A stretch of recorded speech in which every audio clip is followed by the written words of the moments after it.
power of love is here now. The power of now is here now. The power of you, me, is here to create magic on earth. The power of love is here now. The power of now is here now. The power of you and me is here to create magic on earth. The power of love is here now. The power of now is here now.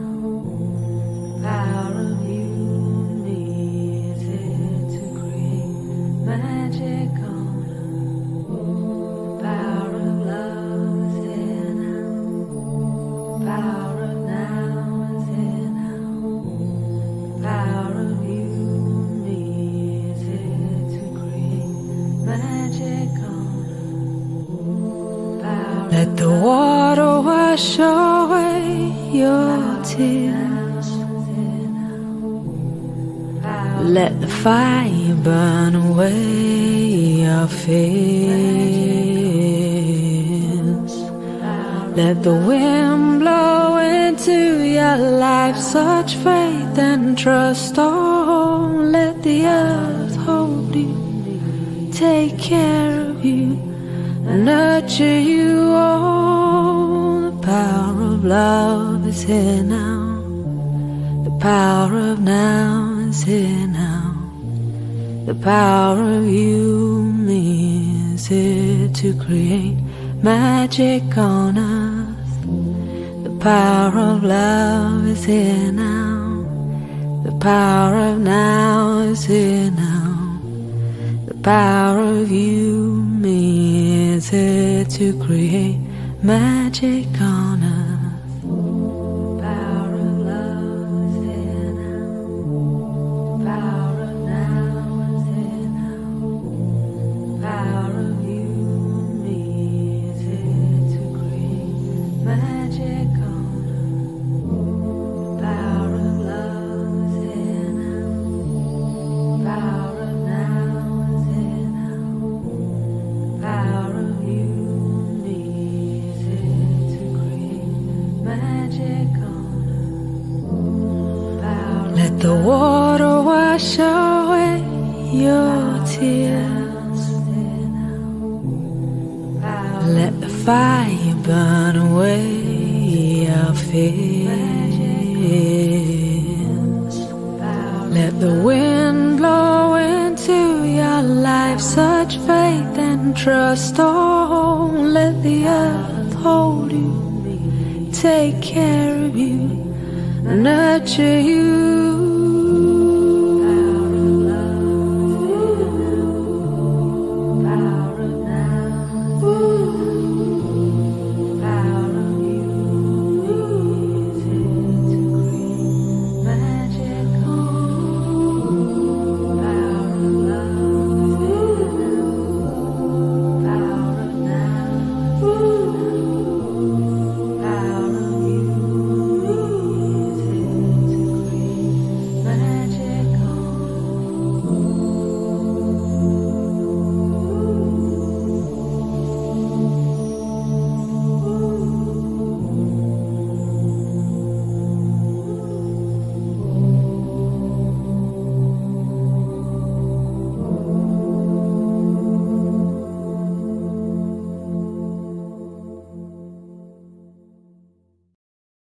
To day 3 of Quantum Soul Guidance Summit. I'm Julia Belaz, your host, facilitating this wonderful collaborative coming together of our Galactic Astrology Soul Reading Practitioners community. The topics that are waiting ahead of you today are accessing your astrology chart through the quantum field. This will be presented by Tammy Roth. The magic of the stars of the Pegasus can offer to us while swimming the cosmic waters. This will be presented by Serene Palarea. Gift from the Galactic, Healing with Sirius. This will be presented by Sabrina Savoy. Disclosure and Discernment, Antarean Wisdom and Strategies to Navigate the Information Age will be presented by Kellie. 2025 in relation to the alignments of Hercules, the path of initiation, presented by Joyce van Nispen. And the last topic of the day will be cosmic contemplation, aligning past life wisdom with human design insights. And this will be presented by Cassandra Dean. So you have lots to look forward to. Remember my tips I shared with you on the first and the second day.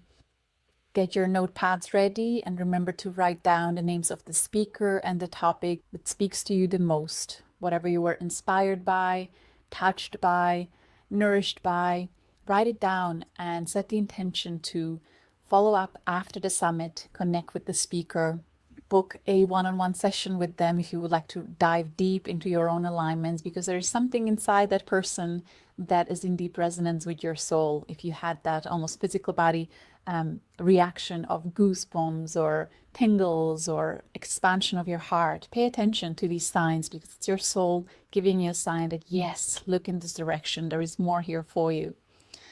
Remember to take regular breaks. This is highly activating information that is very stimulating for the mind and the soul. So take good care of your physical body, hydrate, rest, spend time in nature. And if you're binge watching session after session today, try to stay away from electronics afterwards so that you give your body a little break and allow for the integration.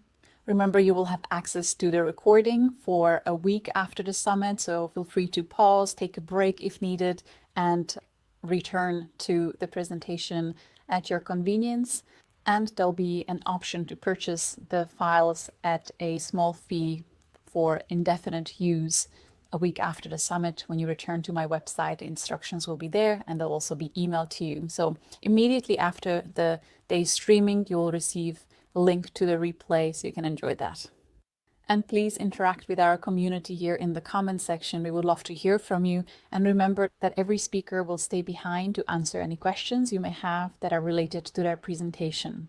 Some of the speakers pre-recorded because their Wi-Fi wasn't strong enough to hold steady during the streamline. So I think half of the presentations are pre-recorded. So in case you will see the speaker interacting with you while you see them also talking on screen, it's most likely a recording.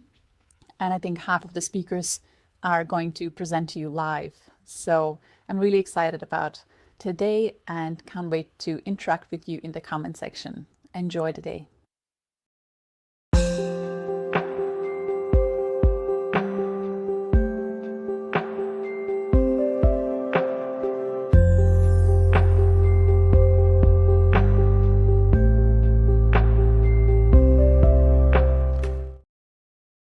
Use the first speaker of day 3 of the Quantum Soul Guidance Summit, Tammy Roth. She'll talk about accessing your astrology chart through the quantum field. Tammy Roth is a psychotherapist and family constellations facilitator who now uses the astrological birth chart and transiting chart to coach and guide clients on their personalized evolutionary path. She also teaches quantum astrology in her year-long cohorts. Tammy's next Quantum Astro School begins in February 2025 and is limited to only 12 people.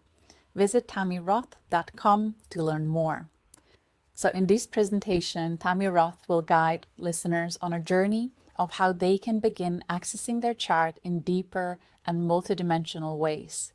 She describes how this approach takes the native on an embodied journey of their chart by utilizing the quantum field, creativity, and community to expand the chart beyond a geometrical grid into a multidimensional activational process. You will be able to get a preview to the approach by engaging in an experiential portion of the presentation. This is a pre-recorded presentation, so if you have any questions, Tammy is here live to answer them inside the comment section.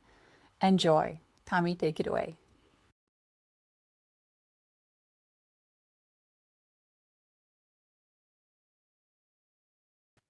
Hi, I'm Tammy Roth, and today I'm going to be talking about experiencing your astrological chart via the quantum field.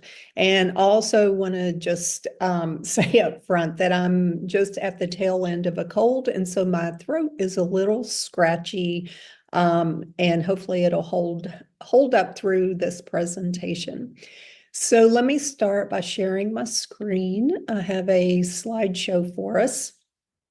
So yeah, this is going to be about what it's like to experience your astrological chart through the quantum field versus just looking at your chart through your left brain.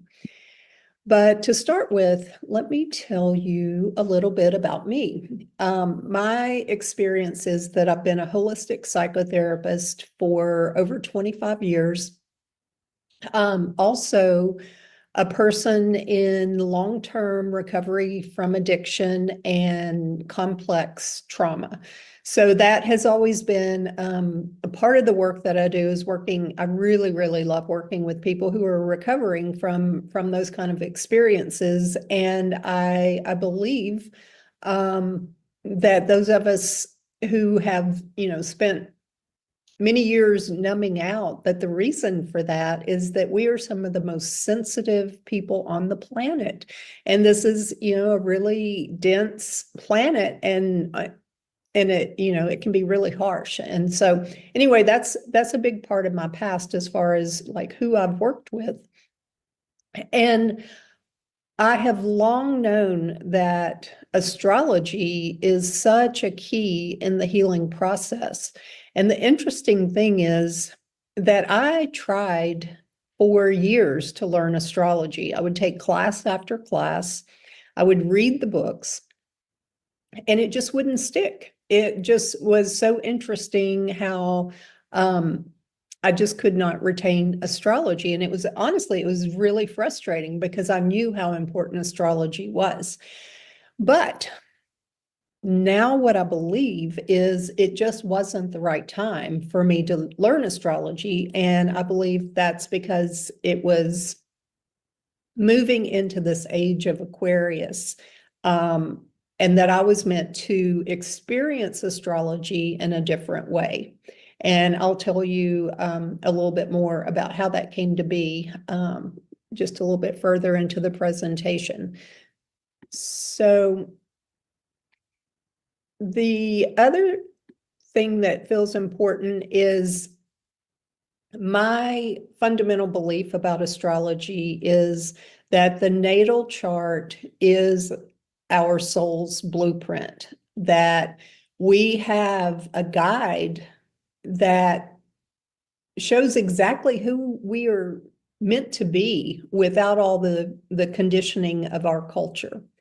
And when we really embrace and tap into this blueprint, it gives us permission to just authentically be who we are. And one of the things that I hear the most from clients that I work with is a big exhale. When we go into specific planets and they just, when they embody a planet in the sign, in the house, in their chart, it's just a big exhale, like, oh, finally, yes, that is me. And I believe if we just go through our entire chart, a planet at a time, and really become the living expression of our chart, it is just so remarkable and so dynamic. And I see that as a very unique expression for each and every one of us. And it would just take us out of this conditioned, homogenized culture that we live in. So that's one of the reasons I'm so excited about astrology and about this approach that I'm going to talk about. The other thing that astrology provides us with is an evolutionary schedule, a personalized evolutionary schedule. We can look at what is coming up in the next year, the next 5, 10, 20 years, and we can track exactly what areas of our life are going to be invited into, I don't even want to call it challenges, because when you're really working with the evolutionary schedule, you can just view it as these are opportunities for expansion and growth.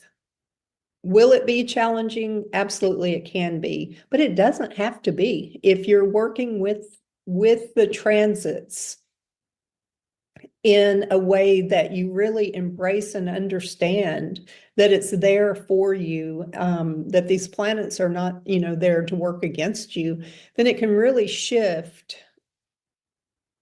how especially the outer planets, it can really shift your perception of what's happening. And when you're in a collaborative approach with the planets, it can be a really remarkable growth experience. And we have the schedule for it. The transit schedule is, it literally gives us the dates and time. So I just find that really remarkable. So as I mentioned before, I believe that astrology itself is evolving. And I believe that's why this way of doing astrology has come through for me at this time, because we are moving into the age of Aquarius. And so historically, astrology has been taught very much through the left brain. A lot of times it's been a very mechanized, reductionistic approach of, learning signs, houses, planets, learning the symbols. And, if you've had a really good astrology teacher, then there was also the intuitive approach built into it. But by and large, it's been a very left brain approach. And so what has come through to me feels like an evolution of astrology, in that it is a multi-dimensional way of experiencing your personal blueprint. And I'm excited to share that with you. So the way this approach came to me is that as a psychotherapist, I was also doing ancestral healing through an approach called family constellations. And that is, it's very much accessing the quantum field. It is working with energy, and it is operating from the belief that energy never dies, that it stays alive. And if traumatic events don't get acknowledged, they just keep getting passed from generation to generation. And so that's how a lot of patterns, addictions, health issues, that kind of thing keep getting passed on generation after generation. And so I was spending a lot of time in the field working with family constellations.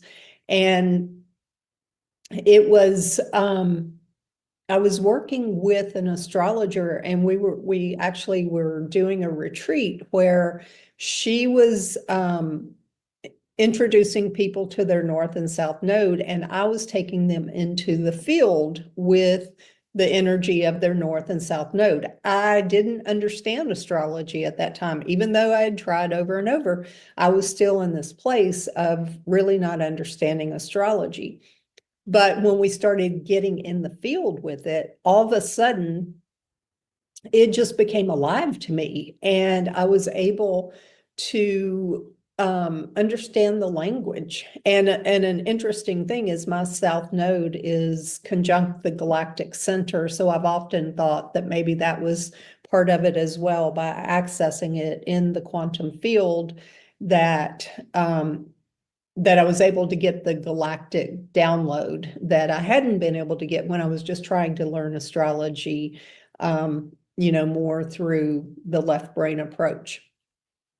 So anyway, we were working with North and South Node in the quantum field. It all became very alive. At that point, I started studying astrology again, and suddenly it was making sense. And not only was I studying, but I would get into as I would learn something, I would take my own chart and I would get into the field with it and I would experience my chart. And so once it just became so alive, so multi-dimensional, I started working with clients in the same way, because it just got to the point that I could not imagine working with a coaching or therapy client without having that blueprint. Because I mean, it just literally feels like trying to take off on a trip across the country and not having a map. So once I was able to understand the language of astrology, it was like, we can't do this without the map of your soul. So it really, really shifted how I work as a therapist and a coach, because I mean, all the information is right there. And then when I take the client into the field with their chart, they access the energy of the planet, of the sign, of the house in their own chart. And that planet, that archetypal energy speaks to them. And ultimately, the planet becomes the coach rather than me. I am the guide holding the space for the soul's blueprint to do the coaching, which just blows me away, because there are surprises over and over that is just so exciting, because I never know what's going to happen. And the wisdom, the just vast wisdom of these cosmic energies is just remarkable. So I'm just going to take a sip for my throat. So not only do I coach and do therapy sessions this way, but also I am now teaching others to learn astrology in this way. So again, not learning, there is some left brain learning, but ultimately it's about accessing the chart in the field. And also we have an added creative component to it. So we really strengthen the right brain, and learning through the right brain and through the quantum field is what really makes it multidimensional, instead of this left brain linear, more limited approach. So yes, I love working with clients individually, but then also teaching astrology in this new way. And I recently heard the brilliant astrologer Barbara Hand Clow in a podcast, and I went back and I just jotted down what she was saying, because it just resonated so much. And I just wanted to read that here. Barbara Hand Clow said, "The sun is the library in our solar system. There we have all the information, all the planetary information, all the asteroid information. And as people develop as astrologers and become more conscious of astrology, they start realizing they have all this information deep inside. And it's coming from our solar sense of self and our sense of information in all the different planets in our reality." So I just love that she was saying that all this information is deep inside of us. And I really believe that is what this quantum approach does, is that we are tapping into it from deep within, and that the entire cosmos live within us. And then when we tap into it in that way, we get access to, this very specific personalized blueprint. So accessing your blueprint through the field. What I've seen are many surprises, as I said before.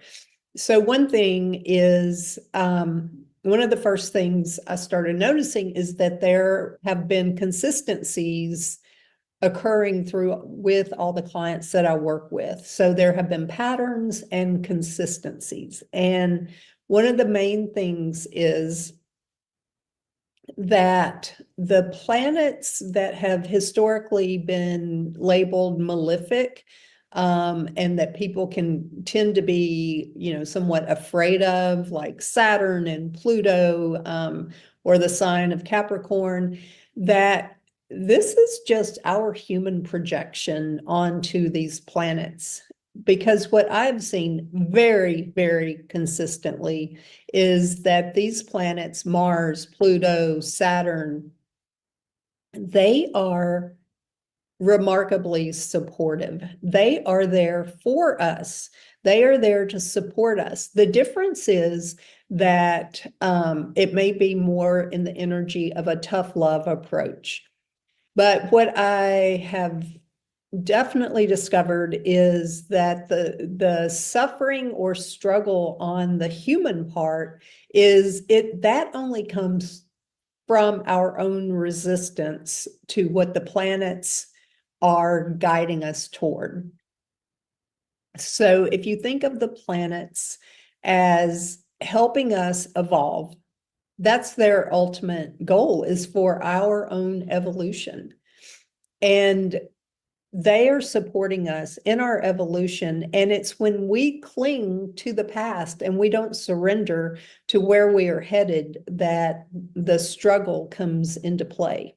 So that has definitely been consistent through the clients that I work with, and that's just such an empowering thing to know. There's nothing to fear. The other thing, which I've already alluded to, is just how supportive all of the planets are, but also these, the ones that are considered malefic, they are also there for our support.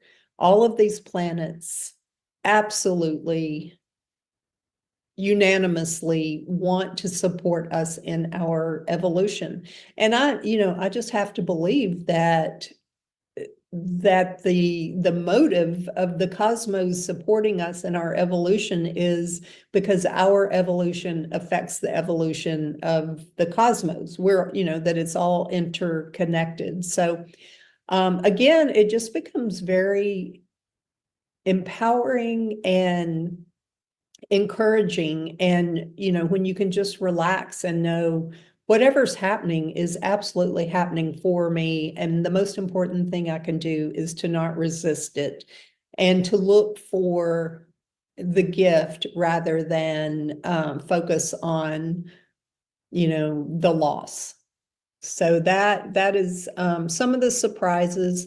I've also I've had the absolute honor of working with some clients when they are going through big transits, like a Saturn return, or, like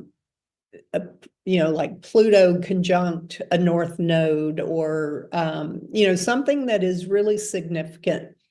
And I've had the gift of working with clients in this way, and we work on a regular, consistent basis, and we go into the chart and allow these transiting planets to continue to do the coaching. Excuse me. So it's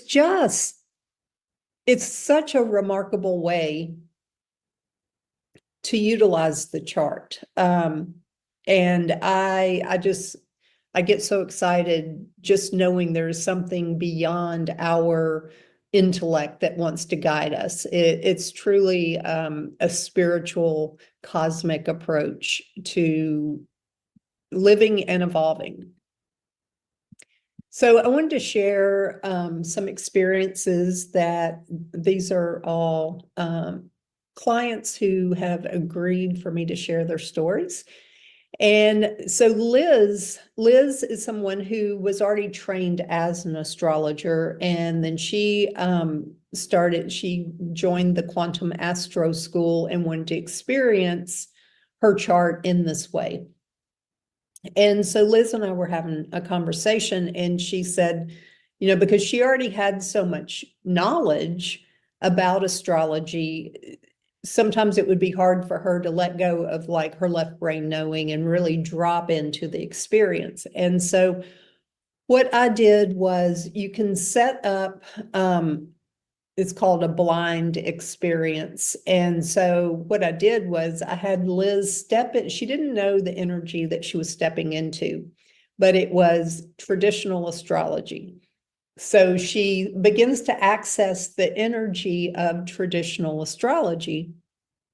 And what she reported was a very exciting scene coming into her mind's eye. It was like an amusement park, and there was lots of activity, and there were a lot of people, and it was very exciting. And then, which I thought that was just so on point, so cool. And then I had her shift into another blind energy, which was quantum astrology.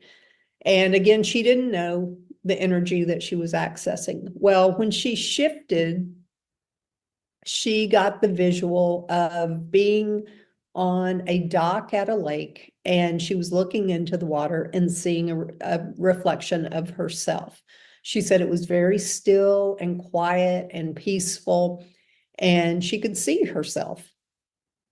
And so I thought this was so brilliant, because it's not that it's not that one is better than another. They're just very different experiences. And, sometimes it's great to go to the amusement park and to be, to have such a dynamic experience. And then it's also wonderful to be able to go sit at the lake and really just have a quiet, deep reflection. So I was just so grateful that she was willing to let me share that experience, because I just felt like that metaphor just captured it so brilliantly. And then let's move to Kim's experience. So Kim says, the biggest gift for me is discovering that you can ask your planets questions. I do this with guides and ascended masters, but I never thought of asking the planets. They are celestial beings, but till now I had not included them. Knowing they've always been behind the curtain and now having a relationship with them is mind-blowing. It's been about wrapping my head around astrology as a living being system versus a paper dimensional chart. Boom. Yes, boom. So not only I have a visual of Kim's experience, because we had a really fun session. Let me bring that up. So Kim and I were in a session, and we had accessed her galactic chart. And I believe we had gone into, she had a significant placement with the Sirian star system. And so as she began to access the energy of Sirius, this happened on the screen. And what we discovered was that there was a pulsing, there was a communication happening with the rays of light. She could ask a question and it would start pulsing an answer back to her. And we both felt such intense energy flowing through us. And so we had the foresight to do a screenshot, and she said it was okay for me to share that here. But I mean, this is astrology coming alive in the moment. It was just so remarkable. So next I will share, I'm going to take another sip. And I will share Barbara's experience. So Barbara, at age 71, is recently retired, and she was not looking to effort and learn the language of astrology. She was, however, very skilled at being in the quantum field through participating in family constellations. So Barbara was, she has been kind of a beta test subject, because I was curious to see what it would be like to just have her start experiencing her astrology without the intention of learning. And so she began the journey of quantum astrology and now reports, quote, "I've been able to drop into the field easily and to experience meaningful, insightful, and stunning explorations about me and some of the planets, the moon, astrological signs and transits, and my own birth chart. I am learning so much already and learning so differently than I have usually learned in the past. Experiential learning in the quantum field is always enlightening and transforming and not at all hard or stressful for me." So it's been really fun to watch Barbara just relax into and experience her chart, and it's just coming online for her as she approaches it in this way.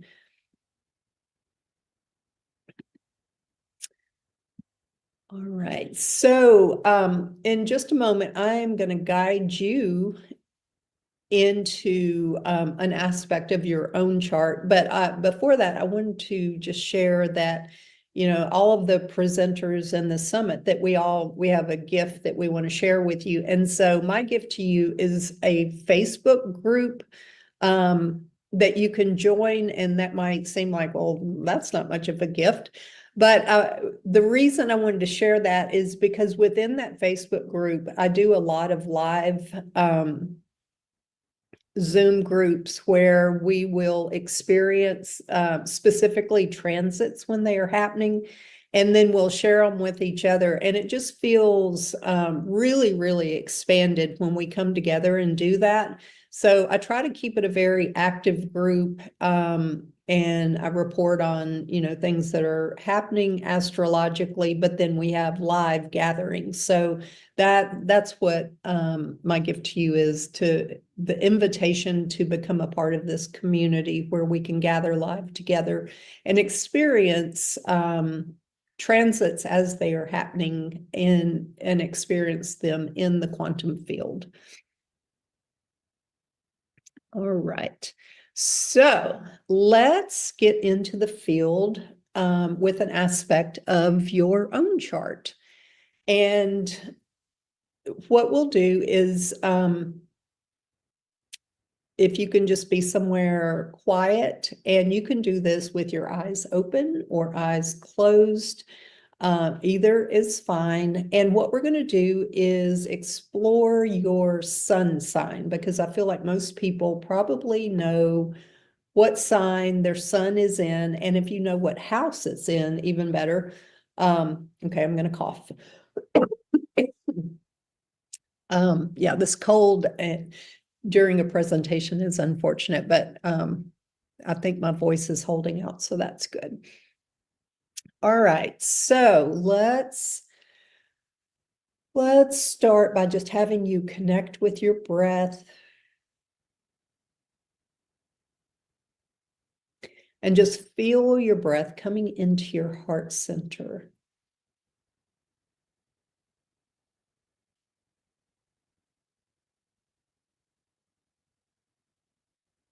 And with each inhale, feel yourself dropping out of your head and into your heart.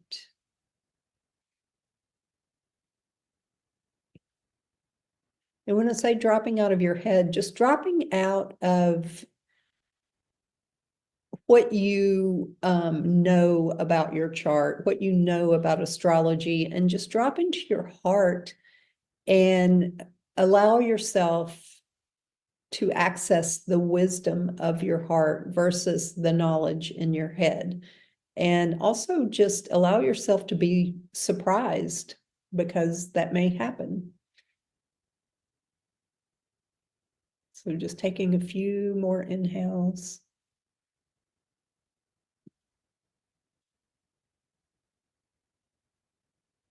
And then imagine, see in your mind's eye, an archway at your heart center. And this arched doorway is a threshold. And when you cross that threshold, you are crossing into the cosmos that live within you. The infinite cosmic realm lives within you. Just let yourself cross that threshold into this expansive, infinite space.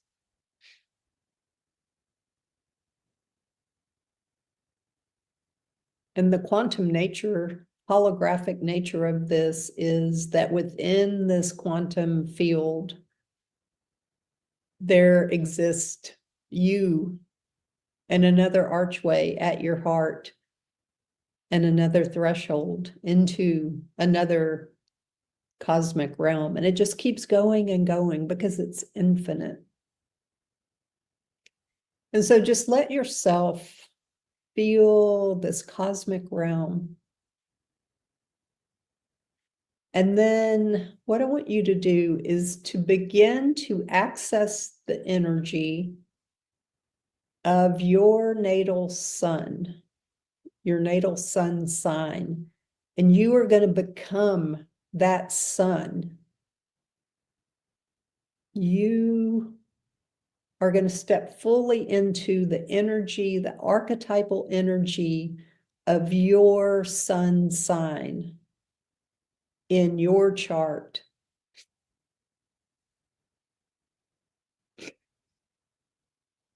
And just knowing that your sun sign in your chart, in whatever house it's in, that nobody else has that same sun sign because of just the rest of how your chart is laid out. And so no two charts are the same. So just feel the uniqueness of your sun sign and just notice your body. And that's where you can have your eyes open if you want, eyes closed, either way. But just notice how it feels in your body to be this sun sign.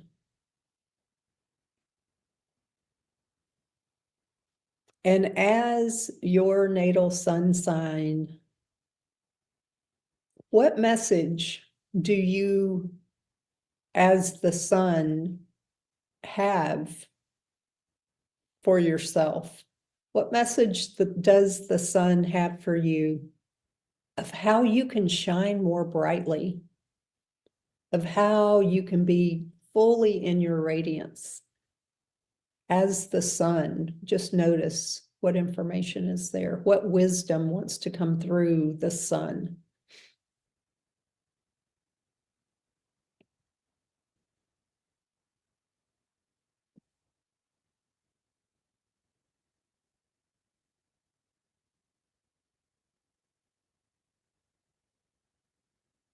And then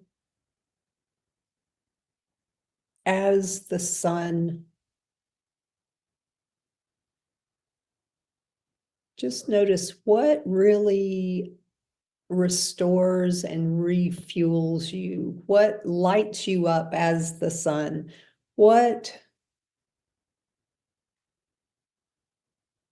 ignites the fire, the energy, the solar energy that you radiate, what keeps that alive? What can your person be doing to really stay connected with this solar energy? As the sun, what would you have your person know? And this might feel a little confusing, but just think of your sun sign is a part of you. So this part of you is speaking to you, is what we're doing here. The sun is an aspect of you. Your sun sign has a message for you, and you're feeling it from the perspective of the sun.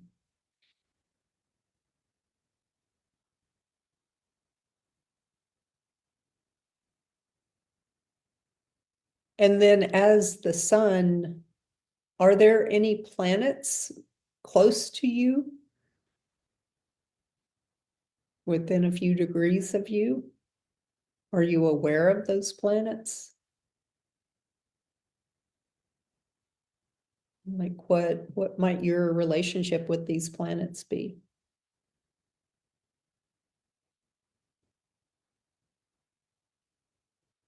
And that's something you can explore a little more later. And as the sun, as this aspect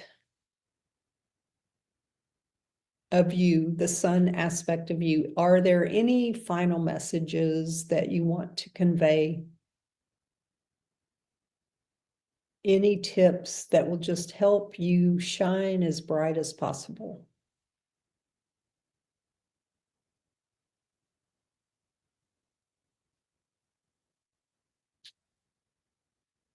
And then know that at any time you can come back into the energy of your sun sign, and you can write from this perspective, you can journal from this perspective, you can speak from the perspective of the sun sign. Know that you could always come back into this energy at any time. But for now, let's just have you bring your awareness back.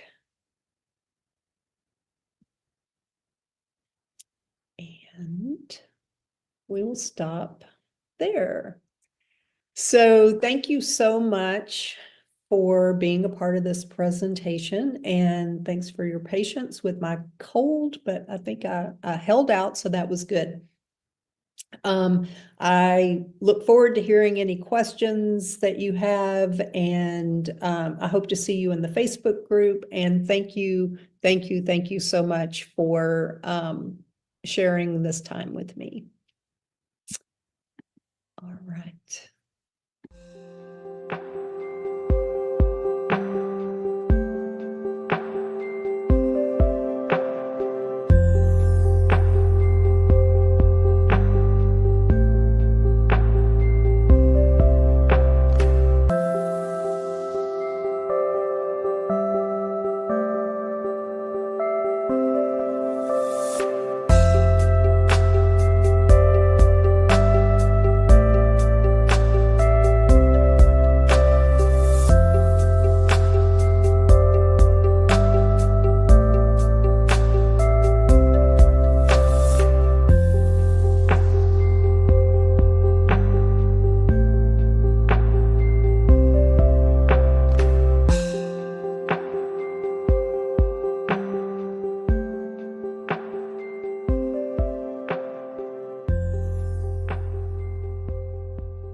Of the third day of Quantum Soul Guidance Summit is Serene Palarea. She'll talk to us about the magic of two special stars and how they can guide us through swimming the cosmic waters. Serene has a master's degree in astronomy by the University of Barcelona. She's also certified in mindfulness, aromatherapy, and medicinal nutrition coach.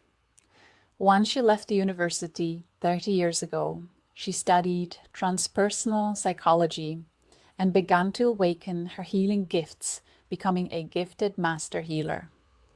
Offering a deep healing addressed mainly to help heal the deep wounds that our souls can carry, not only from this timeline, but others as well, including galactic timelines. In this way, she has a very rich background of experiences in many different planes of consciousness. Serene also conducts meditation groups and healing workshops.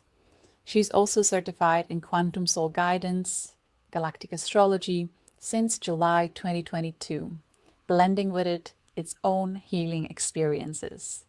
Serene is a regular guest on our Galactic Astrology YouTube channel, so you can enjoy her profound insights and channeled information from various stars as she connects to galactic beings that are here to support us and guide us through the evolutionary process of our collective human consciousness as we support this beautiful planet Earth. Today, Serene will talk about the stars Fum-Al-Samakah of Pisces constellation and the star Markab of Pegasus constellation, giving us information about them and their unique energy, how they can influence us, their placement, when they will be conjunct the collective lunar node, North Node, and the kind of beings that live in their vicinity. At the end, Serene will conduct a short guided meditation that will take us to the very essence of the star Markab. Serene's presentation is pre-recorded, so she's available in the comment section to interact with you. So please say hello, share your feedback, share your stories, and most of all, enjoy learning about the two very special fixed stars that will be activating the collective consciousness in a very particular way this year. Thank you, Serene, for this gift. Let's enjoy. Of the third day. For having me in this wonderful Quantum Soul Guidance 2025 Summit. First, let me introduce myself. I'm Serene Palarea, and I live in Spain near Barcelona. I'm a bachelor in physics with a master's degree and a doctorate in astronomy. I'm also master healer, certificate in mindfulness, aromatherapies, medicinal nutritional coach, and a galactic astrologer. For me, since the very beginning of my existence in this life, it was my way of life to feel or perceive that our universe is inhabited by millions of different beings, me be only one of them. At that moment, I knew that I came here from very far away, and at the same time, I had been part of Mother Earth and living here for many different timelines. Therefore, once I left the University of Barcelona and began one more time, as it happened in many lifetimes, my path as a healer, I already knew that I had connections with some galactic healers that helped me to remember my knowledge and wisdom. Since then, I always have spent time to look up and gaze the stars at night, speaking with them, and all with my lovely friends, sisters, brothers, that I left up there once I committed to come here. It means that when I found the Galactic Astrology that Julia shared on her videos, it resonated deeply within me, as if it already was an intimate part of myself. And today I'm here with all of you to share some of my knowledge about two precious stars, Fum-Al-Samakah and Markab. But before that, I want to explain you which is my gift for you. It is a micro reading, focusing only in one house of your natal chart and its opposite, as a way to deepen into a part of your life that maybe you are struggling or are in need to know better for whatever reason. This kind of reading is more important than it seems, because it can dwell into the depths of the two houses and their intricacies, challenges, and possible solutions. To access it, you have to enter to my blog, where I opened a post only for you, where you can write down your name, that you are interested in the reading, that you are part of the QSG Summit, and also write down your email. I will be in touch with you in a few days. But keep in mind that this gift is only for the first 10 people that request it. And don't worry leaving your email there, because it won't be seen, as the comments are hidden. So now let's begin. Why these stars are so relevant now? Because on January 12th, at early in the morning, the lunar North Node entered the sign of Pisces, allowing us to swim across the cosmic waters that Pisces represents, and it will remain there for as long as 1 year and a half, until July 27th, 2026. During this time, it will encounter different stars. Among them, there's Markab from Pegasus constellation and Fum-Al-Samakah from the Pisces constellation. But why is it important to look at the stars? Because acknowledging them and inviting them into our everyday life is a wonderful way to reconnect our soul with the natural cosmic rhythms and be part of them one more time. And in this way, we are able to better reconnect with the living essence of life, and also with the living essence of our own being that lies beyond this linear space-time, and in this way awaken and embrace its precious gifts. So first, it's important to talk about what is a star, because every star is a living being. It means, one moment that I share the slides.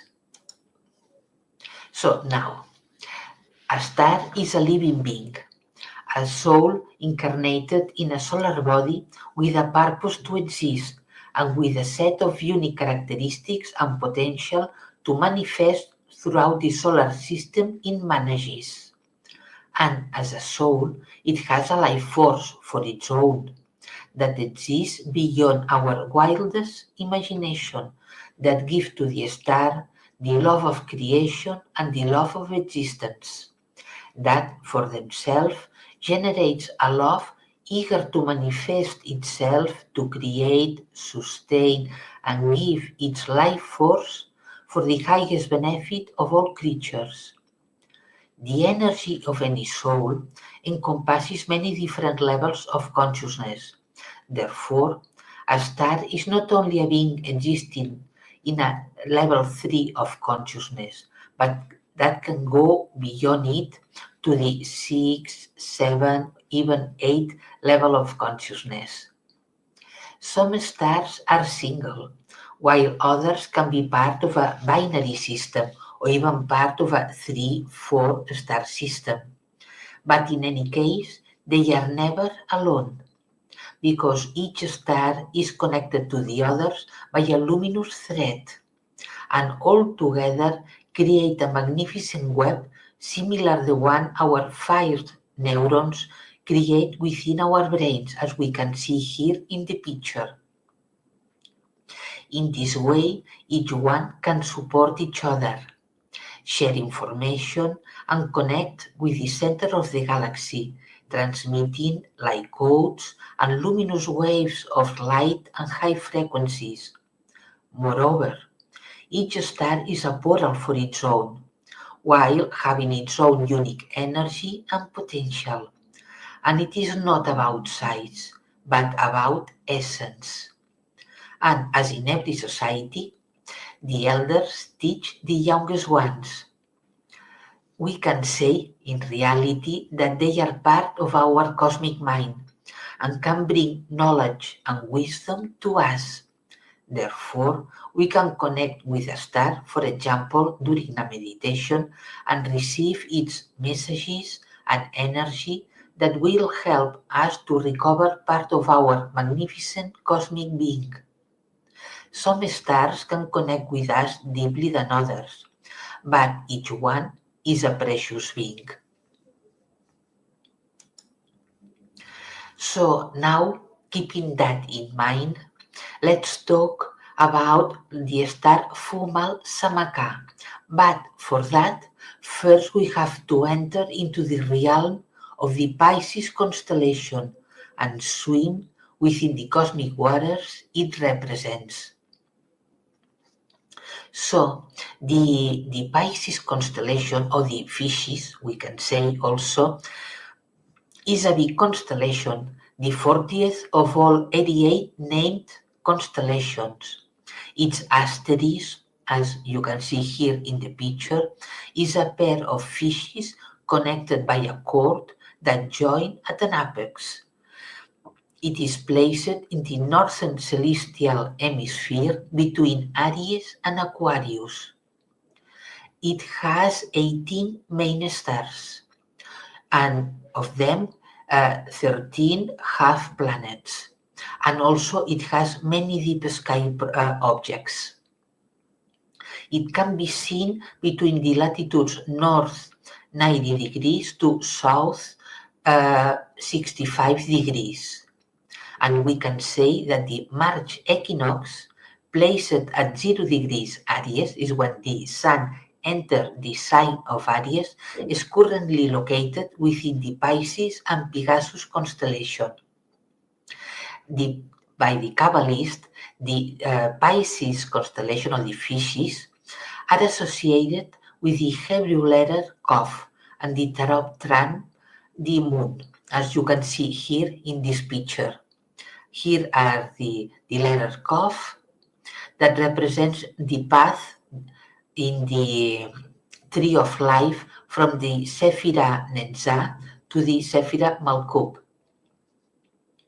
And the letter Kaf represents the ability to anchor our higher self into the matter, into every cell of our body, and shine from within, enabling us to see our shadow and transcend them, while being incarnated as living star walking here on earth. Since January 12, once the lunar north node entered the sign of Pisces, its essence has an influence to us all and will last until July 27th, 2026, as I said at the beginning. It represents the cosmic waters, the collective consciousness related to our spirituality, as a way to unite all us as spiritual beings, whose essence, whose soul transcends time and space and goes beyond it. The Pisces energy helps us to connect better with our higher self and easily transcend our ego limitations while embracing our true self. Because of that, Pisces and Neptune, its modern ruler, are the gateway that opens a door for us to access the collective, and in particular, together with Neptune and the sign where it is placed in our natal chart and the 12th house also, reflects our professional tendencies. It means they mean how we can offer services that are needed for the larger whole and how people may respond to them. We can say that now that the north node of the moon is sailing the cosmic waters, they are helping us to recognize and embrace our true self, while seeing in the true self in others, humans and non-humans, and in this way contribute to dissolve the ways our society had been built, opening us to construct it again with a solid spiritual base. Although first, as all things, we have to begin with ourselves. And there's more, because along this year 2025, while Neptune and Saturn are in Pisces, they are adding their qualities to the cosmic waters we are swimming in.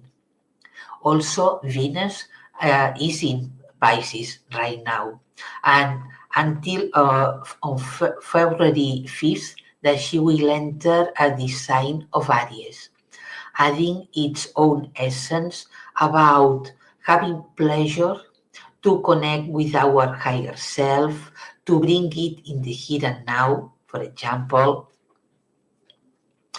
but about also Neptune and Saturn. Neptune will enter Aries on the 30th of March, while Saturn will enter Aries on May 24th. And both of them, Neptune and Saturn, will go back and forth from the two first degrees of Aries and the last degree of Pisces until on February 20th, 2026, they will be in exact conjunction at 0 degrees Aries. But what it means having Neptune in the Pisces sign, because it's natal, we can say natal sign. So, as a ruler of Pisces, its presence here is like an ocean wave going back and forth, washing us ceaselessly, reminding us to return to the ocean, to our primordial self.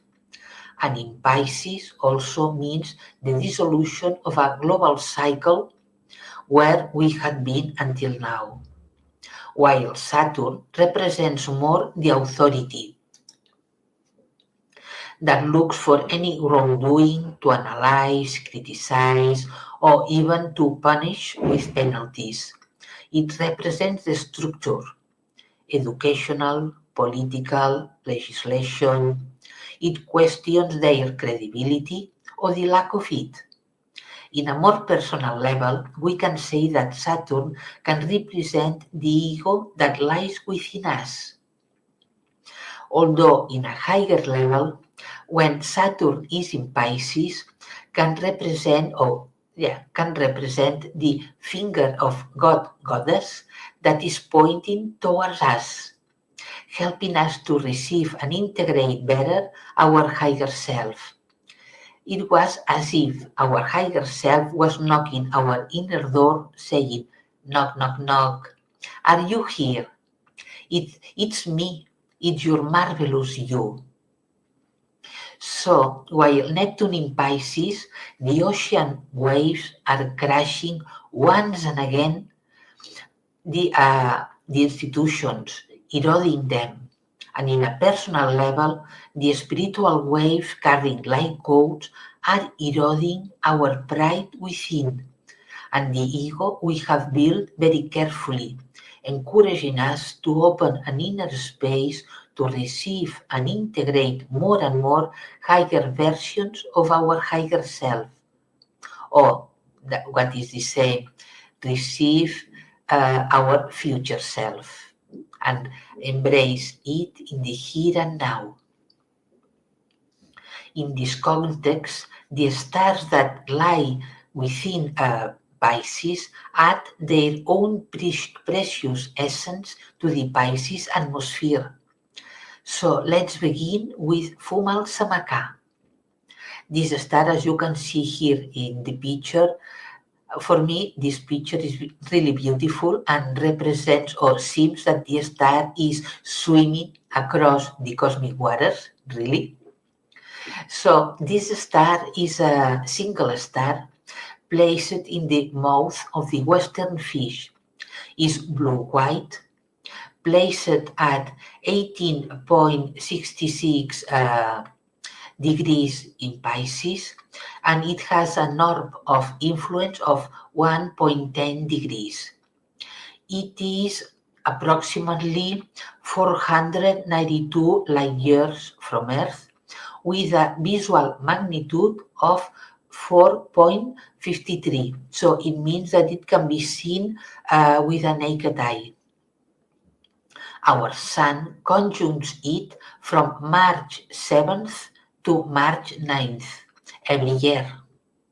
And its name comes from the Arabic that means mouth of the fish. It shows, we can see in the picture also, that its essence is very feminine, although not warm. It's high spiritual. It helps the beings that live under its arms to connect with self-love and responsibility for their actions and decisions. Helps to be reflexive and go within. She nurtures and expands, helping to get free of any chain and go beyond any inner boundary. It also conveys the sense of timelessness, and that all happens and evolves in its own time. if we want to evolve, we have to move and change, is what it says. In some way, we can say that she pushes us all to move. And for that, we can say that it is associated mainly with the fifth or the throat chakra. But if its energy is twisted or rejected, then the person can be irresponsible and unable to change, afraid of anything new that could lie ahead of him or her. From the 1st to 19th of February of this year, 2025, the planet Saturn will be conjunct this star, giving its masculine energy that can be of limitation or helping us to connect better with the feminine characteristics of that this star conveys to us, and in this way integrate more our own feminine higher self. In a planet orbiting this star live a civilization.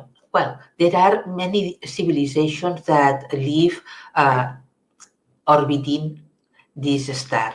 One of them I named happy insectoids. Why? Because when I saw their name, the name of their civilization, it was really difficult to pronounce because it only contains consonants.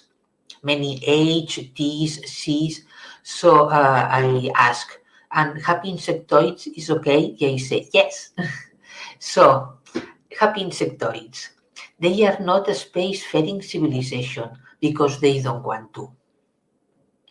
Because don't have a thirst of power or conquest, because mostly they are observers and learn from other species, no matter if they inhabit their own planet or another one. They are in a 4th, 5 level of consciousness.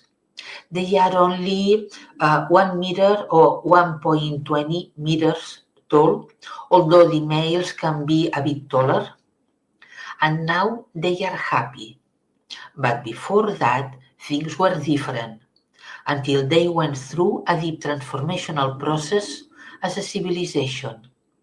Because at the beginning, they had a hive mind, where all were connected, until it arrived a moment when they decided to break free of it. And it was because they have a powerful mind, so powerful that they could sit down and meditate. And once entering into a deep meditation state, they are able to project their minds to other civilizations around, only to observe. Because one of their main tasks is observing. And because of that, they are great observers. And they observed the different characteristics of different civilizations until they decided to become pure individuals, each one with its own mind and thoughts and will. Once they decided that, they had to follow some steps. The first one, really decided to break free with all consequences that it could mean for them all as a civilization and as individuals. Second, use their will to do so. And the third, they began to observe their own mind, which thoughts were born from them and which ones came from the hive mind. Little by little, they were able to discern the quality of their thoughts and from where they came. Using their will, finally they could break the hive mind. As time passed by, they began to feel a new sensation. At the beginning, they couldn't understand what it was, but they began to laugh a lot, liked to play, and enjoy more their life. It was happiness. Their planet has vegetation and some bodies of water, but mostly is rocks. Now they are terraforming it, changing their landscape, planting more trees and plants. And they have a lesson for humanity that shared with me with the following words. They said, "You think that you have free will and individuality, but in reality you are part of a collective consciousness and unconsciousness that dictates more than you think your behavior and your way of thinking. Your collective mind at this moment is like a hive mind, and if you want to break free of it, you have to use your will, courage, and boldness while being more observers of your thoughts and people around you. Use your will to break free of it and go beyond it as a way to reconnect with your higher self and your cosmic mind without any kind of disturbances created by the collective mind. If you do it, your presence will be of a greater impact for the highest good of humanity." Now, another civilization in another planet with less light than the other one, because it's placed far away from the star Fum-Al-Samakah, live a civilization of small dinosaurs. They are also in the fourth level of consciousness, but they are sad because they are carrying an ancestral trauma that until now they couldn't heal. It was a trauma lived by their ancestors when they were invaded in, at that moment, their home planet in Pegasus, that was placed in the constellation of Pegasus, and were taken as prisoners to be sold as a slave in a not far away market.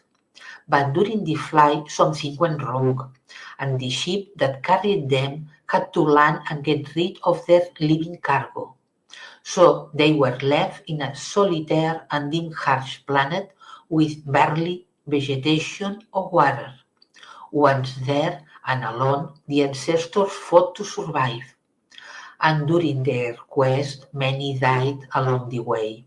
Only few survived and were able to live and reproduce again. After few generations, their bodies became smaller with a darker skin. Now, there's still a few population adapt to the planet conditions, and they are still with a sad mood. And in any condition, they want to become a spacefaring civilization because they are afraid of what and who lays outside. So, saying that, we'll go to the next slide because the lunar north node will be conjunct this star Fum-Al-Samakah from July 12, 2025 until October 20th, 2025, adding its energy to the meaning of the north node. But what it means having the collective lunar north node in Pisces? The evolutionary lesson here is to establish a healthy relationship with life and also the mastery of happiness. It asks us, are you happy? And also it helps us to recognize and integrate more and more our true self beyond any earthly limitation while recognizing the true self of all living beings. The Pisces archetype gives us the nature of our relationship with life and our existential questions. It also questions us if life works for us or against us, so if we are victims. Or if, regardless of the choices we made and the circumstances of our life, we are experiencing well-being. Also, it gives us the gradual mastery of happiness as an inner state of consciousness. It also gives us the source of everything. Moreover, helps us to integrate the sense of timeless, where separation doesn't exist. Ultimately, Pisces is the timeless truth that governs life in the same way that governs love, justice, and peace, outside the wheel of time, beyond death and rebirth, and unaffected by evolution. But also Pisces can be where our victim is, or the area of our life where we feel or have felt powerless. Pisces, together with Neptune and the 12th house, represent, among many things, where we connect to the greater whole and how we relate to collective matters. It describes in our charts our private hopes and ideals that serve as motivating forces behind our actions. It is where the need for self-empowerment is called. Following victimization, chaos, and neglect, this is the area that needs better navigation and control. It also describes areas of our chart where we may find a yearning to set the spirit completely free, because the Pisces archetype always reminds us that we are more than our space-time self, and that there is something greater and more meaningful about life than our safety and practical concerns. We are inspired here to change narrow definitions of who we are and what we can do. So the star Fum-Al-Samakah, its influence to the North Node, the lunar North Node, it means that it adds its feminine energy to the characteristics of the North Node, adding its essence also to the meaning and influence of the lunar North Node for all of us. And now let's talk about the star Markab. But first, because it is from the Pegasus constellation, here you have a picture of Pegasus. We can say that Pegasus, because it stretches across Pisces and Aquarius constellation, can be seen as a bridge from one mode of thinking, Pisces, to another, Aquarius. But as we don't have many time left, let's talk about Markab. So Markab is also Alpha Pegasi, the brightest star of the Pegasus constellation. It's a blue star, as you can see here in the picture. It's approximately 133 light years from Earth, with a radius 5 times of the Sun. It is placed at 23.50 degrees Pisces, with an orb of influence of 2.10 degrees. The Sun conjuncts this star from March 12th to March 14th every year. It is part of the great square closing the body of the horse. We can say that it is placed in the saddle of Pegasus.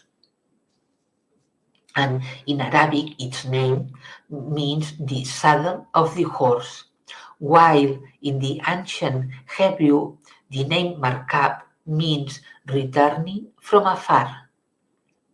So, Markab, we can say it is placed in the saddle of the horse, and because of that, it can represent an anchor point, the point of steadiness from which we can ride a horse, our life, and move throughout our life. According to the web astrologyking.com, it has a nature of Mercury and Mars, and tradition has it that if in conjunction with Mars, Uranus or Saturn, could bring dangers from fire, weapons or explosions. And if it is connected with more propitious stellar bodies, Markab influence the spiritual and mental nature, our spiritual and mental nature, intellectual alertness, and mental powers in general.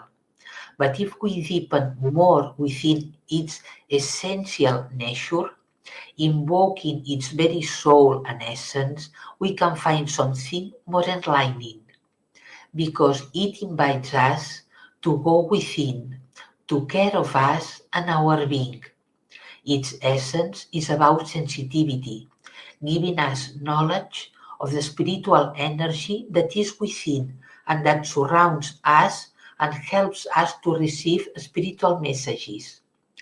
It helps us to be more open to empathy and sensitivity, not only towards others, but to ourselves.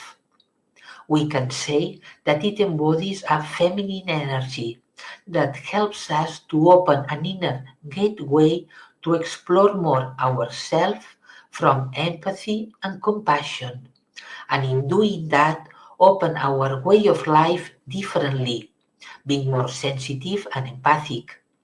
Thus, we can understand better people and other beings around us, for example, our pets, if we have them, and be also humble and understanding. She encourages us to feel ourselves and our lovely luminous essence. It is more related to the solar plexus chakra, although we can also associate it partly to the throat chakra. If it is placed as a rising star on the day we were born, it gives great solidness, an ability to handle crises. But if its energy is twisted, it can be felt as stubbornness and a refusal to move or open the mind to other options when facing a dilemma. From May 14th, 2025 to June 24th, 2025, the lunar north node will be conjunct this star.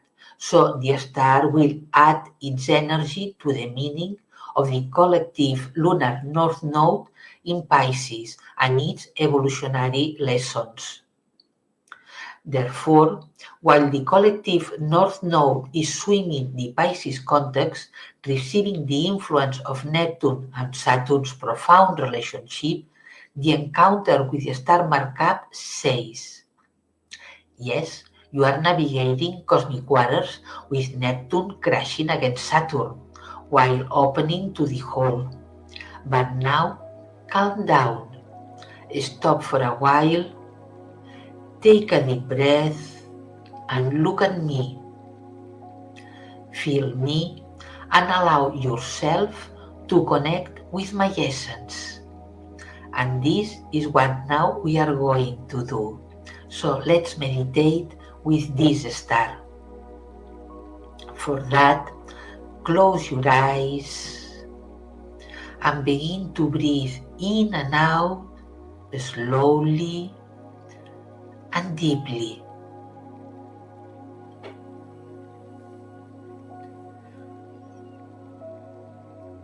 Breathe in and out,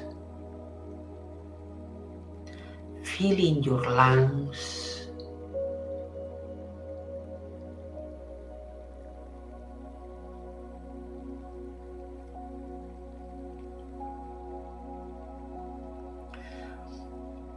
How they expand and contract with every inhale and exhale you take. Fill your lungs.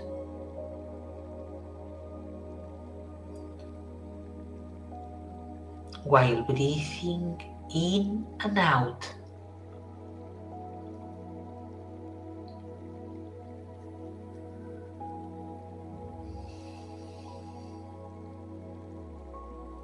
And now feel your heart. You can place, if you want, one hand or both hands over your heart to feel it better. Feel how it beats ceaselessly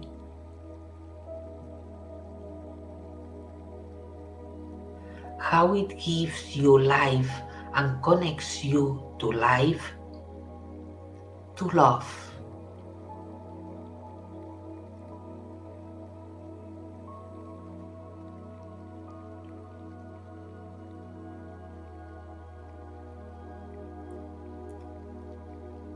From the beating of your heart, feel the presence of the star Markab in front of you. Feel its light. Feel its feminine essence.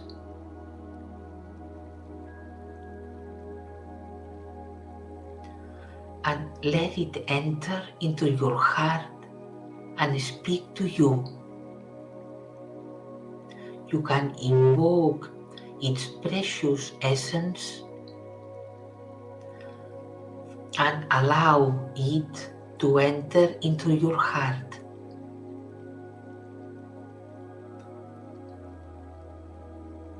Feeling it,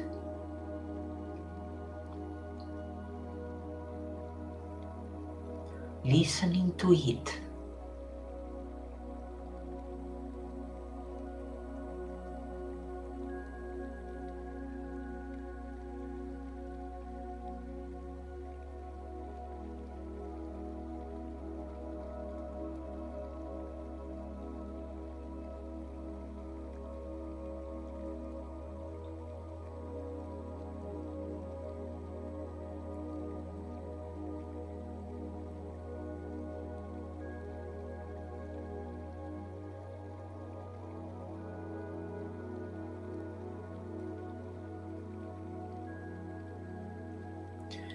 If you don't receive any message, don't worry. Only feel the energy of the star, its essence.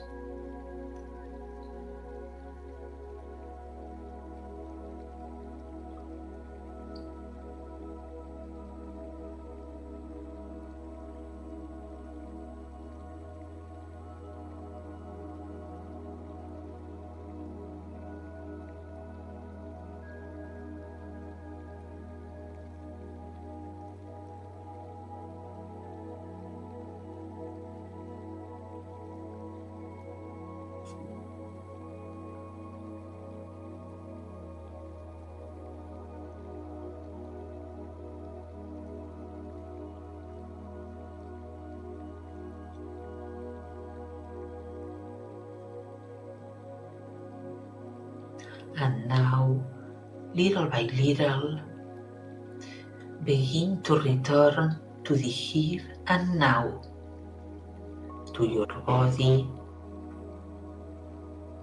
You can give thanks to the star for connecting with you, for its presence.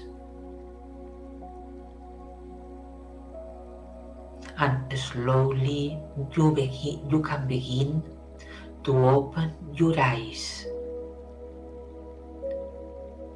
Have a lovely day. Bye bye.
Number 3 of today is Sabrina Savoy. She'll share the gift from the Galactic, healing with Sirius and the Dragons.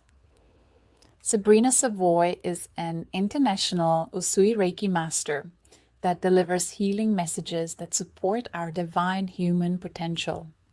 She's an advocate for spiritual awareness, consciousness expansion, and loving ourselves back into wholeness.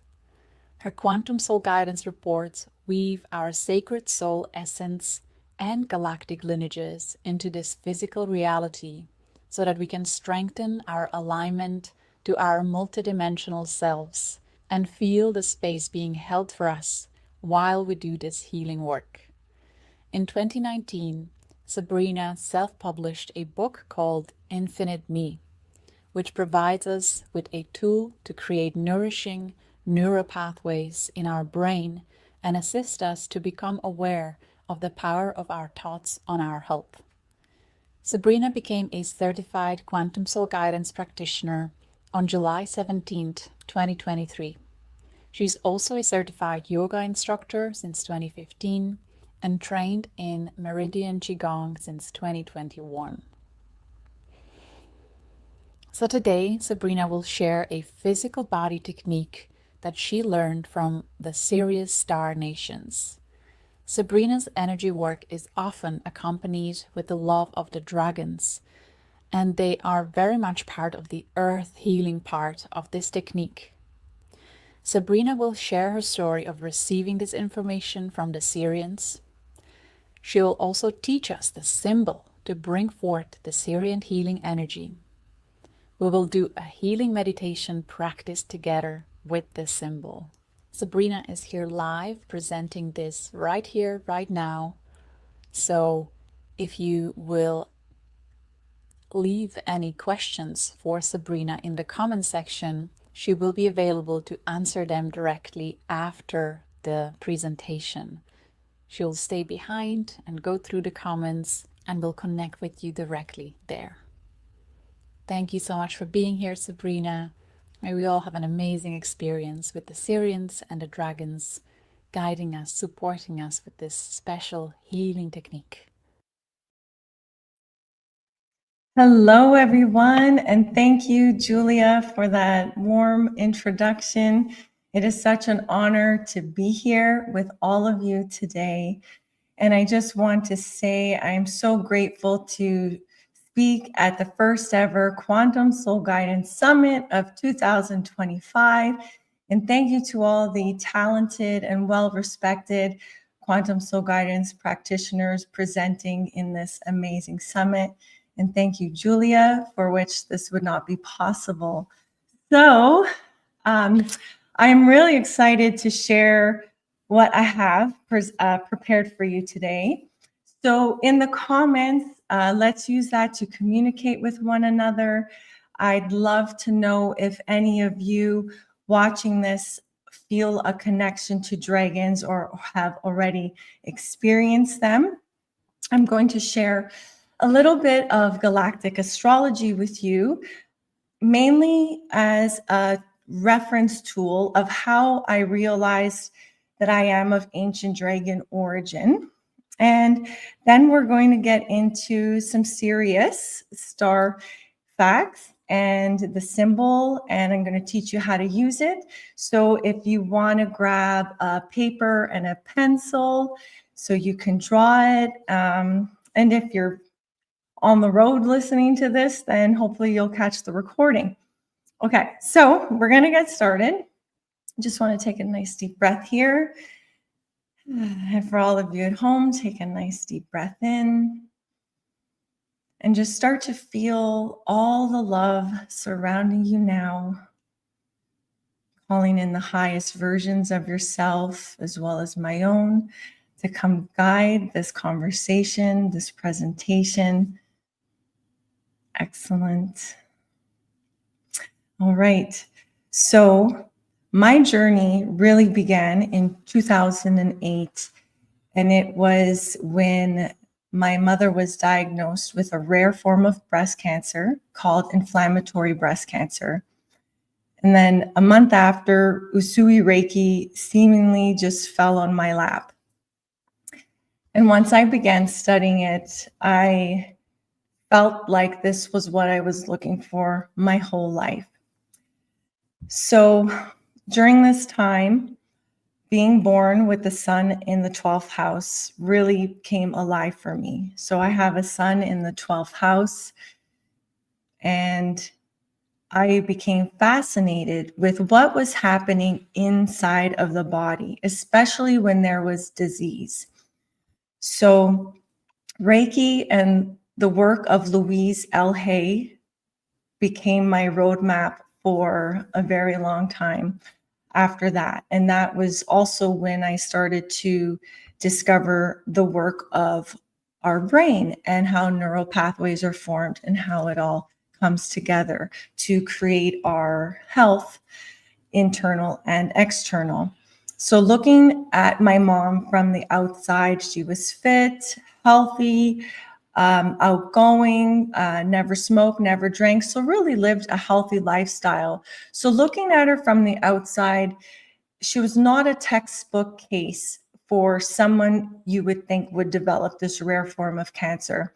And even in my family, no one that we know about had received a diagnosis like this before. So it was quite a shock for many of us. And Reiki became a tool that would help her deal with the anxiety that she was dealing with. So I'm really grateful for that. And during this time period, I learned about soul contracts and how, even though I really wanted her to heal and I thought I can use Reiki to will her to heal, that wasn't the case. The will has to come from within. So today, in a little bit, I'm going to share with you the technique that I learned from Sirius, and hopefully you will cultivate that will and everything that you need to wake up your healer. Okay, so I do have some slides prepared. And I just want to check the comments if anyone is having some dragon connections. Okay, just really quickly looking. Yes, yes, yes. Okay, that's beautiful. Awesome. All right. So yes, you got my slides going. Perfect. So I think I can control the moving now. So here's my little title page. We're working with dragons and we're working with Sirius. All right.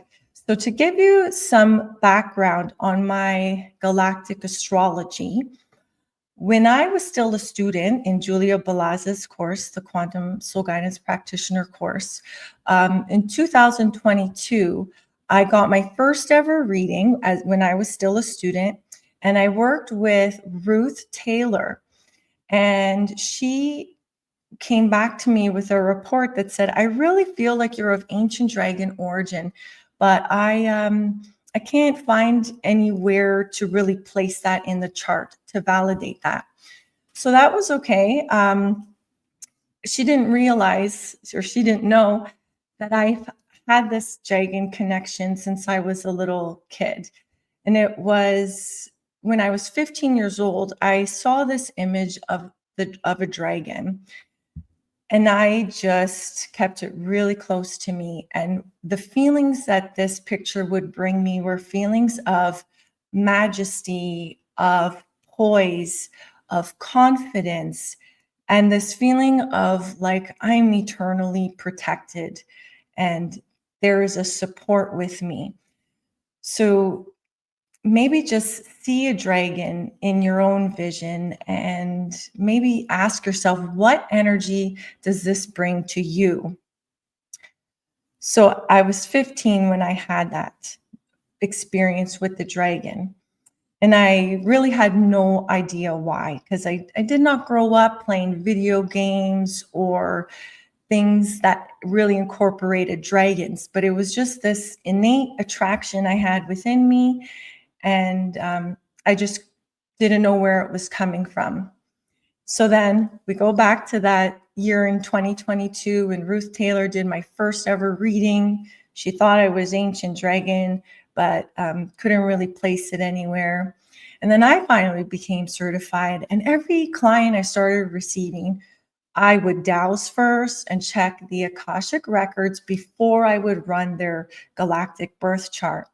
and they would always show up as ancient dragon.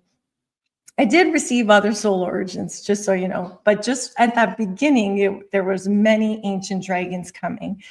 So I'm like, okay, what is the common thing that I keep seeing? And I would see that in Pluto, the power, the planet that represents empowerment, Uranus, that represents our evolution, and Neptune, that represents our dream, they all had conjunctions with the great attractor. So I looked at my chart and I'm like, what's going on in my chart? And just, sorry, before I move on, these planets represent our earliest star connections in our ancient past. So Pluto, Uranus, and Neptune, if you think of our solar system, those are the planets that are furthest away from us. They get smaller and smaller and smaller, and they represent the parts of us that are very old and ancient. So it's kind of mirrored in the moving smaller to our present moment. So these planets, when they're conjunct the great attractor, which is found around 13 degrees, 56 seconds in Sagittarius. And I found another little clue that when there's the Shapley attractor involved in Pluto, Neptune, and Uranus, which is found at 2 degrees, 19 seconds of Scorpio, that the soul is like highly likely an ancient dragon, of ancient dragon origin. So when I looked at my own chart, I found some of these clues. So in my personal example is in Pluto, I'm conjunct the Shapley attractor at 1 degree, and it's in the 6th house. I find this very important because of the experience I had with my mom and the way I'm called to do healing. It's the house of service, of health, of work, of self-improvement. Then I look to Uranus, and I'm conjunct the great attractor here at 0 degrees, 47 seconds. And this is found in the 7th house, the house of partnerships, sharing, and purpose. And then I look to Neptune, and in Neptune, I'm sextiling the Shapley attractor at 0 degrees, 50 seconds. And this is in the 8th house, the house of transformation, change, and regeneration. So these planets are representing our soul's earliest journeys and connections. They are always going to be part of us. And these are stored in our memories, in our water, and in our DNA. So we cannot erase our ancient past, and sometimes we cannot see it, but it is always stored in our body. And at this moment, when I saw this in writing, I realized why my 15-year-old self felt this gravitation towards dragons. And it gave me validation. I then knew why I was so called to them and why I would feel like calm and confident every time I would look at a dragon picture. So I hope you're feeling that now as you look at these two beautiful white dragons here with a little bit of pink. So before I continue on with the slides, I just want to share that when I did my Reiki training, the first initiation was in 2008, and that was when my whole world changed. And then I stayed on the road to do Reiki master training and then to learn how to teach it. And that was in 2010. So Ruth Taylor, who did my first reading, did not know this about me when she did my reading. But in the Reiki Master Teacher training, you have to learn a breathing exercise called Way of the Fire Dragon. And that was when I first really had an honest dragon connection. Like, yes, I felt connected to them in pictures, but it wasn't until the year 2010 when I learned the Way of the Fire Dragon breath that there was like more real living reasons of this dragon connection. And this breathing exercise is specifically used to build up energy in the body and then pass on Reiki attunements. So Reiki is living consciousness, okay? And just like the symbol I'm going to share with you, it is also living consciousness. And this is what I like to call spiritual technology. Okay, we all have access to it. So I'm really excited to share it with you. So now I think I'm ready to go to the next slide. Yes. So alas, we arrive at Sirius. Here we are. So for those of you who don't know, Sirius is the brightest star in the sky, and it is the closest fixed star to Earth, at 8.6 light years away from Earth. Sirius A is called the dog star or the greater star, and it is actually a triple star system. As many of you know who are watching this, there's Sirius A, B, and C. I'm mainly focused on Sirius A for today. All right, now, just in case you have Sirius in your chart, you will find it around Cancer at 14 degrees 5 seconds, which is around July 5th. And then it's opposite in Capricorn at 14 degrees, which is around January 4th, which wasn't too long ago. So there was this opposition of Sirius energy coming onto Earth right now.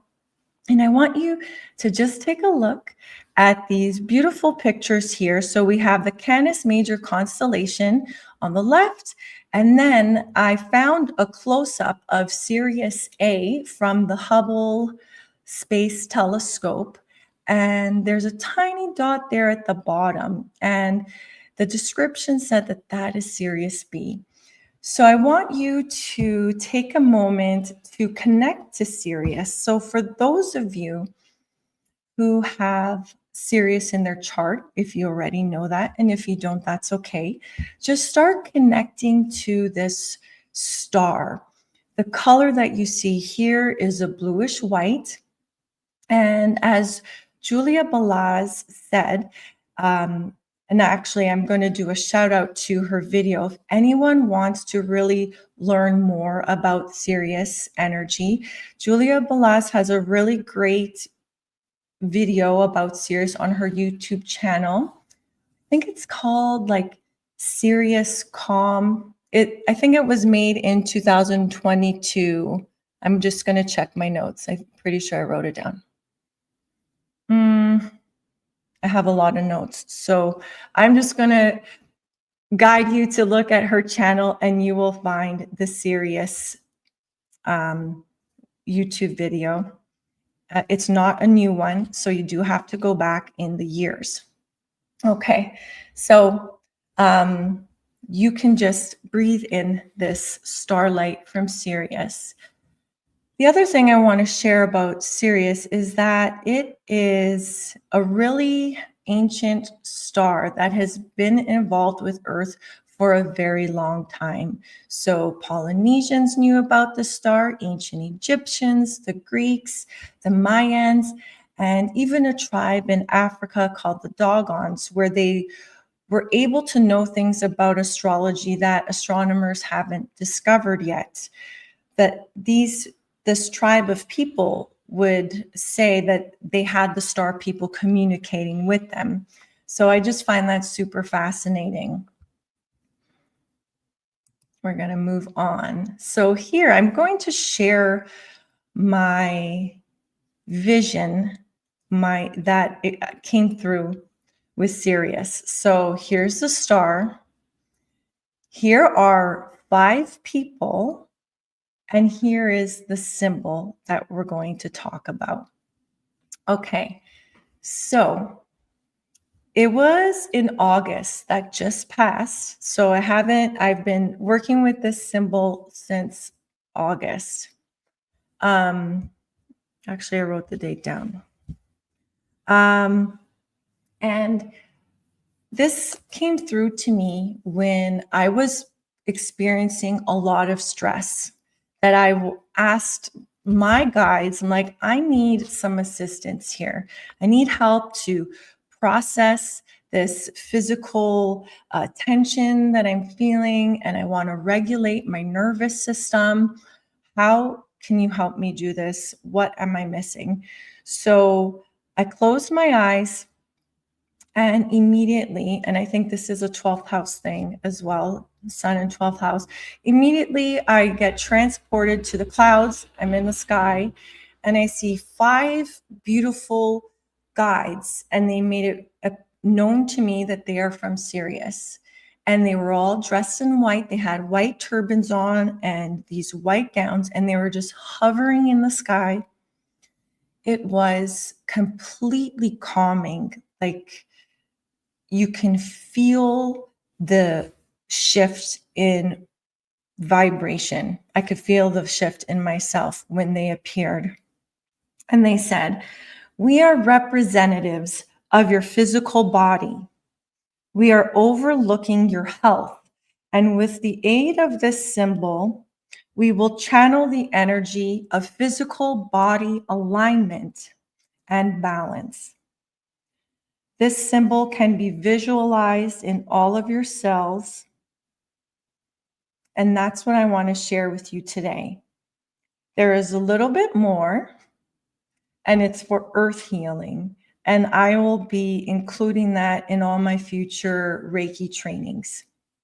So I want to really dive into this aspect of physical healing with you. So if you have a pen and a paper, you can draw this symbol out. And I just want to thank my niece, Samantha, because I drew this symbol on paper and I had no idea how to get it on technology.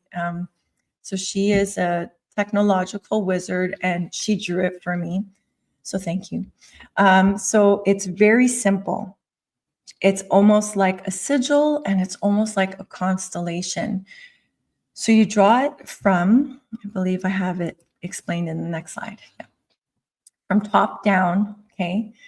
And if you do not have a pen and a paper, I would like you to use your hand, your most dominant hand, and just trace it. Just trace the symbol and see how it feels for you.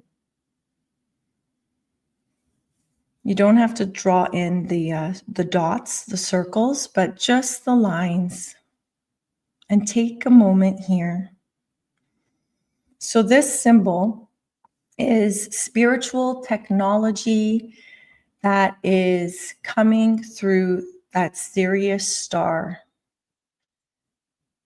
Sirius is dedicated to working with Earth as they helped in much of the seeding on our planet. And they are very empathetic to the physical pain and hardships and duality that we are experiencing.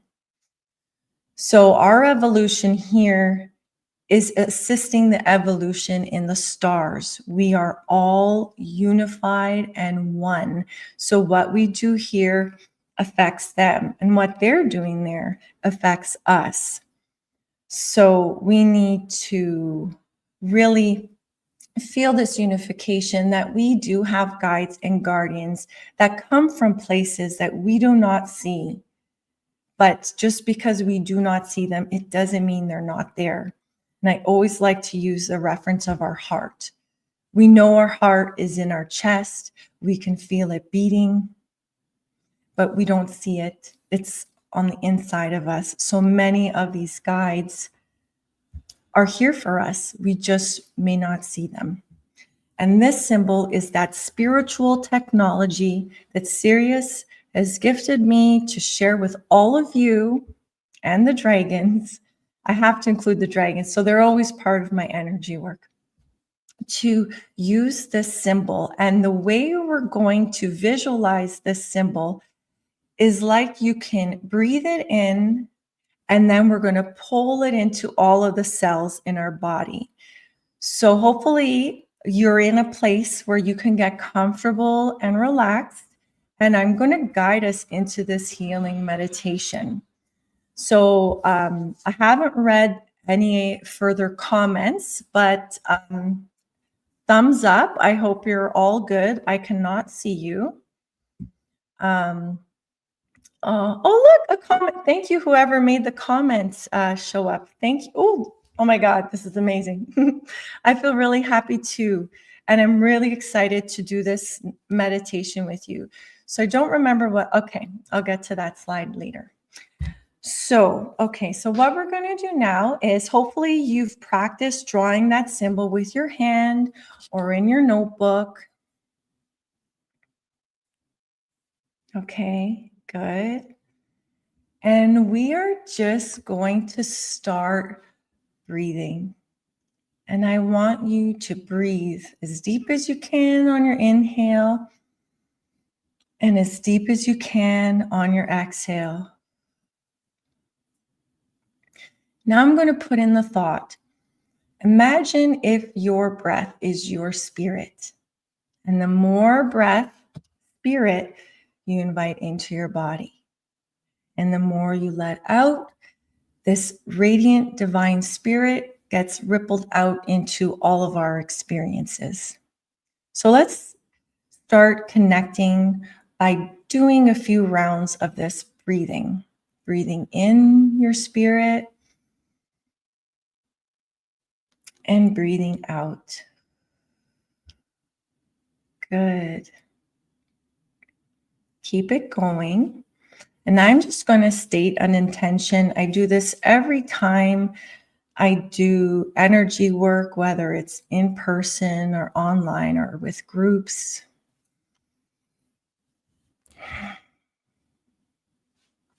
I, Sabrina Savoy, am a clear and perfect channel of healing. I do not take on anyone's energy on this call, nor do they take on mine or anyone else's on this call. We are all in our unique pillars of light, completely safe, protected, sovereign, and free. Calling in everyone's highest version of themselves to come be with them now, as well as my own.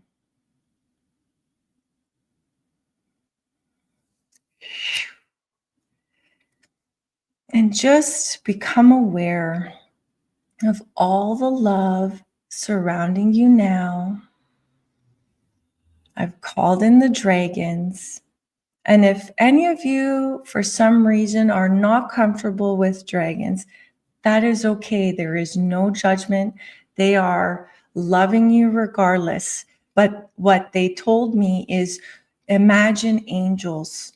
Angels and dragons are very close, and dragons are very close to source. And there is this unconditional loving energy that they are emitting to all of us. So there's 4. Everyone has 4. It's almost like you're in the center of a compass. And just take a few more breaths. You're going to breathe in the words love. And you're going to exhale the words love. So this is a simple breathing exercise I do, and I call it tuning our frequency. Imagine love is a word in the air, just invisibly hanging out, and you're going to pluck it out of the air and breathe it in through your nose. Love, love, love, love. And you're going to exhale the words love, and you're just going to let it ripple out. And these are white golden dragons are on guard, breathing love with us. And what they're doing now is emitting a beautiful, gentle white mist, just cocooning you and putting you in a 12th dimensional shield. So your physical body can be fully present for this healing, even if your mind is busy. And if your mind is racing, just let the thoughts go in one ear and out the other. And come back to the words love. Breathing in love. Breathing out love.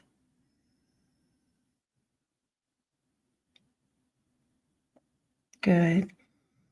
So regardless of if you have Sirius in your chart, if you have the Great Attractor or Shapley Attractor in your chart, it actually doesn't matter.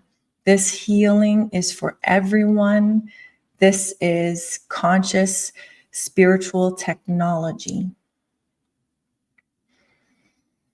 So now, as this pillar of strength and light is being held for each and every one of us, I want you to start imagining this symbol from Sirius.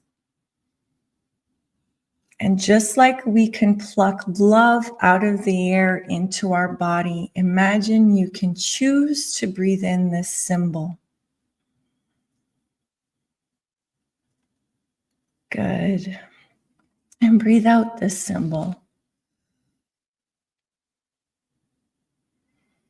And as you breathe in this symbol, there is a beautiful, warm, white and blue light coming in through the crown of your head, going in through your nose, going in through all the pores of your body as you're breathing in.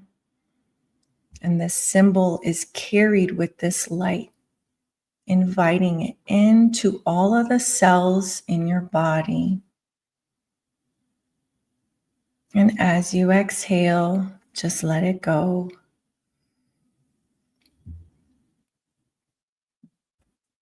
Good. Breathing it in, inviting this symbol in to all the cells of your body, into your nervous system, into the spine, and then let it go. Practice this for a moment on your own.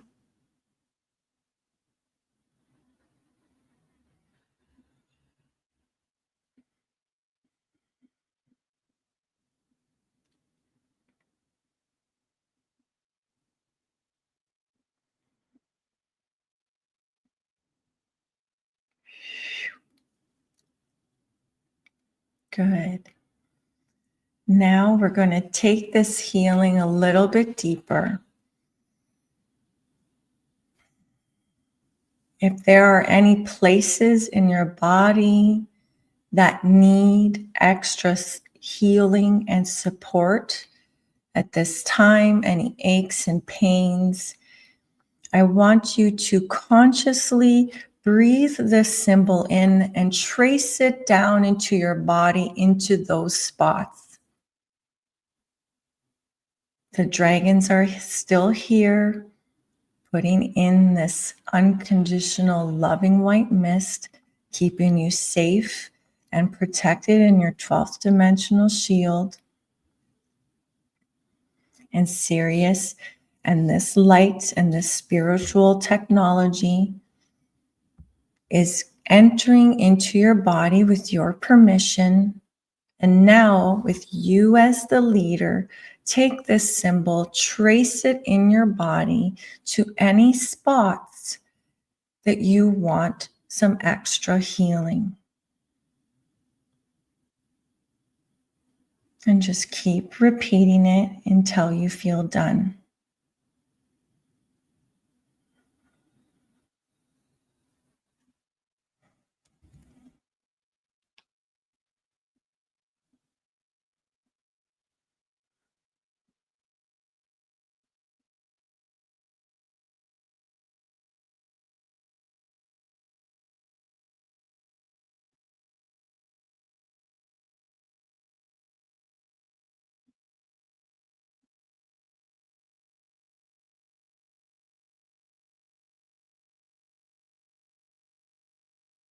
Now the cell is going even deeper. The symbol is going even deeper into your cells, reaching the nucleus, which is the center of your cell. And remember, you are the commander. You're going to take the symbol and the light and place it in the nucleus inside of your cell, and just see that amazing light ripple throughout your whole body.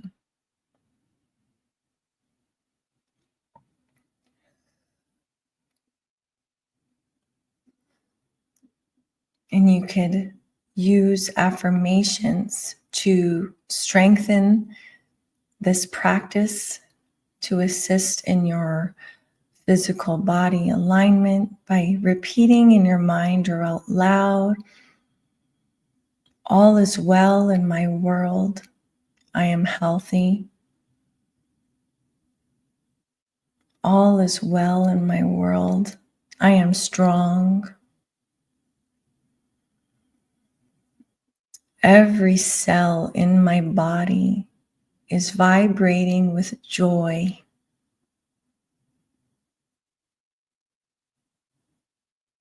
I trust life.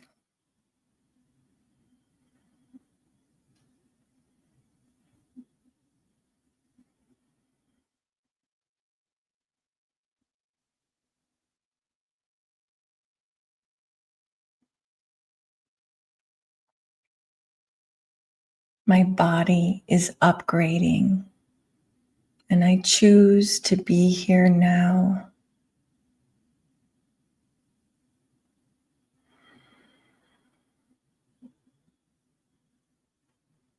I give my body permission to heal.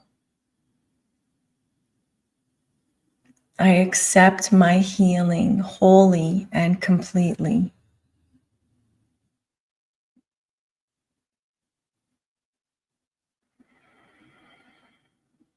And just keep breathing this symbol in. You're doing amazing.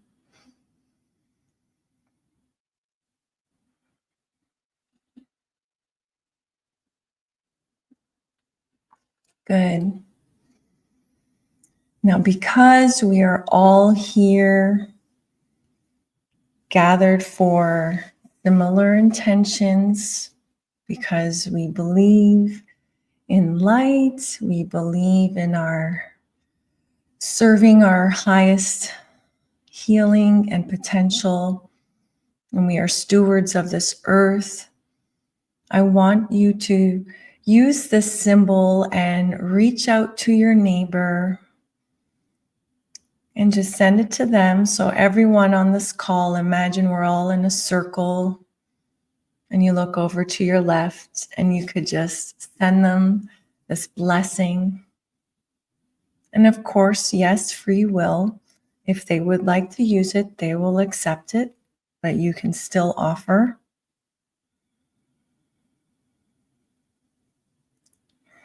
And now looking at your right and sending it that way.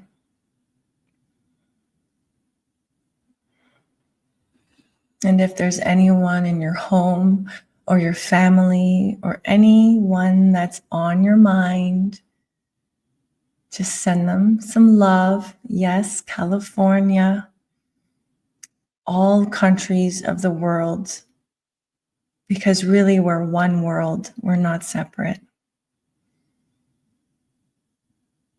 And just sending it out.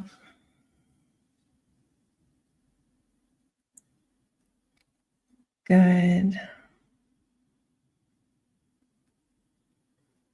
And then gently tracing your consciousness back to the nucleus in your cell.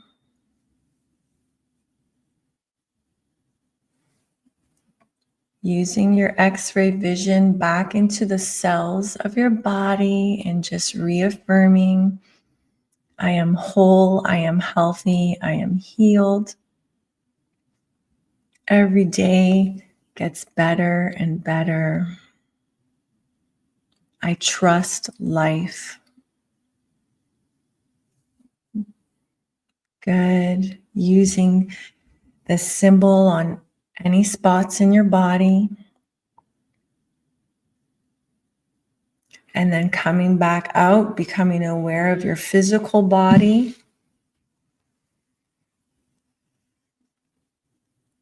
And with that, you're becoming aware of the dragons holding ground for us and our 12th dimensional shield.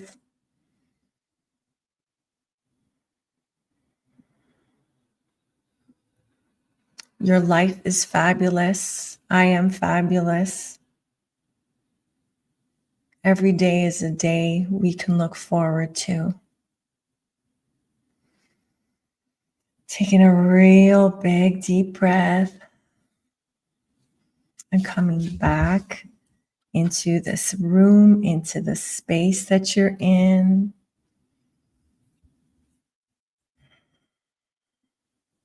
Beautiful.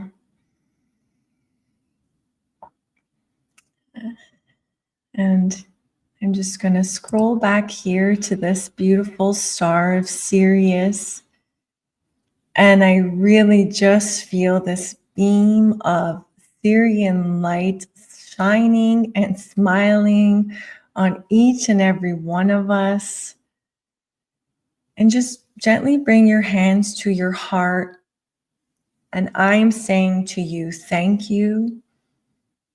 Thank you for showing up here today, whether it's live or recorded. Thank you for being interested in receiving.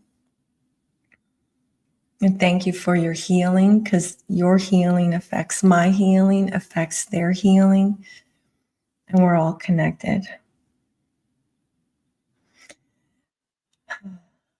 Good. So nice to experience this as a group. 11:11 in California. Yay. Thank you, Ursula. I hope everything's good in California. Thank you, Margot. So what I want to share with you is that I do have a gift to share with you.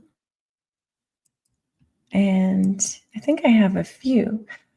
So on my website, I have it listed right here in the screen. So if you want, you can always screenshot this if you're on a phone, that is, because the symbol is here.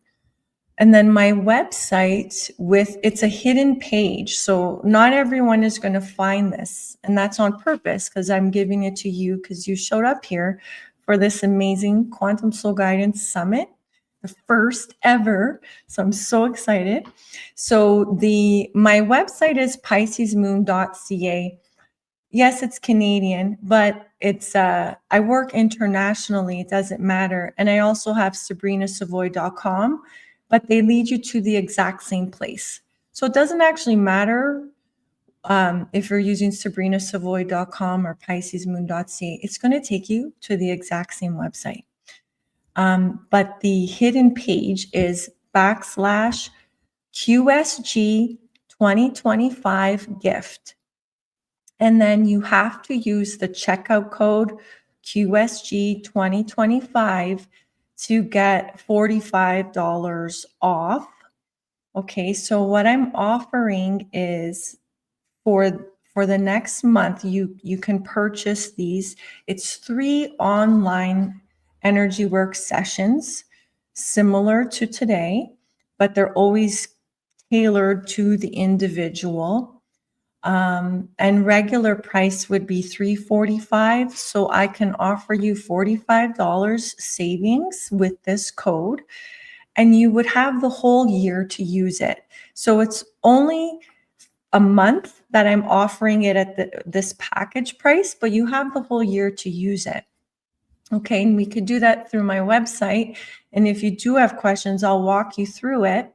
And then also on this page, if you keep scrolling down, there's 3 free pages to the workbook I wrote that Julia mentioned in the introduction called Infinite Me. And it's using inspiration from Louise L. Hay to learn about positive affirmations, because our self-talk also influences our physical body's health. Everything is a marriage, right? And we are on this timeline and this amazing journey of unifying everything we know, mind, body, spirit, right? So that is my gift.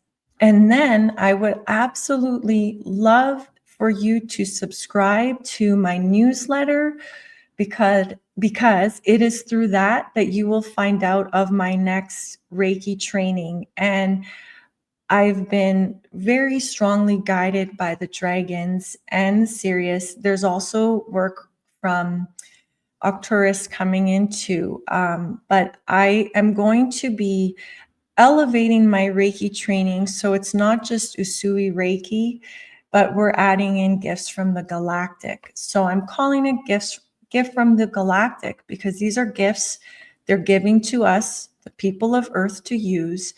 And not only can it benefit our life, but everyone else's. And also it's mirrored to the stars, right? So we're all connected.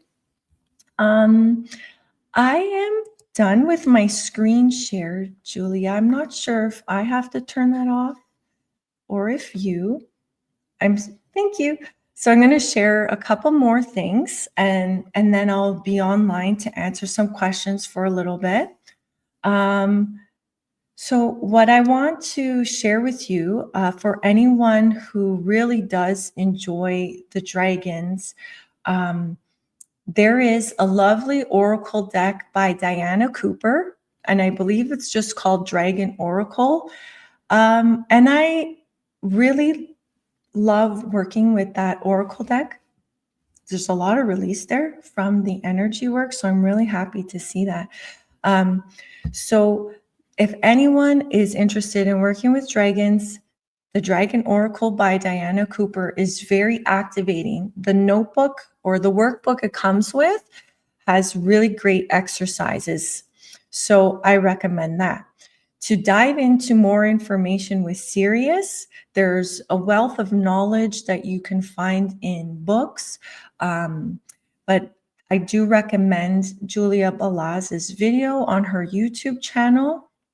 And also, if any of you feel really drawn to the ascended masters like Mother Mary, Jesus, Kuan Yin, Master Kutumi, Buddha, there's so many, Saint Germain, they have all studied in the secret schools on Sirius, learning about spiritual knowledge and spiritual technology. So follow your hunches, trust your life, trust your intuition, even if you are going through something challenging or difficult right now or having the ailment. Remember, it can be used as a stepping stone to serve your highest potential. So don't give up, keep going. And I really look forward to connecting more with all of you.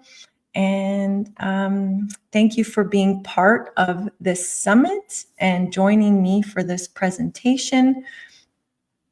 I'm dancing with joy too. Thanks, Amanda.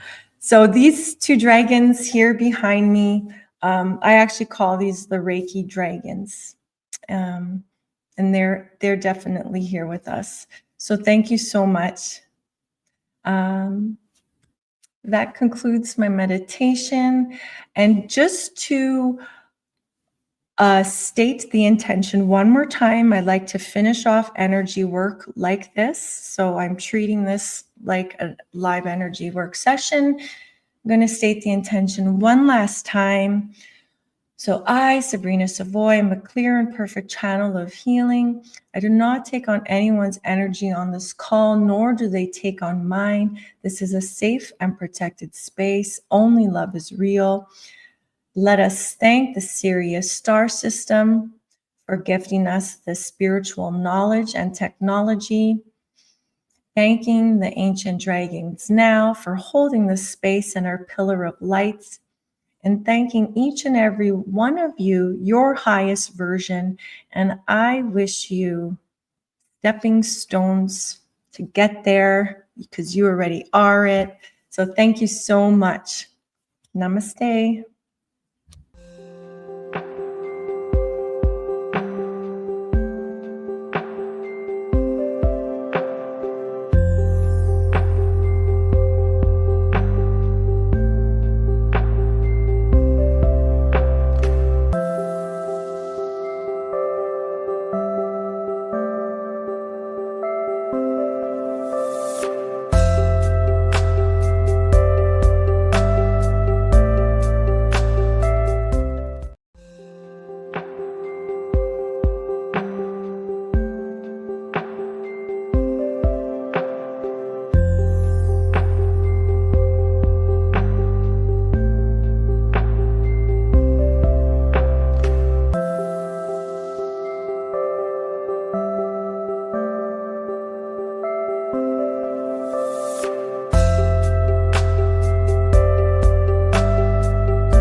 Speaker number 4 of today is Kellie Brett. She will talk about disclosure and discernment, Antarean wisdom, and strategies to navigate the information age. Kellie offers galactic astrology readings and astrology-based life coaching. She's also a certified Reiki master and Akashic Records reader. She is a veteran, a mother, a trainer at heart, a former corrections officer, and now a grandmother. And she brings over 2 decades of life experience into her work in service to others. Kellie became certified as Quantum Soul Guidance Practitioner on 11/11/2023. Today, Kellie will talk about the importance of information integrity in the coming years, relevant to the Galactic Astrology community and beyond. She will touch on 3 key aspects of the collective work we are doing as Galactic Ambassadors: the gift, the mission, and the work. Here are a few key points that will be discussed in her presentation. Habits are the modern human hack. Humanity is a group project. Elevate the conversation. Invoke curiosity over conspiracy. I'm so grateful that such important topic is covered during this summit. Thank you so much, Kellie, for following your guidance and offering this gift to our community. Take it away. Hey, I'm Kellie, and I'm so excited to be here with you guys today. Welcome to the Summit of Galactic Wisdom, Cosmic Perspectives, and genuine passion and excitement by our speakers and QSG practitioners from a wide range of backgrounds and skills. I echo the gratitude that has already been expressed for Julia and add to it my own personal love and respect for who she is as a person, as a woman, as a mother, as a leader, a teacher, a pioneer, and a true galactic ambassador. I also want to give a quick shout out to Margot Zen, who is rocking it behind the scenes, y'all, for real. And I know I could spend the entire hour gushing over either of them, but Julia will want me to get to the point, so let's go. Okay, y'all, before I move on, do me a quick favor and put in the chat, Julia rocks. Julia rocks. She does. She really does. Let's show her some love. I want to open my presentation with a small confession. Since the topic of dogma is part of this presentation, I've included the #1 question you can ask to uncover dogma, whether it's yours or someone else's. And that question is, am I willing to be wrong? While putting my notes together about this topic of UAPs and disclosure, given all of the recent hype and surge in information and congressional hearings and all of the media coverage, the declassified documents, the secret, not so secret government programs, all of the blitz that we've been seeing and witnessing in recent years, and especially recent months, building up to this almost feels like a critical mass point. So among other things, when considering this in the wider scope of what this could mean to our space friends, the galactic astrology community, and humanity as a whole. In doing all of this, for some reason, I was randomly inspired to test this question on myself. So, which I think is very fitting to demonstrate the point of what we're talking about today, because if I can't practice it, I shouldn't be talking about it, right? Quick side note, my journey to becoming a believer began slowly around the early 2000s. And somewhere around 2009, I had one of my earliest direct, personal experiences of directly communicating with what I now understand as cosmic beings. Since then, I have had countless amazing conversations and interactions with these intelligences outside of myself. I call them my space friends. And when I'm doing readings, I call them my star guides. So back to my confession. When I reached the section of my notes about dogma, for some reason I asked myself, am I willing to be wrong about their existence, talking about my space friends? And my immediate response was, no, I don't want to be wrong about my space friends. They're my space friends. They're real for me. I've had real experiences that I can't explain any other way. But when I asked myself that question, am I willing to be wrong about my space friends and their existence? My immediate response was no, followed pretty quickly with, uh-oh, because I knew that response was problematic. Later in the presentation, I'll explain why I recognized that response was problematic, given the topic we're going to cover today. And I'll also give you a little insight about how I worked through that response, that no, I'm not willing to be wrong. I had a clarifying realization following that. So I think that's very important to share with you guys. When Julia offered us the opportunity to present at this summit for the QSG practitioners, she asked us to pull out some key highlights and transits, messages and themes that stood out to each of us, which, as you can tell by the variety of presentations, different things jumped out to different people. So when I glanced at the transits and the energies of January, I got some clear insights right away of what stood out for me, which I'm about to cover. And then I looked forward into the year to see how those transits played through and what other transits would come out and take the energies to the next level. And also kind of looked at the transits we were bringing into 2025 from 2024. And so kind of finishing those themes and following through. And so here is a quick overview of the transits and a little bit of why they stood out for me. And as I go through the presentation, I'll make those transits relevant to the topic. And I hope you'll see why these themes jumped off the page at me. And hopefully you find some helpful information. My goal in this is not to throw out conspiracies or to feed energy into any kind of fear or anything like that. I really want to help educate people on what the current techniques are relevant to influence and manipulation and technically mind control. We're all in this together, right? So let's get into it. When Julia offered us this opportunity to present for a topic for 2025, here are the first transits that stood out to me as far as energies and opportunities to open the year with. First thing I saw was Jupiter retrograde in Gemini, which started on October 9th of 2024 and will go on through February 4th. Some of the themes here could include rethinking, reviewing, revisiting, revising beliefs, paradigms, ways of thinking, philosophies, worldviews, and dogma, religious or otherwise. Then we have Jupiter retrograde conjuncting Aldebaran, or Aldebaran, depending on how you say that. The dates I have for that are January 5th through March 6th. This will include themes of revisiting diplomacy, reconsidering balanced positions, cooperative approaches, everything in alignment with heart-centered solutions. Aldebaran really encourages us to be compassionate with ourselves and others as we experience these paradigm shifts that we'll talk about, and offering heart-centered responses.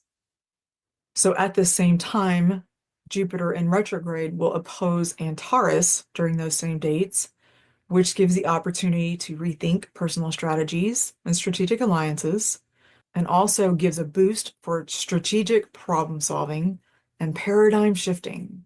And it will also touch on free will and personal responsibility. I just did a video on Antares and how they are protectors of free will, which leads very well into the Chiron in Aries conjuncting Tau Ceti from around January 1st to February 5th, depending on where you're at.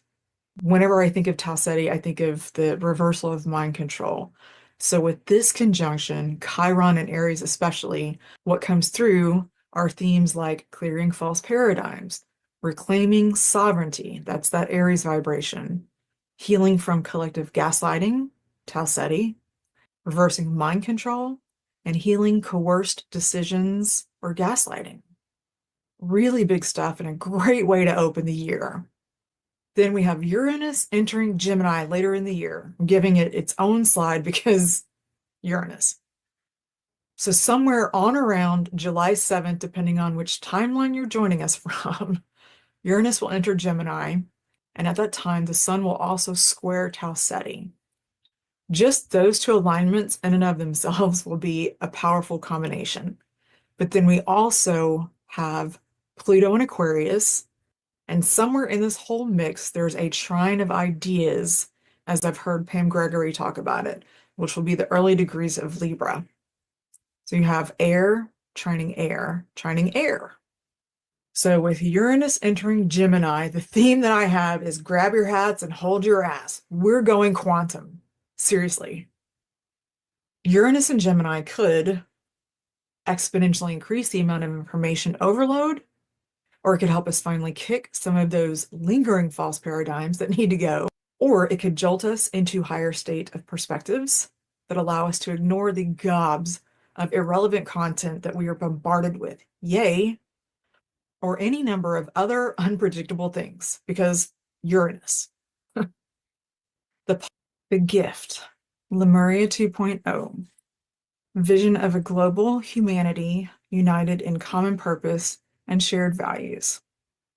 Here is an example of a deep internal desire that I think most of us resonate with, at least to some degree.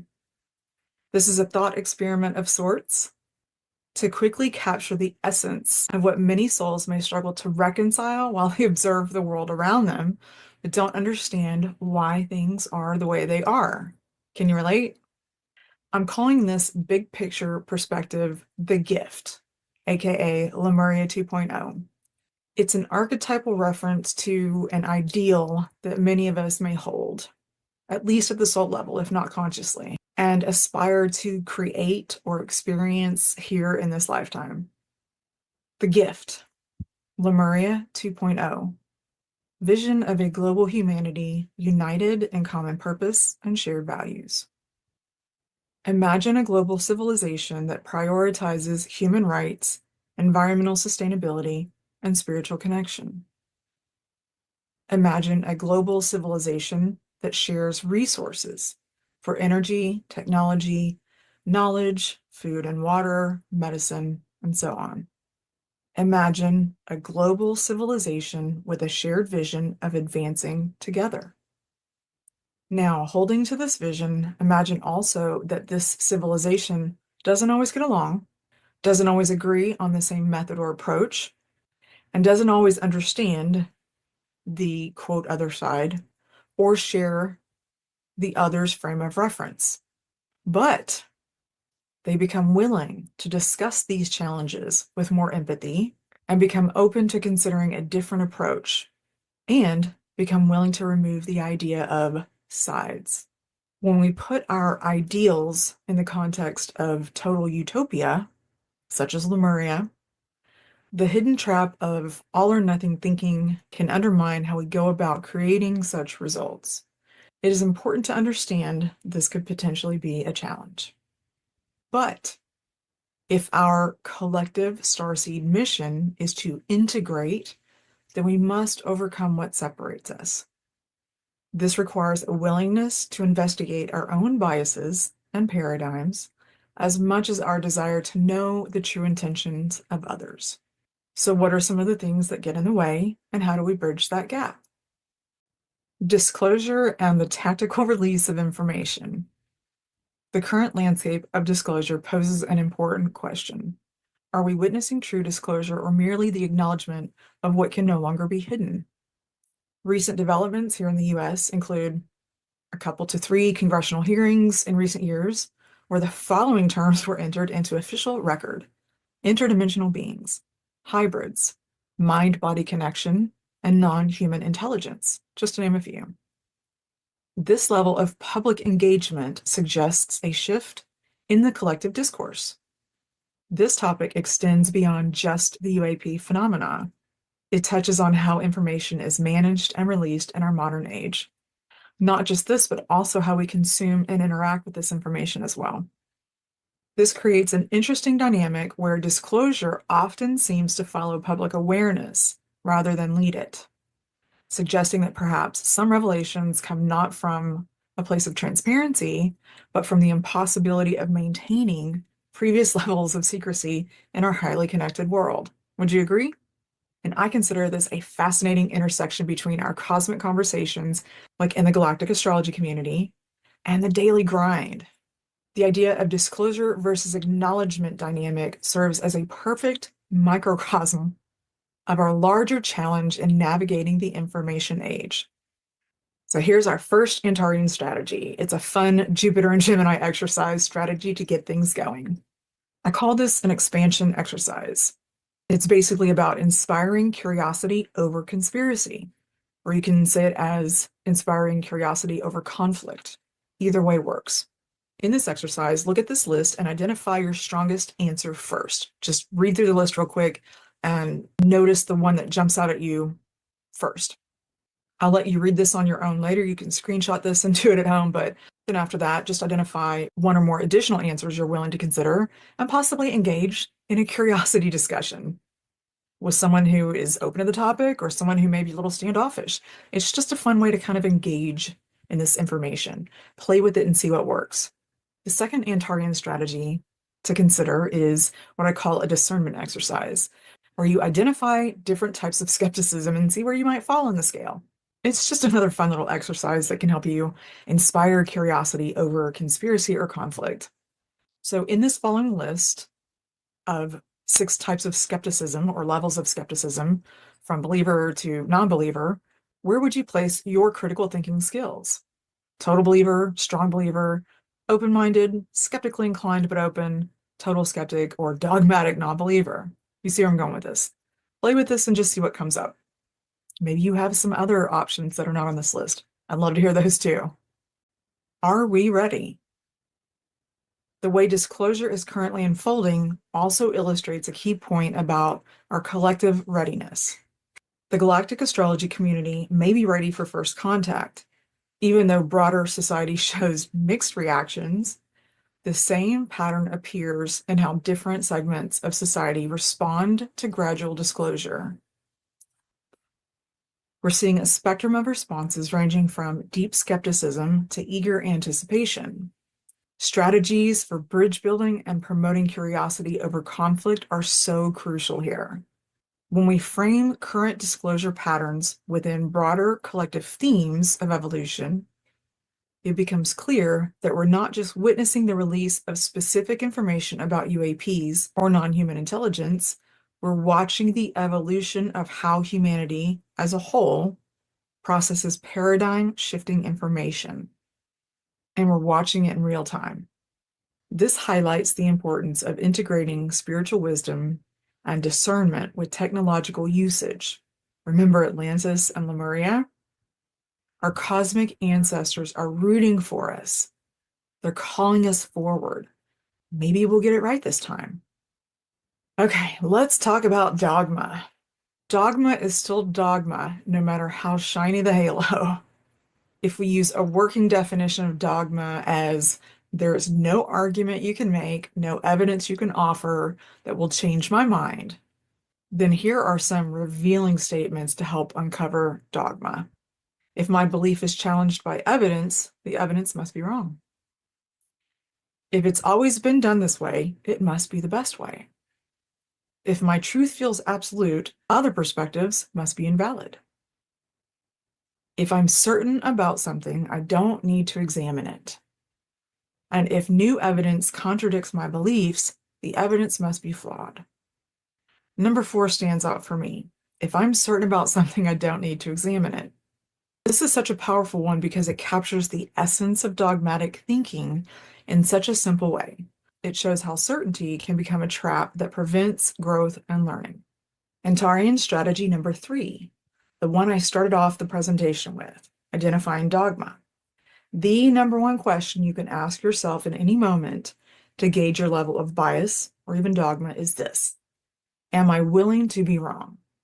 If you're simply wanting to explore what else is possible with or within a scenario, you can ask yourself, what if I'm mistaken here? What if I'm wrong? What's the worst that can happen?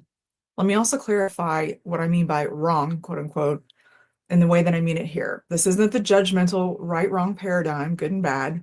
This is about error, either in thinking process, approach, or results. It's the neutral version related to accuracy. Antarean strategy number 4. I call this one a bridge exercise, also building curiosity over conspiracy or over conflict. So here's a quick list of some handy responses to have in your pocket when you're presented with someone else's skepticism or their dogma that can open the conversation or at least keep it from escalating. It can de-escalate things when someone gets really triggered by their beliefs, and so on. Simply look at them and say, I can see your point. I understand your perspective. I see what you mean. Now, going back to my original confession about, am I willing to be wrong about my space friends? And I said, no. When I looked into that further, I said, why am I not willing to be wrong? Or what am I not willing to be wrong about? So when I sat with that for a minute, I got really honest with myself and said, it would really suck if I came across irrefutable evidence, if I had a different epiphany, not just if I changed my perspective, if I started believing something else, but if something was presented to me to where I couldn't argue the point of my space friends being real, I would be very sad. I'd be devastated. Not gonna lie, that would be a sad day. I would hate it. But at the end of the day, I am willing to be wrong. Even if it hurts, I'm willing to be wrong. Here's another very quick example that's outside of the galactic conversation that was a very real world moment for me. And it was deeply challenging. Okay, this admission is very personal, but it's also very real. It's a moment that I had when my son was about 3 or 4 years old. And guys, just a heads up, it starts off with a deeply held belief that I had growing up and into my early adulthood about men, but I don't carry it now. I have corrected my understanding of this. But when I was younger, I inherited the belief that men kind of suck, that men are selfish and that, at the end of the day, whenever they were making decisions, they would ultimately decide what was best for them or what they wanted to do, and, just kind of selfish.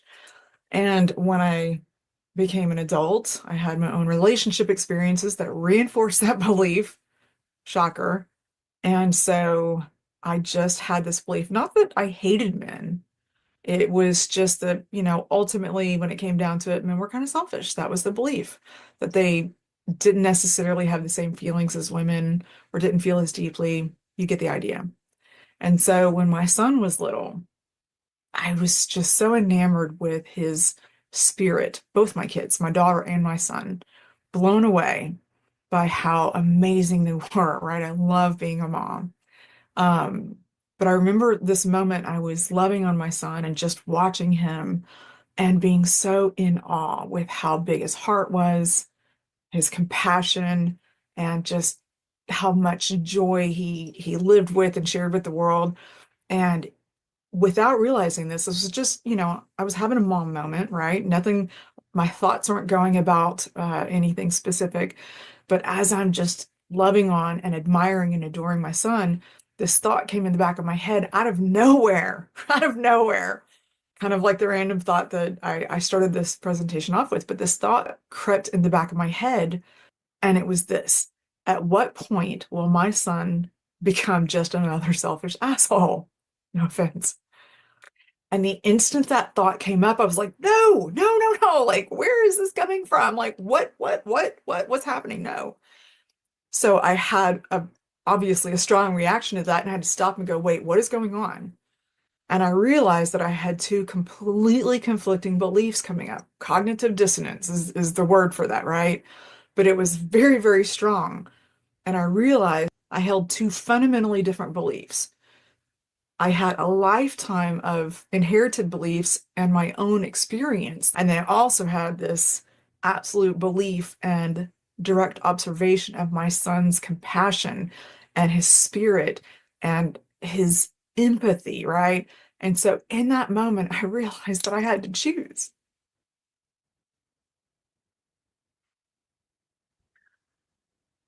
Everything in me said my son is not.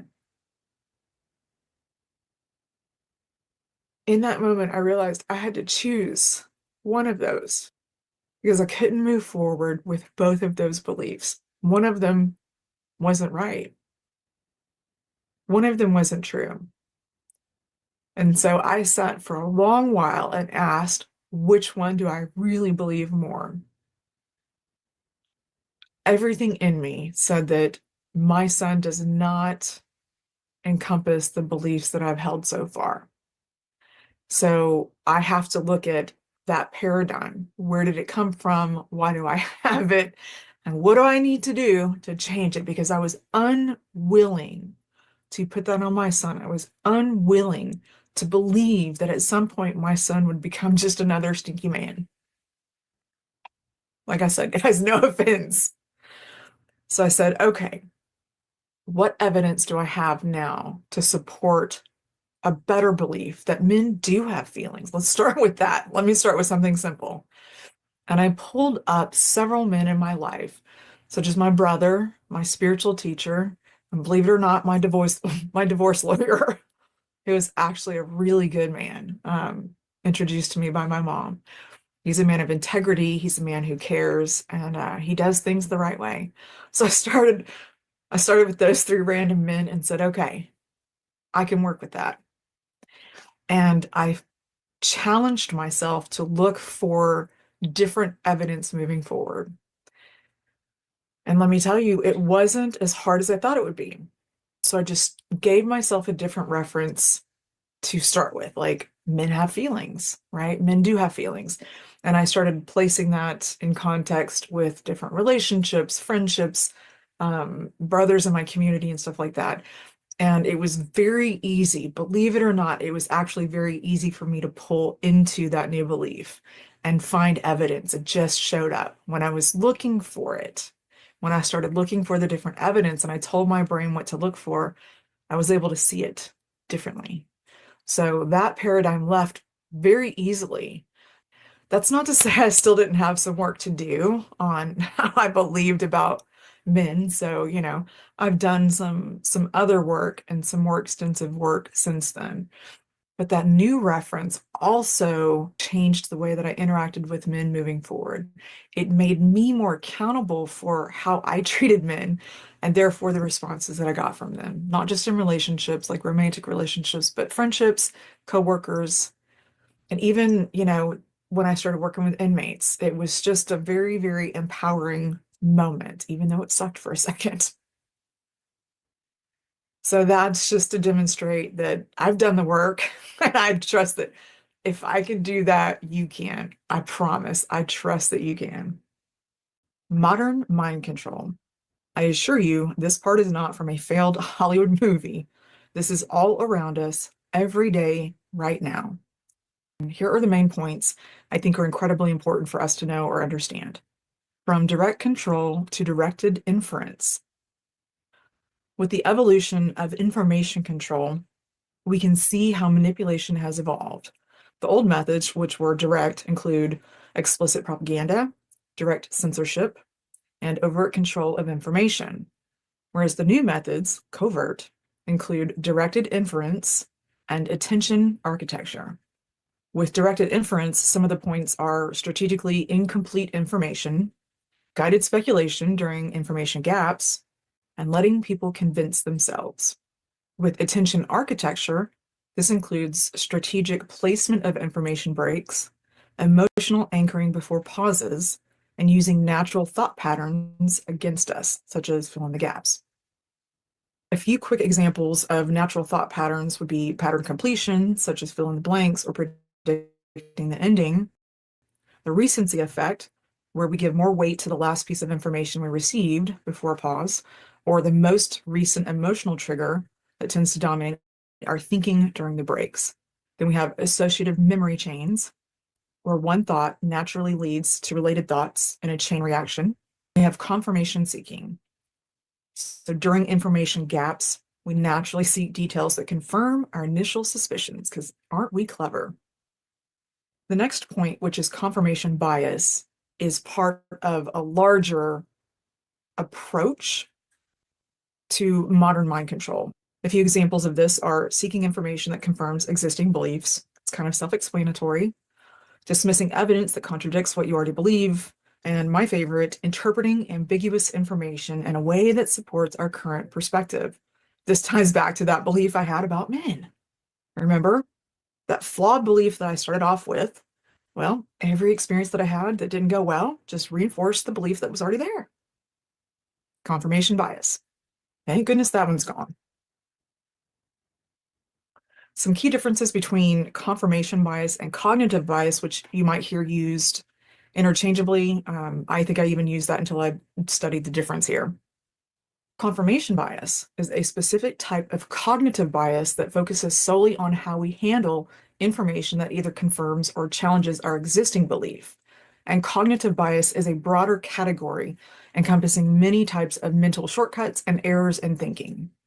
Confirmation bias deals with how we process new information and typically works against accurate understanding, whereas cognitive bias can affect decision-making processes, but it's often unconscious mental shortcuts that sometimes help us make quick decisions, like if we're in danger, for example. Understanding attention as modern currency. In today's digital age, attention has become our most valuable and contested resource. Even more so than water, it could be argued. While traditional currencies measure economic wealth, attention represents our cognitive wealth, and like any currency, it can be earned, spent, invested, or stolen. In the attention economy, every ping, notification, and alert represents a transaction, keyword, transaction in the attention economy. Our attention spans have become monetized through advertising, algorithms, and content delivery. And you may have heard the phrase, if you're not paying for the product, you are the product, which reflects how our attention is being commodified. Modern mind control through attention hijacking. Dopamine-driven design includes apps and platforms that are engineered to trigger dopamine responses. This is where we get beyond just the mental distractions and like emotional triggers that keep our attention or keep us tied into like a drama loop. This is where people have figured out, I want you to hear that again, people have figured out how to hijack the chemicals in our brain through these processes. This is where we get into the mind control aspect of it, where it has nothing to do with like a tinfoil hat or some sort of machine that's creating waves in the atmosphere or something that's, that you think of the old school mind control methods, hypnosis or whatever. They've actually figured out how to use our own brain against us. Another example is what I call the scroll hole. So like the infinite scroll features that exploit our natural curiosity. I didn't come up with the scroll hole, but I don't remember where I heard it from, but it makes sense. Pinterest is my scroll hole. And then we have variable reward schedules, like the social media likes, that create addictive patterns. This is a real thing, y'all. Another aspect is that the push notifications create artificial urgency. Next, we have attention fragmentation. This includes multitasking culture that fragments our focus, constant context switching, which reduces our thinking capacity. So when we're constantly switching back and forth between this task or that task, and it's a bunch of incomplete tasks or incomplete thinking processes, it actually reduces our deep thinking capacity. Short form content that trains shorter attention spans. I'm sure you're familiar with that one or you've heard that. And then information overload, which leads to decision fatigue. Hopefully you're not feeling that right now at this point in the presentation. I know this is a lot of information, but I want you to be able to unpack this over time. Fun little side note, this one place I worked, I had a sign that I would switch between multitasking mode and single tasking mode. So when my brain was full at the end of the day, I would switch it up to single tasking mode, telling people like, I can only do one thing at a time right now. Take that for what it's worth. Weaponization of attention. Let me say that again, weaponization of attention. And when I say weaponization, that's not just a word that I pulled out of the ethers because I think it sounds cool or dramatic. It's actually a word I've heard used in some of the literature from like Chase Hughes and the behavior panel. Our attention is being weaponized, literally. Some of the methods of this include like echo chambers that capture and retain attention. And what happens with those echo chambers is they basically narrow our viewpoints more and more to where whatever narrow focus we had becomes even more and more narrow. Controversy and conflict, all that drama that amplifies and captures attention, and of course, emotional triggers to maintain engagement. The key takeaway here is that modern manipulation doesn't force conclusion. It architects the journey to them. Our challenge isn't just protecting against direct control, but maintaining sovereignty over our own inference process. Chiron conjunct Chalcedony. Chalcedony is in Aries, which is about sovereignty, among many other things. Okay, I feel it's important to make a super quick point here about our biology and why it's relevant to this discussion. The relationship between our cognitive evolution and our biological reality presents a fascinating challenge that's central to our current development. We've achieved remarkable cognitive advancement and technological sophistication, but we're still fundamentally mammals, with biological programming that has evolved for smaller social groups and simpler environments. Let me break this down into a clear framework.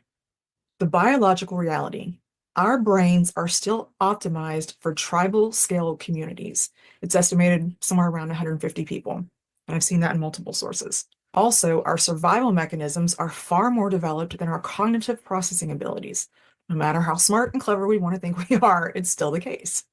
Our prefrontal cortex, aka cognitive processing, or the executive function of the brain, is often overwhelmed by more primitive functions. Basically, we're processing billions of connections and abstract concepts with hardware that evolved for much simpler tasks. Then we look at the modern challenge. We're asking our mammalian brains to process unprecedented amounts of information. Jupiter and Gemini all day long. It's not just all Jupiter's fault, though. This leaves a significant gap between our biological capacity and our current social and technological reality. And those who understand this gap are already weaponizing it against collective consciousness. Language vibrates because we do. I want to bridge this point between our thoughts and our physical being for a moment. My presentation has strong focus on the mental and emotional planes based on the transits that I'm covering here. So let me pause to bring us into our bodies for a moment. So here's a sneak peek into my gift for you at the end of this presentation. And it's a small example of how we can embody the change we wish to be. One of my all-time favorite quotes is from this book, The Language Codes. And it says, "When we speak, we program the field around us." I fundamentally believe this statement and feel guided to share with you some of my life's work, which are the declarations. They're not affirmations, these are declarations. As I introduce the next Antarean strategy, number 5, it is my deepest desire for this exercise to inspire you through those challenging moments, to show you the real you in all situations, no matter how muddy the waters. I truly hope you see yourself reflected in these declarations. Antarean strategy number 5. I call this a vibrational upgrade, and it works as a law of attraction practice. Language vibrates because we do. I really believe this. I have watched countless people give winding and abstract explanations about the I am, but I always felt so lost in those explanations. So I finally sorted my way to the core truth of this. When we say I am, we are saying I exist as. It's that simple. So whatever you put after this is claiming the state or quality that you want to vibrate at. Forget the overthinking and flowery phrases, keep it simple and let it work. But here are some examples to get you started. Stick around to the end to hear more about my gift. So the way that these declarations were crafted, the way I was guided to do these, was that the body that you see, the paragraph, they're all exactly 111 words. So all my numerologists out there, type 111 in the comments or the chat box right now, 111, if you're into numerology. It made me really filter out and use discernment, which was a fantastic exercise in its own way. But I am purpose. Here's how this works. I am purpose. I fulfill. Purpose is the practice of defining and living a meaningful life. It can be the meaning that we give to our lives or the meaning that we give our lives to. The difference between having a purpose and living with purpose is permission. Participating in something we enjoy brings satisfaction, and participation in something we value brings fulfillment. Although we assign meaning to people and experiences based on their significance or influence in our journey, our sense of meaningfulness comes from within. It is the permission we give ourselves to live a passionate and fulfilling life. If we wait for others to define us, then we also wait for them to validate us. I hope you enjoy this. And at least one. I'm hoping more, but I hope you found at least one technique or one strategy that will empower you in 2025 to regain a sense of empowerment over your attention, to help you prioritize your well-being, your attention, your sovereignty, and your natural state of awareness. And I hope you do beautiful things with that in 2025, not just for others, but for yourself. And I'll close with this. Whatever you do, look for opportunities to elevate the conversation, inspire curiosity, and have fun. Have fun. Remember Uranus, grab your hat, have fun. That's all I have. Oh, that's not all I have. My gift. So my gift to you is a set of 11 declarations that the star guides want you to have, and I want you to have, to help you embrace 2025 and feel inspired and empowered. So these are 11 declarations in the format that I showed earlier. I don't have the cards reprinted yet, so I've put them in a PDF document that you can just download. So excited. I hope that you use them, enjoy them, and grow from them. And I'll close with this: language vibrates because we do. So I hope that you vibrate higher and higher this year. And I hope that you get to hang and chill with your space friends too. I hope that you get to have good adventures and great realizations. I hope you enjoyed this. Thank you for sticking through all of that information.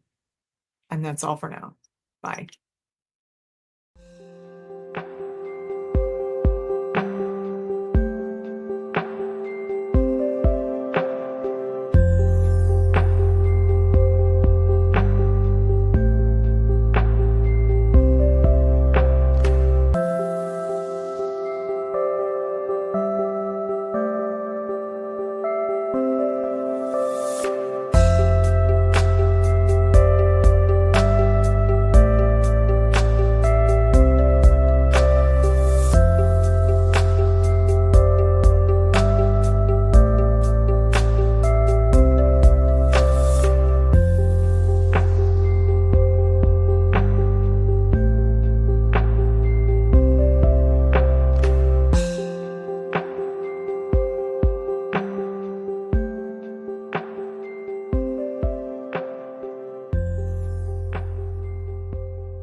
Let's welcome speaker number 5 of today, Joyce van Nispen. Her presentation topic is 2025 in relation to the alignments of Hercules, the path of initiation. Joyce is a relentless student, explorer, and researcher of life and its mysteries. Since 2012, she offers consults and teachings on various topics like hand analysis, tarot, numerology, traditional witchcraft, regression, the way of the 9 pentacles, and since October 2023, Galactic Astrology. She is the author of the popular Dutch books Witch, Moon Calendar, and Hand Analysis.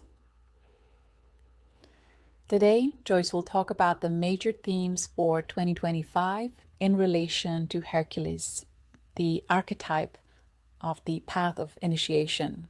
She will share about how she works with tarot and numerology and offer guidance on some of the full moons of the year 2025. Joyce is presenting live, so if you will have any questions in relation to her topic, write them in the comments and she will answer them after her presentation is over. Welcome, Joyce. Take it away. Hello, you all. Welcome to all who are seeing this live, attending this live, and welcome for those who are seeing this afterwards in the replay. My name is Joyce van Nispen, and thank you, Julia, for introducing me. As Julia already told, I am like a student and relentless student of life, and what I do is I like to combine all these modalities, whether it be hand analysis or astrology or galactic astrology or tarot. I like to combine all this and see what stories they are telling and how they intertwine with each other. And all of my findings I'd like to pass on, of course, to students. So today I'm gonna tell about the importance of stories and words, as Kellie already in her previous wonderful presentation said how important they are. And in 2025, they are very, very important. So the stories and the importance of stories, because as that is what we are all doing, we are living and creating our own story as we go along. I am creating a story of a human called Joyce, and each and every one of us, not only as an individual, but also as a collective called humans. And in order to understand the context of what stories are at the very baseline of this era in time, we can turn to the many, many, many stories as source of information of what it is we unconsciously are living out. All these stories are related to the stars and constellations. And we might change the name of the figure in the story, change the scenery, give them another jacket or a cloak, change the narrative a bit.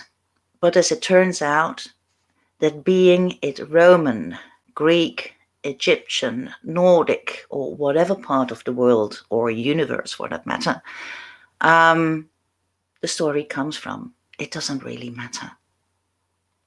And know that there are even different versions related to the exact same story. So it is important to realize that there's no right or wrong version. It is not about the search of the true story. Let's not focus on the cloak. Let's not focus on the scenery. All stories are true in the eye of the beholder of the story. And all versions contain valuable information. And this exercise is solely about on how we might apply the information in our benefit for our expansion of consciousness. So today we focus on a certain constellation we now call by the Roman name Hercules, a great hero. And as we are still living out these heroes' stories today, we constantly creating circumstances in where we want to be saved. We are going to look at how we can use the same information in another way by becoming our own heroes, saving ourselves. So the focus will be on 3 stars in that set the stage for 2025. And those stars are Massim, and you see Massim, if you look at the left picture of Hercules, you can see Massim is in the 2nd star from the shoulder. And I have no idea why they call it the wrist, because, well, that must be a very dislocated shoulder. But anyway, that's Massim. The other one is Ras al-Ghati, and Ras al-Ghati is placed exactly in the middle of his forehead, so the 3rd eye.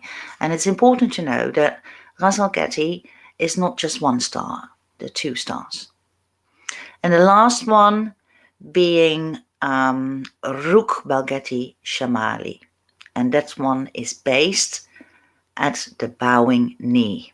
You don't see it at the tarot card over here, but that's what it is. So in order to understand who Hercules was, because Hercules is the Roman name for the same figure we call Heracles, and the name of Heracles means victory over Hera. Now, I'm not gonna go into depth about the origins of Hera, but I start with she was the sister and wife of Zeus, the god of the gods in the Olympian area. And now we know Zeus by the name of Jupiter, the Roman name.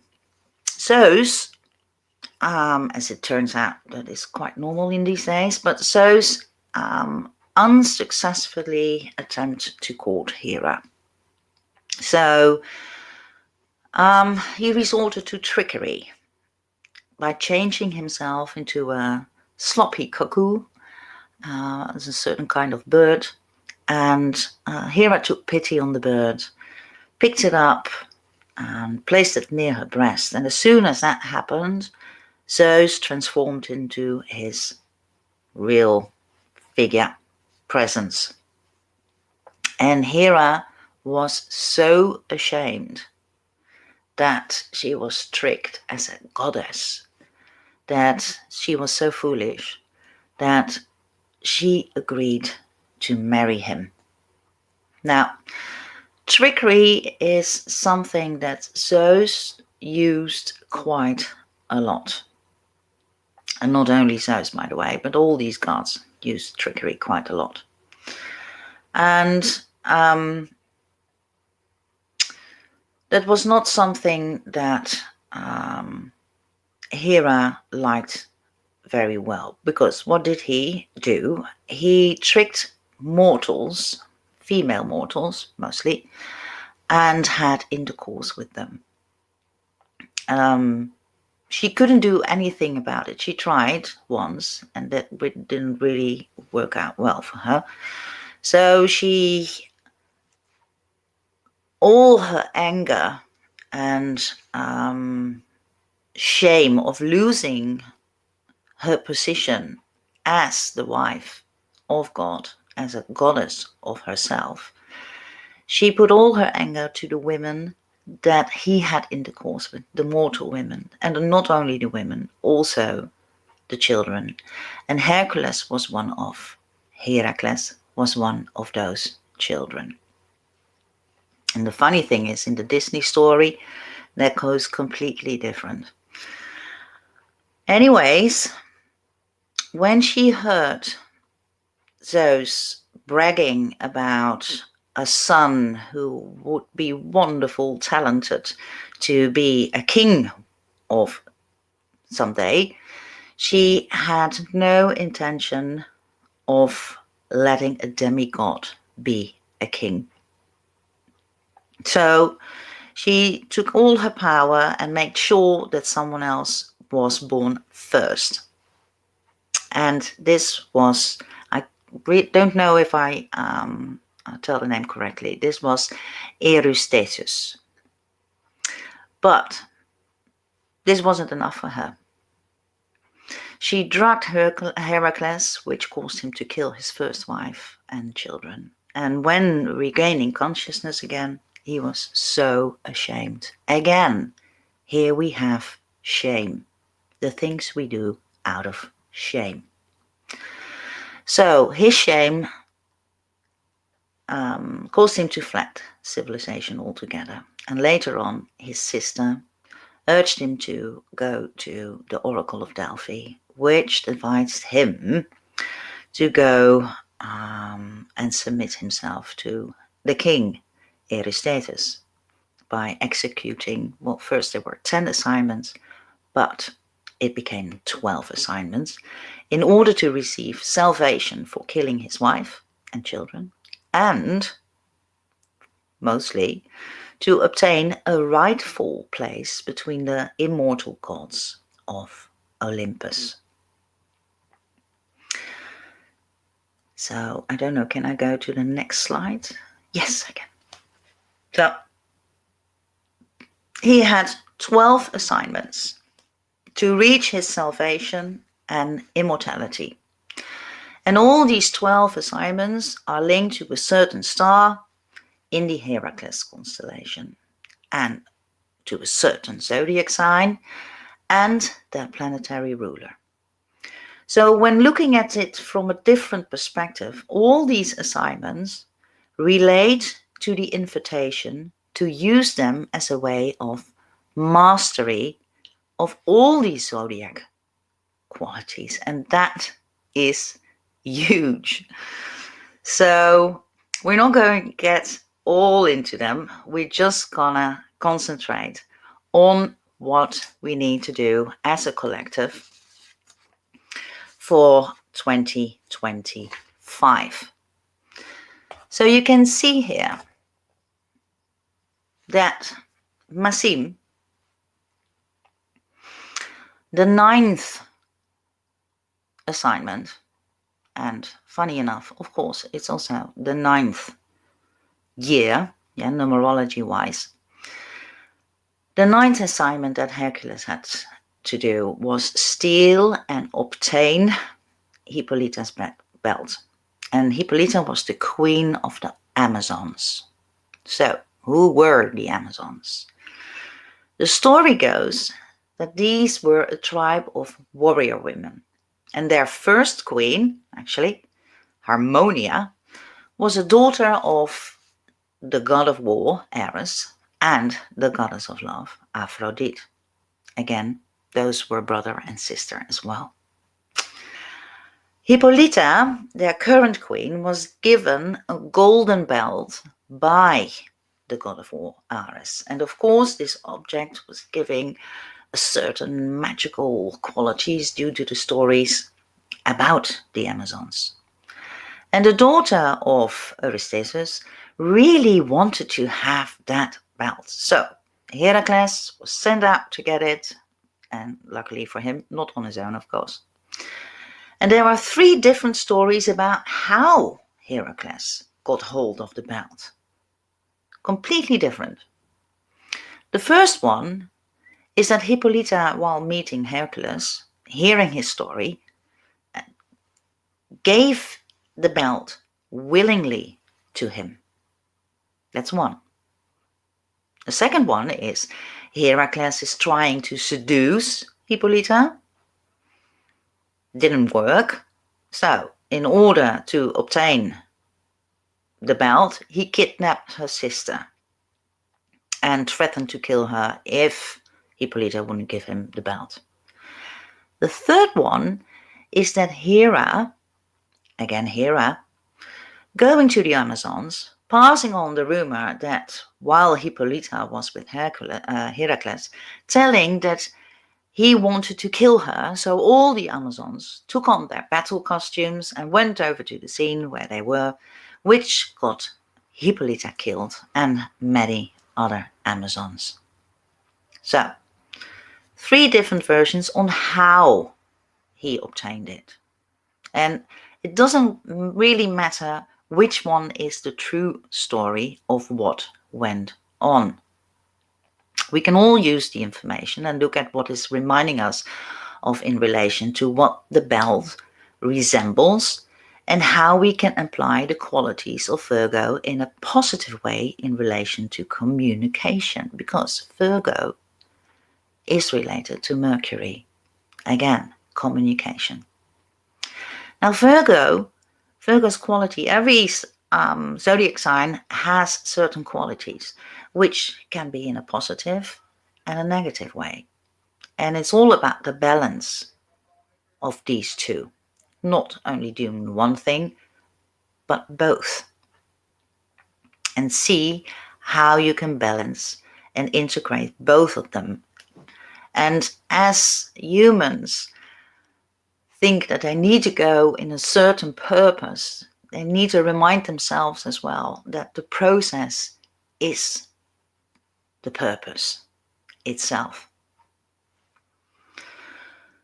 So, Virgo is mainly about the good of all in a positive way.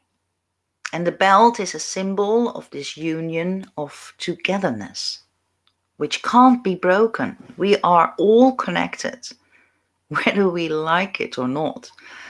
So, in order to experience this connection, we need to be willing to see that everything is an expression in polarity. It's the plus and the minus, the dark and the light, the feminine and the male energy, the receiving and the giving, the inhale of breath and the exhale of breath. So we are asked to integrate these polarities within ourselves. And of course, everybody has a preference. Of course, everybody has something that they judge about themselves. They don't find it good, or they judge about another. But this particular assignment is all about form, behavior, lineage, and stories. It's all about what we believe. So when Virgo is about cultivating the virtues of love, of tolerance, of compassion and inclusiveness, let's look at the story of how exclusion and inclusion are based on form. So the experience of life based on matter, based on what we see. Yeah, whether it's a chair or a human being or a plant, or so when we solely base it on that, our inclusion or exclusion. If we look like form about the Amazons, well, we can say these were a female tribe of warriors, right? So the form was you needed to be a female, otherwise you're not included. And males, well, they were only used for purposes of birthing another child. Were you an Amazon and you were birthing a boy, that's too bad. It was sent away straight back to the father, if we can call it a father. So the way it was judged to be at that tribe purely on being a male or a female. That's one of them. The other one is behavior. So to be part of the Amazons tribe, one must be trained as a warrior. Yeah, it's no good if you are a baker. You must be a warrior. And this is also, of course, if you look at the qualities of a warrior, and we can say you're a female warrior or a male warrior, it doesn't really matter. The energy is, and we have been diverted from that big time, but male in nature, male energy is giving. Female energy is receiving. So here we have females who are overly qualified in a male dominated energy. And this is also what we have been seeing for the last, well, I don't know how many years, that women in the form of women are trying to be active in male qualities. And now we have been going to all the way to that. Lineage. Well, this whole story is all about lineage. Hera being afraid of losing her position due to her husband's behavior. Heracles tormented by not being in his rightful position as king.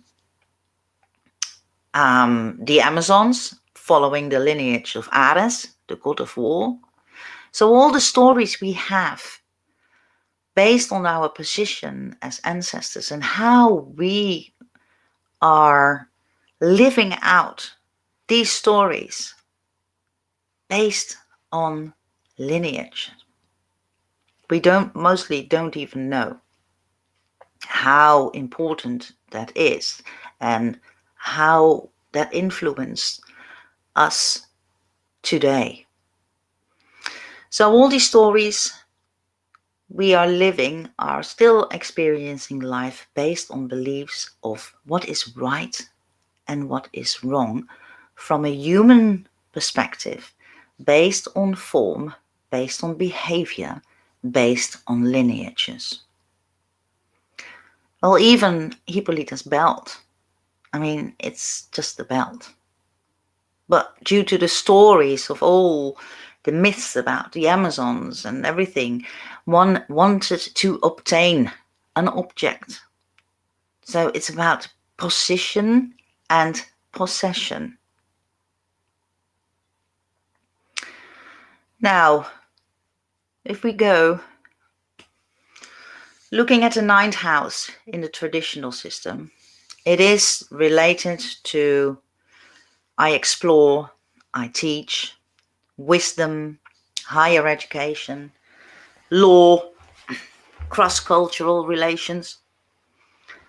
And Masim is actually also in Sagittarius, which is in the traditional house, the ruler.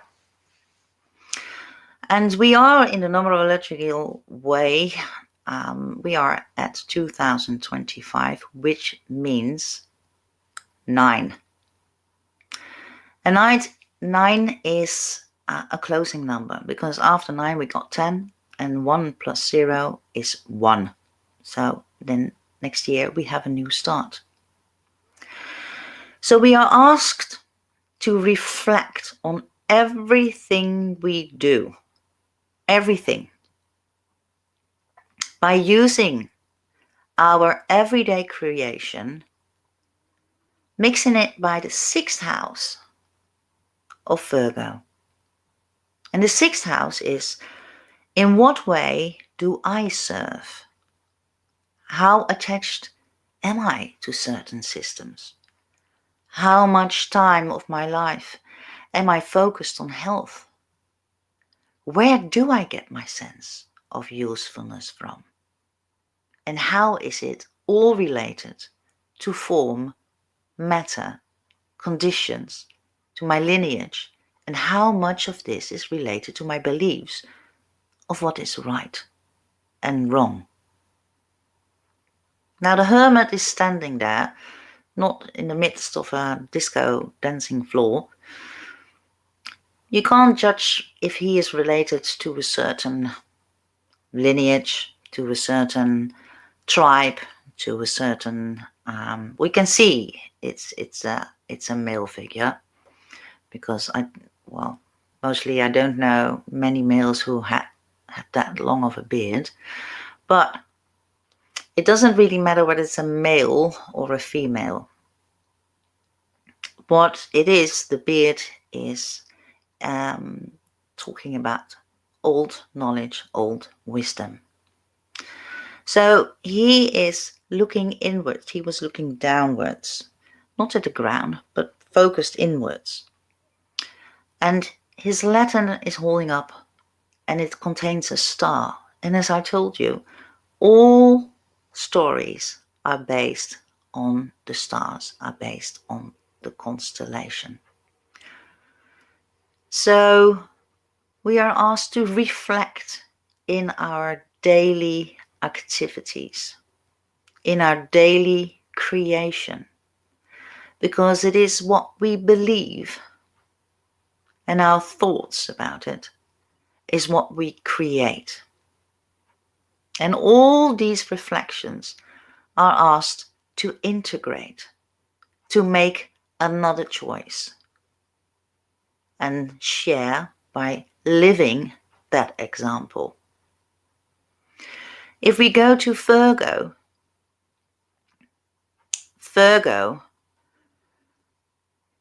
we used to connect our, like, how do you call it? I can't get to her name. Mary, the mother of Jesus. But in the old days, she was related to something completely different.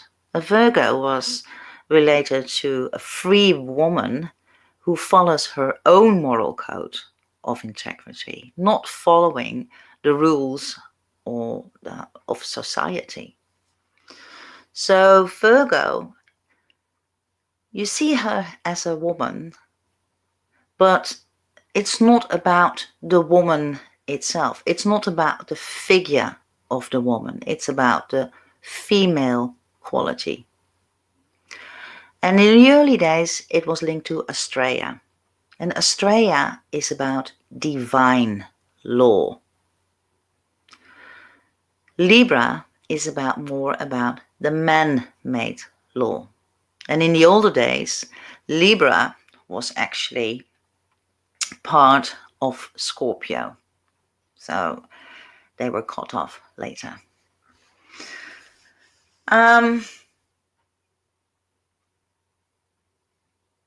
So that means not only is she about divine law, so it has nothing to do with positions. It has nothing to do with matter. It has nothing to do with your lineage. And it has nothing to do with a certain kind of behavior. Divine law means it's for everyone. Now, we have the phrase that God is omnipresent. What does omnipresent mean? Omnipresent means in everything. In everything. Nothing is excluded. It's not here, over there, and not here. It's everywhere. So that also means that when it's everywhere, we need to see everything that is in expression, in matter, as divine. I hope you understand that. Virgo is not only related to Astrea, but also to Demeter and her daughter Persephone. Now, I don't know if you know about the story of Persephone, but Persephone was kidnapped. They love to kidnap people at that time. Kidnapped because of her beauty, again, because of form,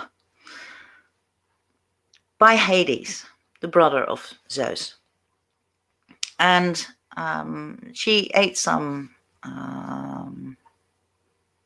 pits, I don't know what the English, seeds of the, what is the English word? Granaatappel. Pomegranate. And therefore, as she ate, I believe there were 6, she had to spend her time between the darkness and the light. So she would be with her mother, Demeter, in the spring and in the summer, and she would go back to her husband, Hades, in the underworld, in fall and in winter. Now, we have these cycles of nature, and we tend to forget that we are nature itself. But here's the polarity. We are nature itself. And simultaneously, that means that everything that is in matter dies one day. One day, everything. And everything that dies, the story ends of that particular form.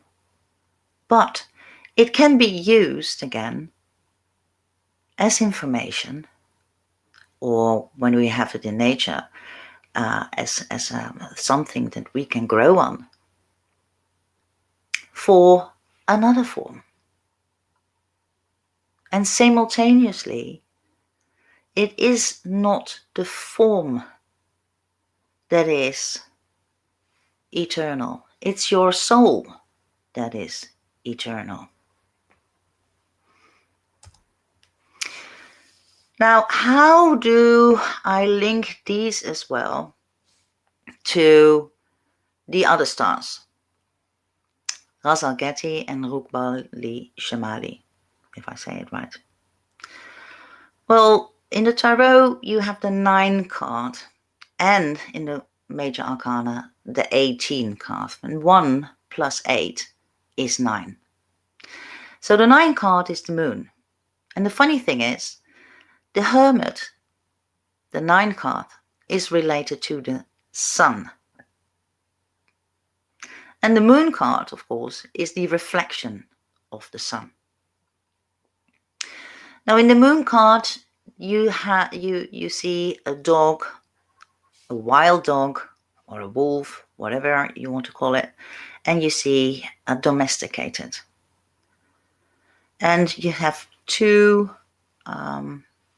towers, and the moon is, well, looking, quite frankly, looking a bit sturdy, not that friendly. And you all see all these little sparkles, and these are called yachts, and there are 15 of them. Now, 15 is the card of the devil, and 1 plus 5 is also lovers. So you have the devil and you have the lovers. The devil is all about the chains that we are putting ourselves in. I mean, they are hanging pretty loose. It's not like that they can't take it off. We are doing that willingly. And with the moon, you see there's a creature coming out of the water, and the water represents our emotions. And we all have experienced when being asleep somewhere else, and in the daylight it looked really fine, but then when it got dark, the scenery looked completely different, and our imagination got the better of us, and we started fear based on what we saw, based on matter.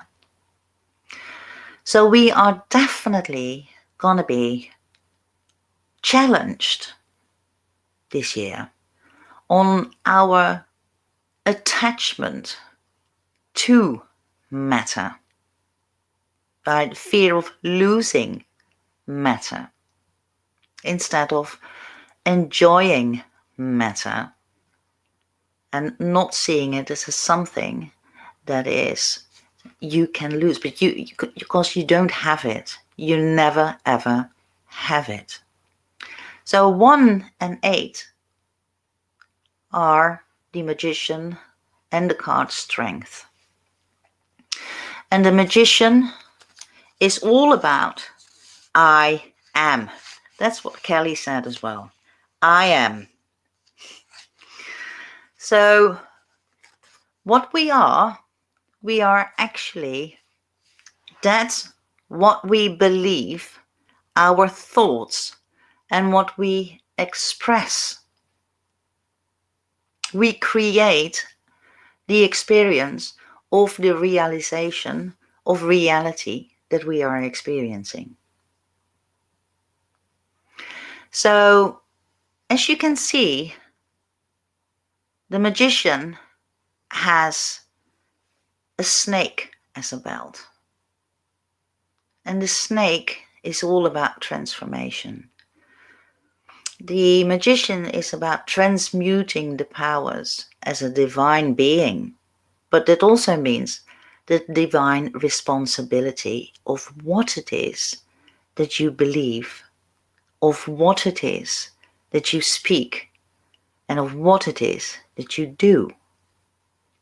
So he speaks about so above, so below, so within, so without. And we are creating our own reality. by our beliefs. Compassion, strength card, is all about compassion. And it speaks about our survival instincts, our negative ego. And there's nothing wrong with the body. Most people are saying about ego that you have to get rid of the ego. No, you don't. You don't have to get rid. Without ego, you can't have any experience at all.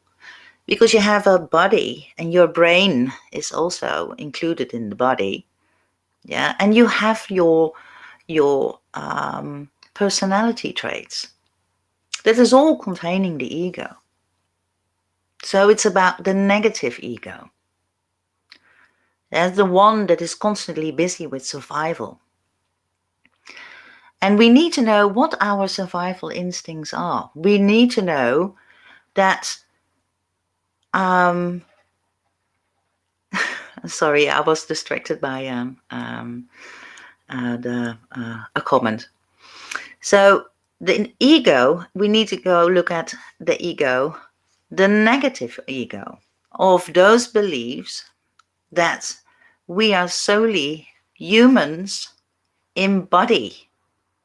And that is not true.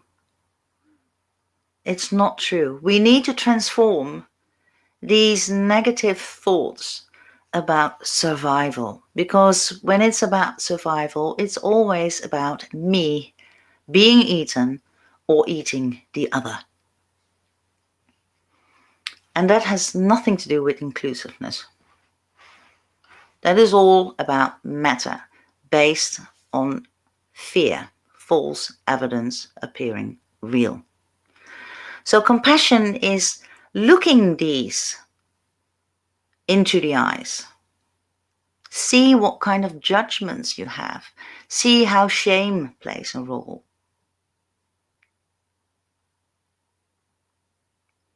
So how do they relate to the first and the eighth assignment? Well, as you can see, the first assignment in the left below is actually kill the Nemean lion. And that is all about our dark shadow, about our negative ego, about our pride. Based on what? Both entrances serve you. It's not only the rationalist and it's the reason and the emotions, both entrances serve you. But let it play in a creative way, in a playful creative way, not out of fear, not out of position, not out of lineage, not out of form. While being aware what your thoughts and words can lead to, because the eighth assignment is about the wrong, between accolades, it's not wrong, but the wrong thoughts and words and ideas that can cause devastation and war. And the funny thing is, that is related to Aries. While normally, in the traditional one, Aries is the first in us. So as we don't know what it is, what rules us, how can we be sovereign? How can we be authentic? Because sovereignty doesn't mean this is, if I don't know what it is that drives me, then I'm still not going to be sovereign. Nobody can take my sovereignty. I can only give my sovereignty away. So it's not the one or the other. I can only go within and shine a light on what is hidden here, to do some honest exploration about the ninth house, about Sagittarius, about my own beliefs and how they serve me and others. And are they served based on inclusion or exclusion? Based on form? So, because Aries is related to Mars and it's related to action. So be careful of your words. Be mindful of your thoughts. Because it's you and no one else who creates your experience of reality based on your beliefs. Because every sentence is literally like casting a spell. It's an order for your soul to experience. So use everything that comes up in your creation by owning all that is in your creation and use it as the fuel for mastery in your actions. Because the time has arrived that you can read many books, we can listen to many videos, we can do anything. But if I want to ride a bike, I have to ride a bike instead of just reading the manual times and times and times and over again. Because it will be in our actions that will change your reality. So every time, think about, remember, form is a temporary construct. Respect it. Respect your body. And use its qualities. Don't make it let it define you. Behavior is always based on morality. It's always circumstantial. It's based on where you were brought up, in what kind of family, in what kind of circumstances, in what kind of country. Have compassion. See another perspective. It's okay. You don't have to agree. We need to learn to listen to each other and value the differences. About the lineage, all expressions of life matter. You are all your ancestors. And not even all the human ones. All of it. You are every tree, every rock, every whatever you can come to mind. You are all of it. And then the stories. Remember, it's just information. Stories are inherently neutral. It's us who give it meaning. And that is also the quality that life brings to us. We give life meaning. So, all these assignments of Hercules, they're really fun. And not only you can, it gave me great insight of certain aspects of what it was that I wanted to get mastery of. So it gives you a great information. And my free offer is that between the 17th and the 24th of January, if you send me an email with your details, and I have got them here, like what I need, I will calculate the alignments for you manually, and I will send it to you. But it needs to be between 17th and 24th of January. I don't know if you're gonna get it between the 17th or the 24th of January, but for sure I will send it to you if you give me the right details. So I think I've done my best, Julia.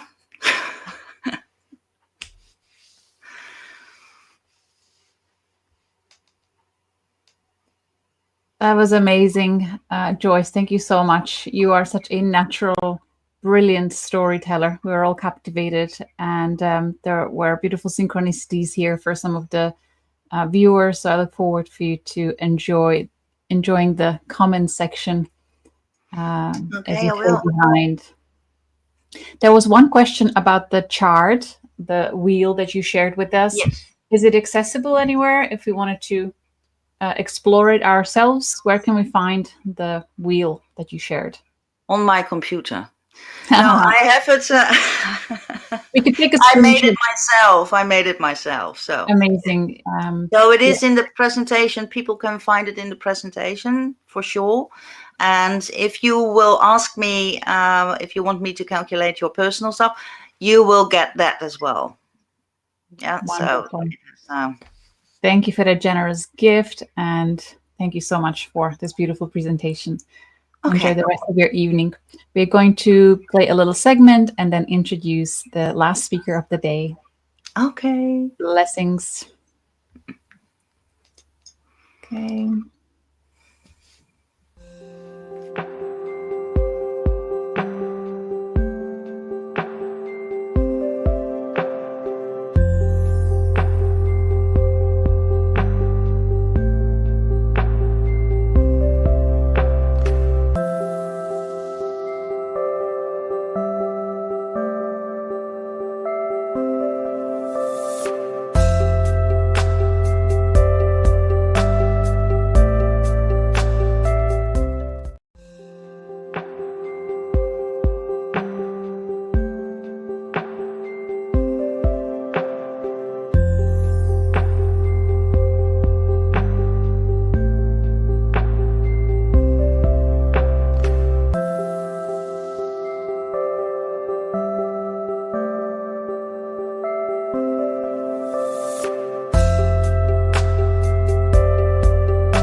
Speaker of day 3 of the Quantum Soul Guidance Summit is Cassandra Dean, talking to us about cosmic contemplation, aligning past life wisdom with human design insights. Cassandra is a certified human design reader, also Gene Keys guide, Akashic Records reader, and in January 2024, she completed her certification as a Galactic Astrologer. She is passionate about helping clients uncover how their galactic lifetimes influence their current reality, offering profound insights into their soul's journey. Through her work, Cassandra guides others to break free from societal conditioning and reconnect with their true essence. By sharing her personal story, she inspires others to embrace and live unapologetically as their authentic selves. Might I just add, from knowing a little about Cassandra, her own life story, her own life experience is such a testimony to her truly walking her talk. Cassandra is presenting to us live, so if you'll have any questions on her presentation, write them in the comment section and she'll stay behind to answer them when she finishes the slideshow. Today, Cassandra will help us discover how galactic astrology, human design, and gene keys intertwine to reveal your soul's multidimensional story. In this talk, Cassandra Dean will share how exploring planetary connections, gates, and past life influences can provide deep insights into karmic lessons and soul purpose. Using personal examples, she will demonstrate how to integrate these tools for profound self-understanding and healing. Cassandra's presentation will help you understand how galactic lifetimes influence your present challenges and guide your growth. To see how your past life wisdom can illuminate the deeper meaning of present life circumstances and gain affirming clarity as multiple modalities merge to highlight your unique gifts and lessons.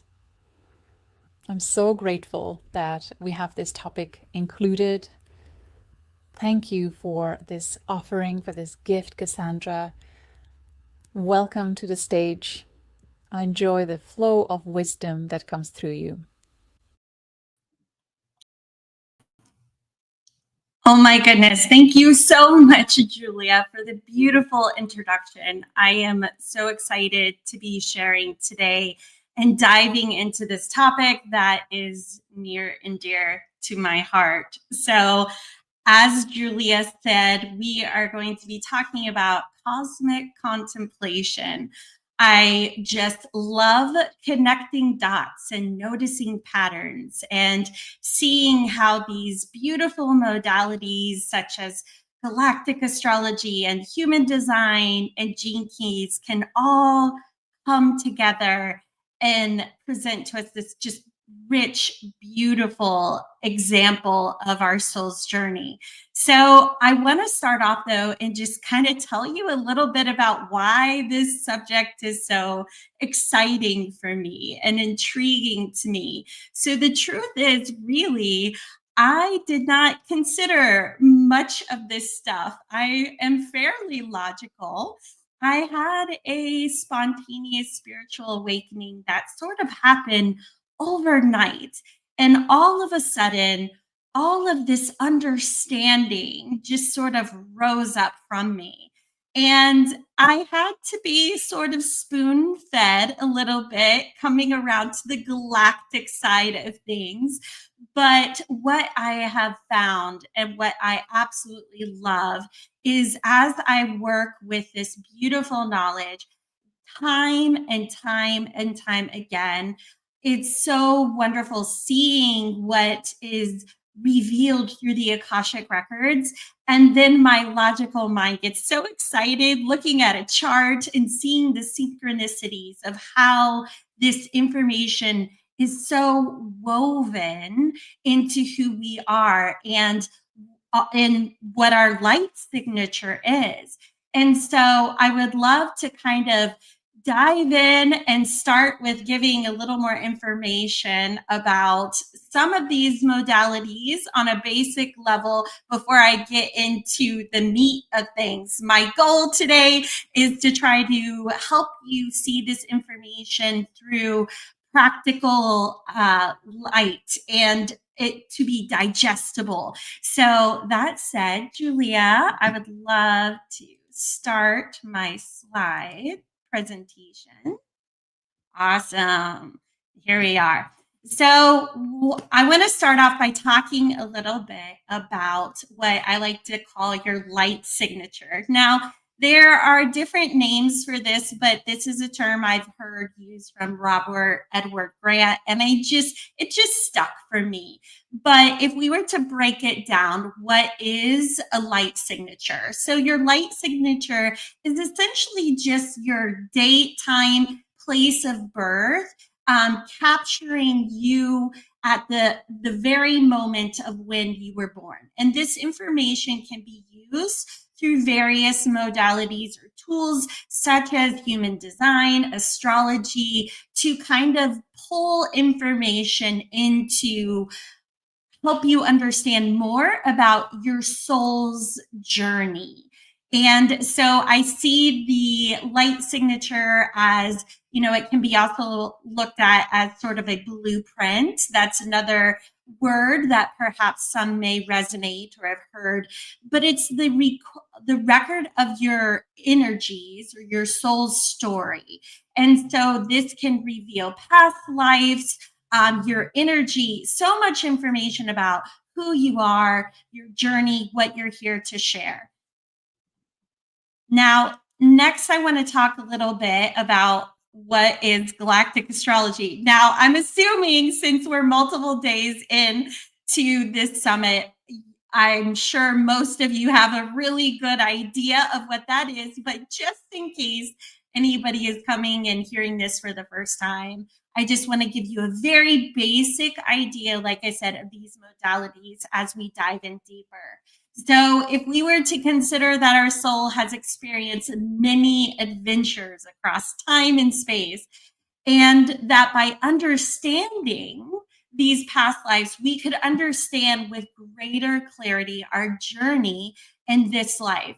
Well, then that is where galactic astrology is a wonderful tool to help us in that. What it does is it's a unique approach to astrology that goes beyond just planets and looks at the fixed star placements in your birth chart. And by tapping into these cosmic influences, galactic astrology can help us to uncover deep layers of our soul's journey, offering insights that can guide you towards a more aligned expression. Now, that said, with what we're talking about today and the modalities we're going to cover, I want you to sort of look at it as I'm seeing galactic astrology as almost like the multi-dimensional portal of where our story begins. And we're going to use this tool to unlock information that we're going to further digest. Next, I want to talk about what is human design. Once again, a very basic description of this would be that human design helps us to understand the unique way that our energy works. It's a system that combines astrology, the I Ching, Kabbalah, the chakra system to reveal your personal energetic blueprint. By understanding your human design, you can make choices that are more aligned with who you truly are and bringing more ease and fulfillment into your life. It's like having a personal roadmap to navigate life with more clarity and confidence.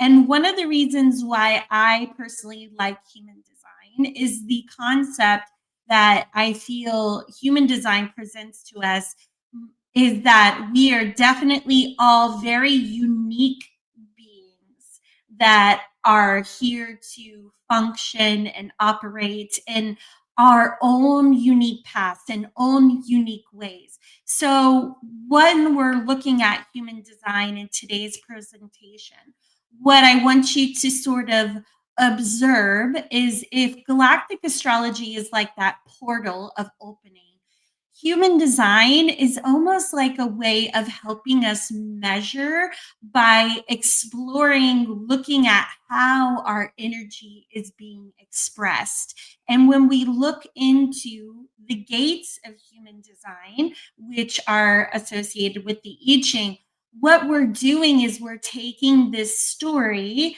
this past life that we're going to be discovering in galactic astrology, and we're diving in to more nuances and a little more depth to explore richer elements of the story, and then look at how am I expressing my energy as it relates to this topic. Next, I want to talk a little bit about the gene keys. Now, the gene keys contain information that helps you explore the various states of human consciousness through the wisdom of the I Ching as interpreted by Richard Rudd. So each gene key includes a shadow, a gift, and a city. And these can be viewed as a lower shadow expression, a higher gift frequency, and the highest expression would be represented by the city.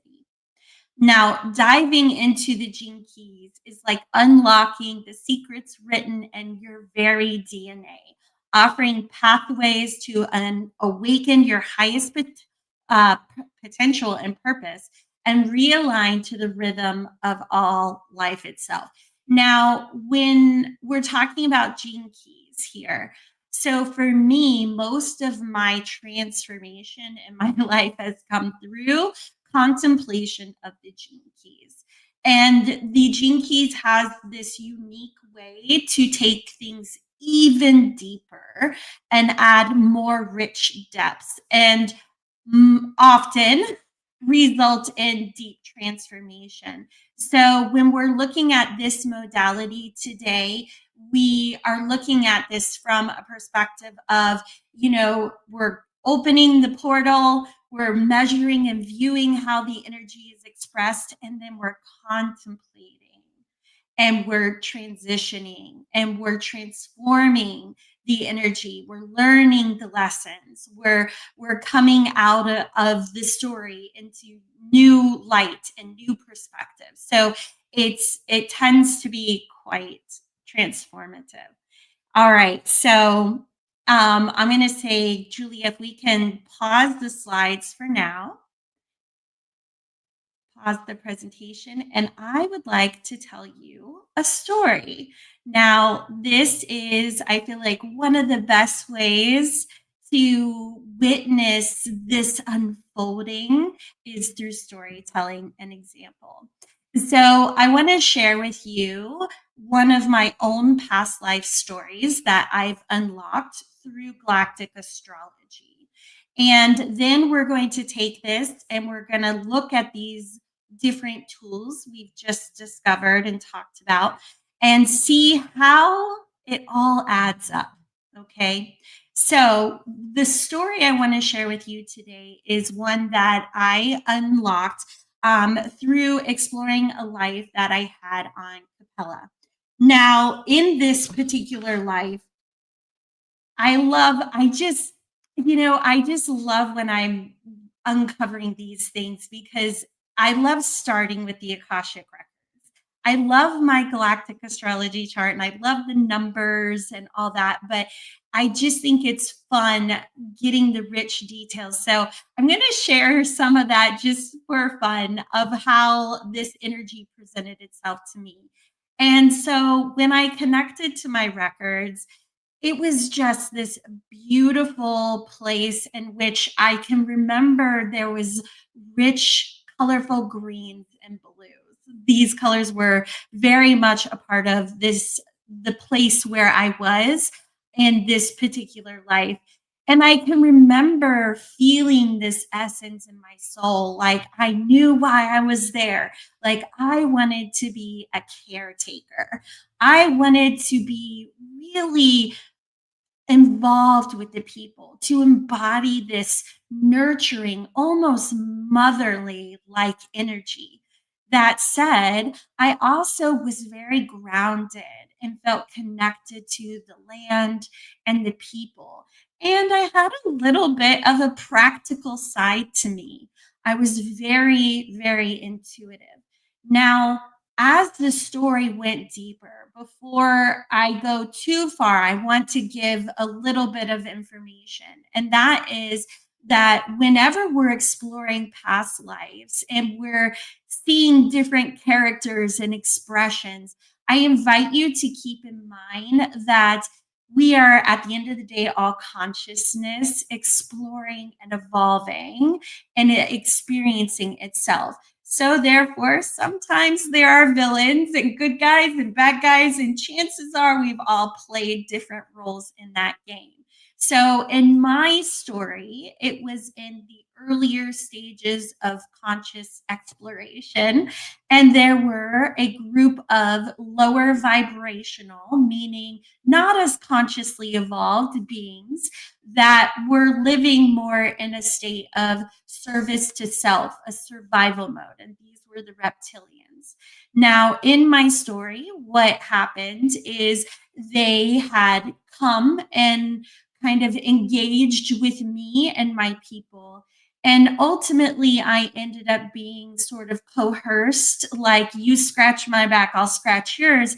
And I felt like there was this need to help them in order to be able to save my people or to help my people. And I wanted to help my people.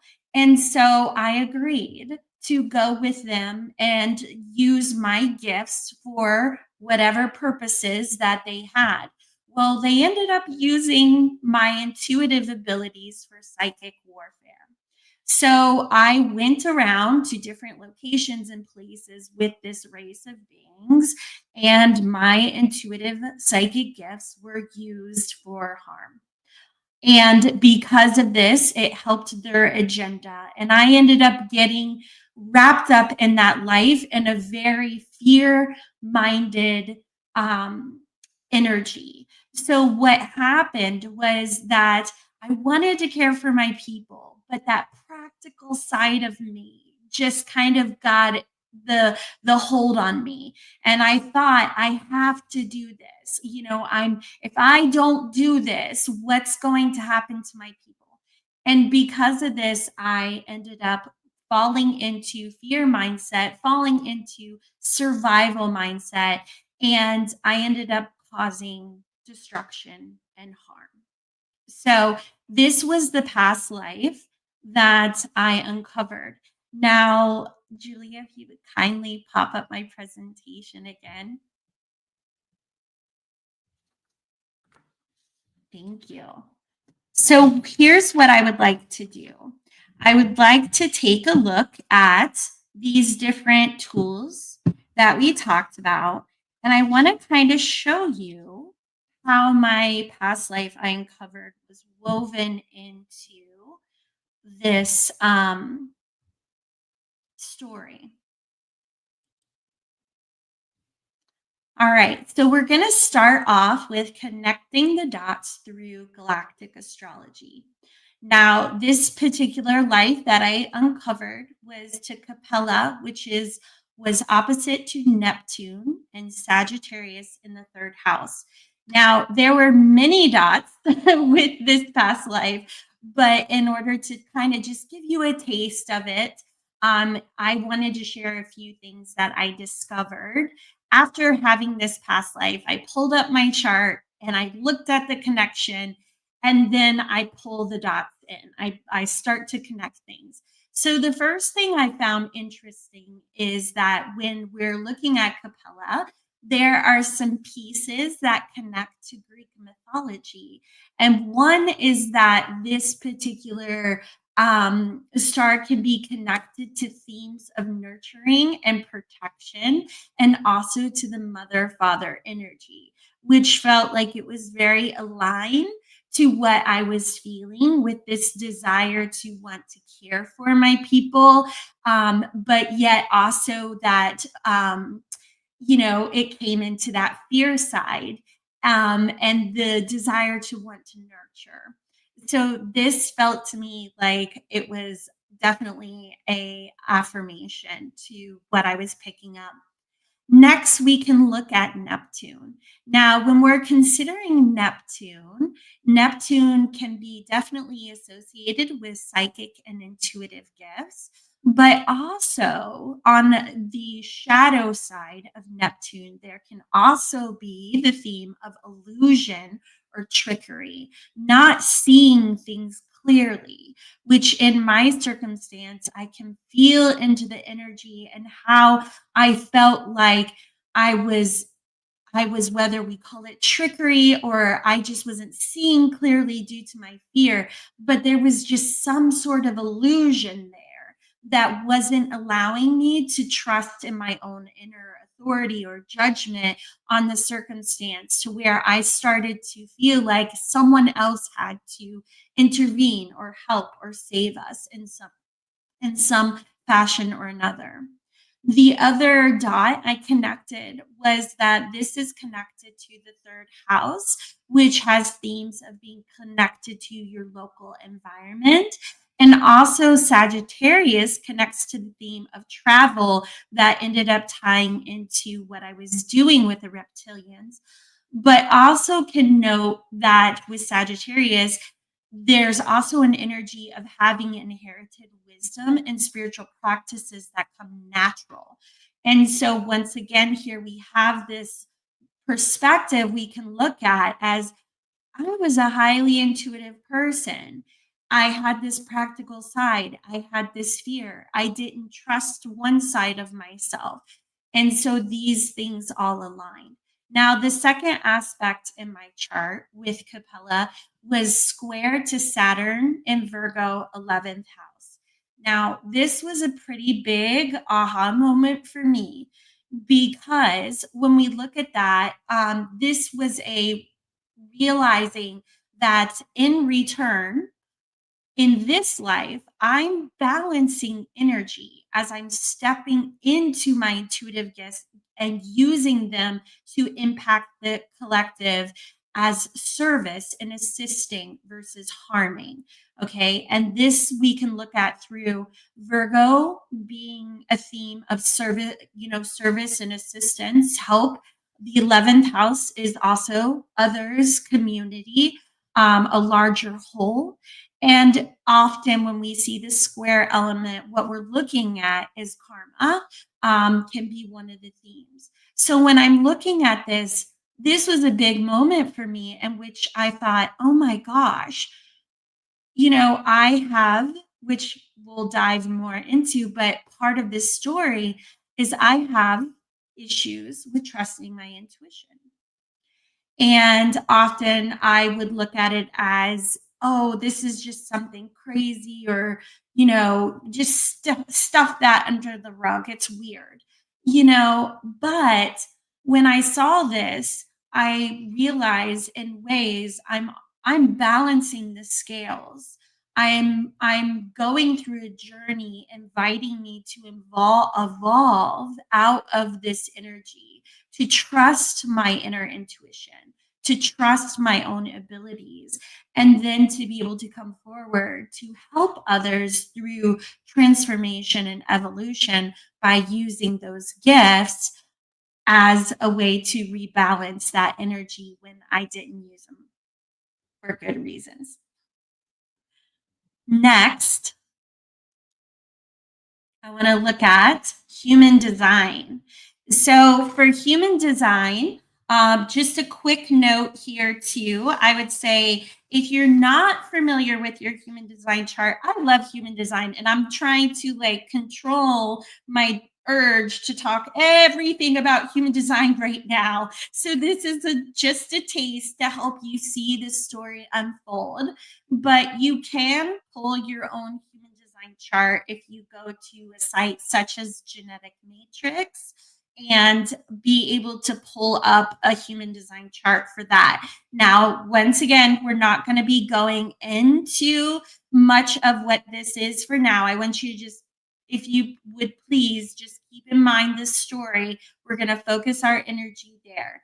But generally speaking, what I'm looking at for context is what is called the personality side over here, because this is going to be the astrology at birth. So as we discussed, oops, I got trigger happy there.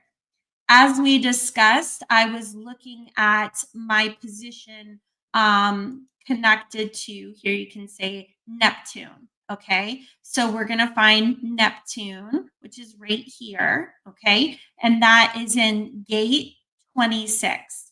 Now, this is where we get in deeper to the story. So when we tie in and we say, okay, well, that's great. It lines up astrology wise, but what does human design have to say about it? Well, then we add extra layers. So in human design, gate 26 is the gate of the egoist.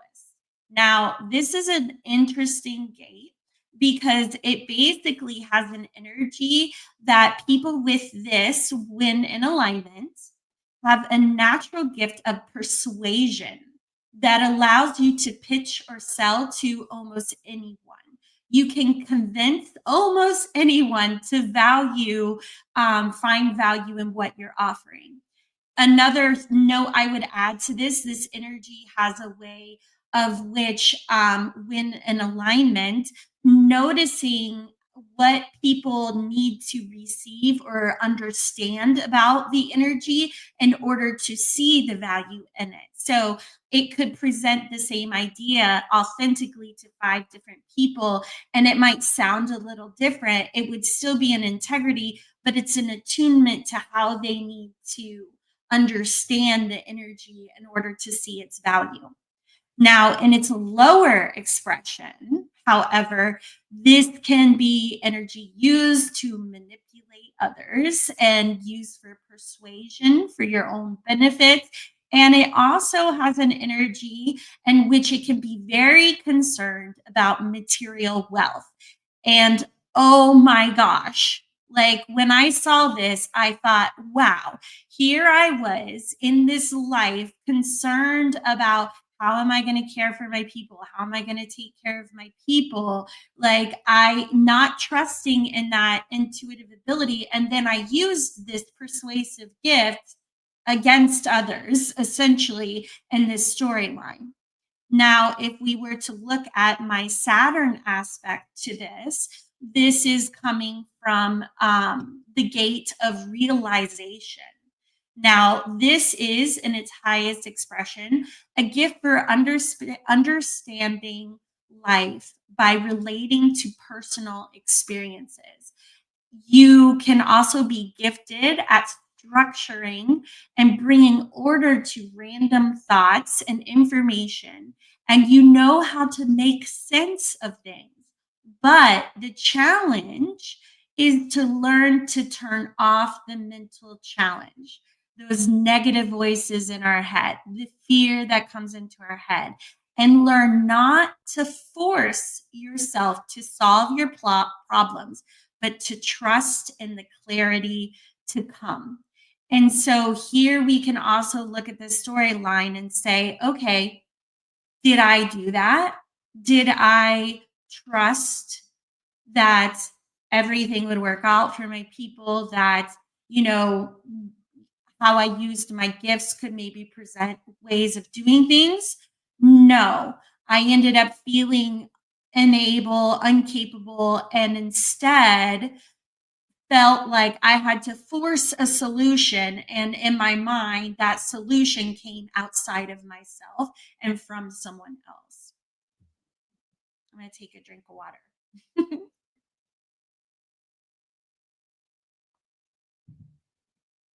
I hope everybody's with me so far.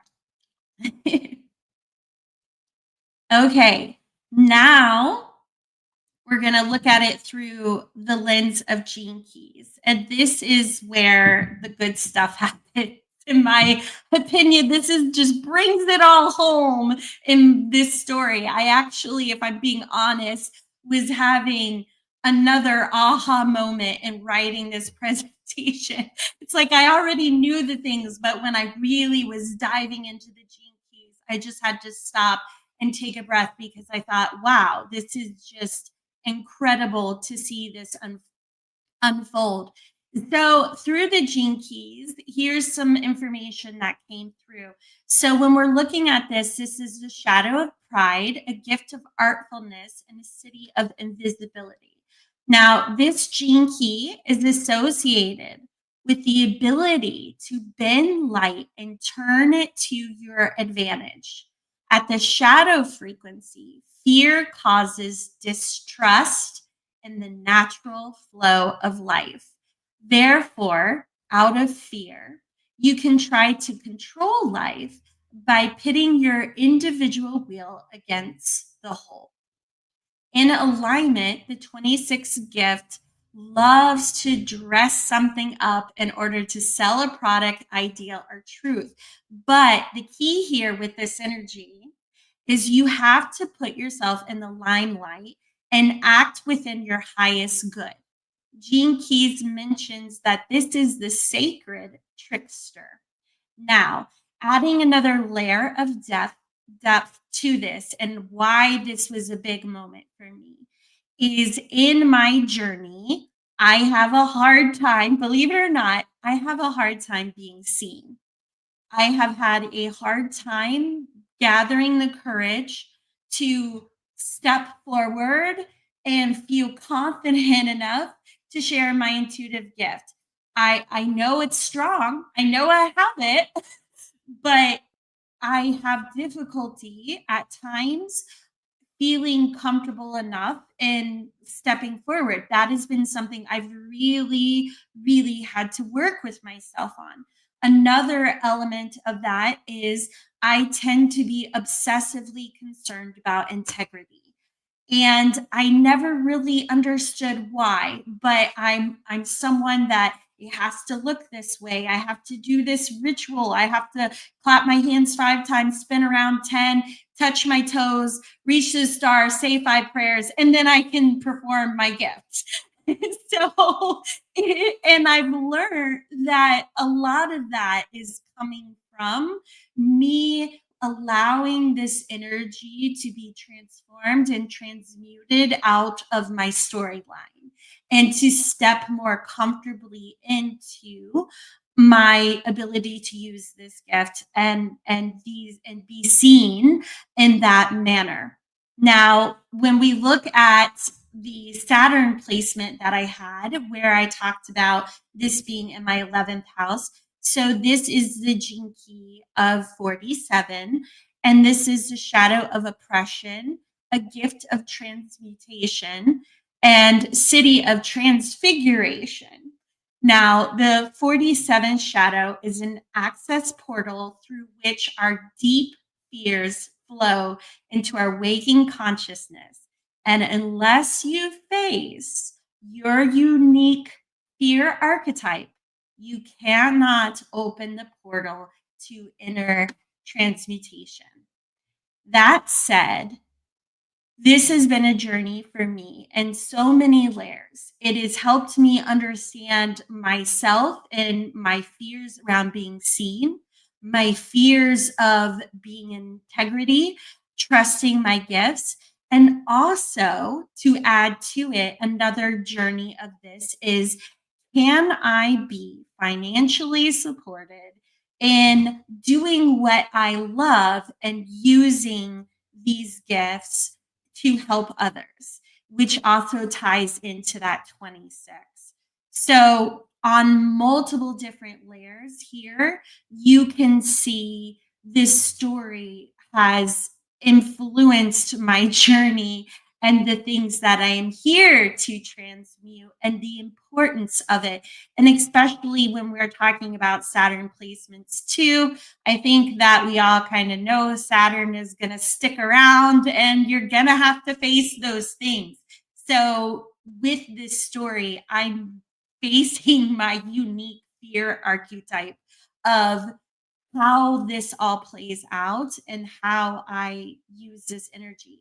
So I'm hoping that through this example that you can see the rich layers of my story and see how it just continues to form and add as the different pieces added even more depth and clarity of realization of the things that I needed to work on, the things I needed to confront, and the areas in which I had to change that storyline, because that's another piece. At the end of the day, when we're discovering these parts of ourselves, they want to be discovered because they want to help us understand this life right now. How is this infecting me right now?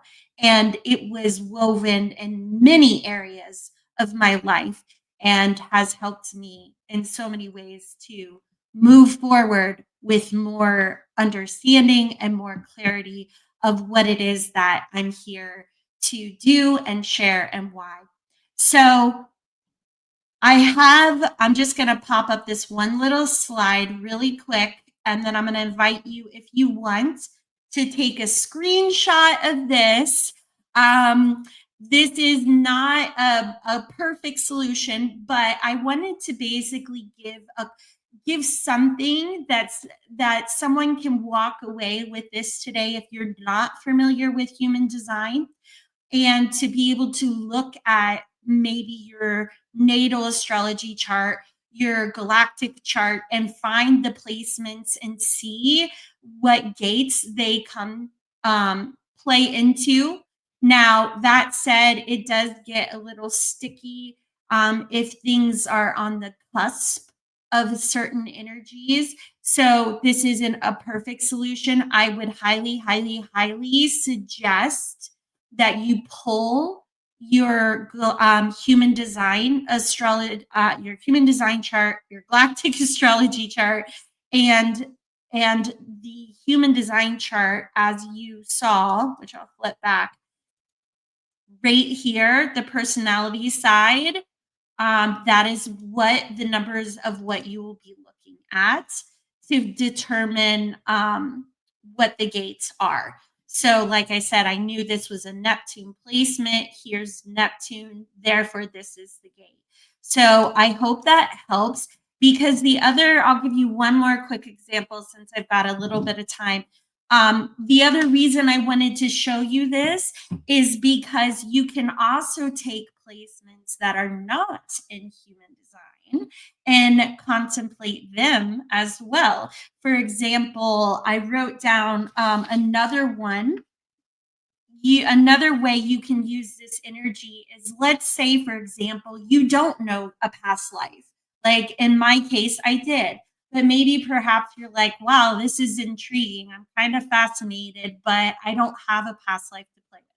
Well, if you want to find one, my offer is I'm offering a discounted special rate on one of my Galactic Astrology sessions. So keep an eye out for that information, where you can book with me.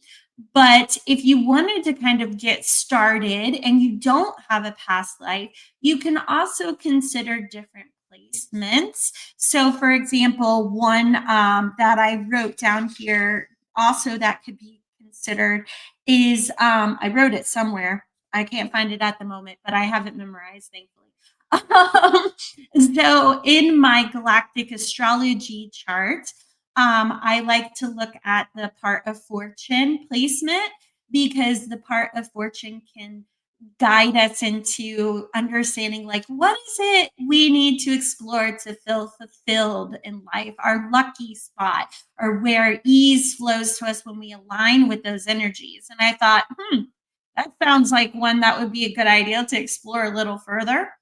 And so for me, that is in Cancer, and it's at 10 degrees. So here you can see on this chart, you would find Cancer 10 degrees. So that would fall right here into gate 39. Okay. And just a little bit about what gate 39 is. This is the gate of provocation.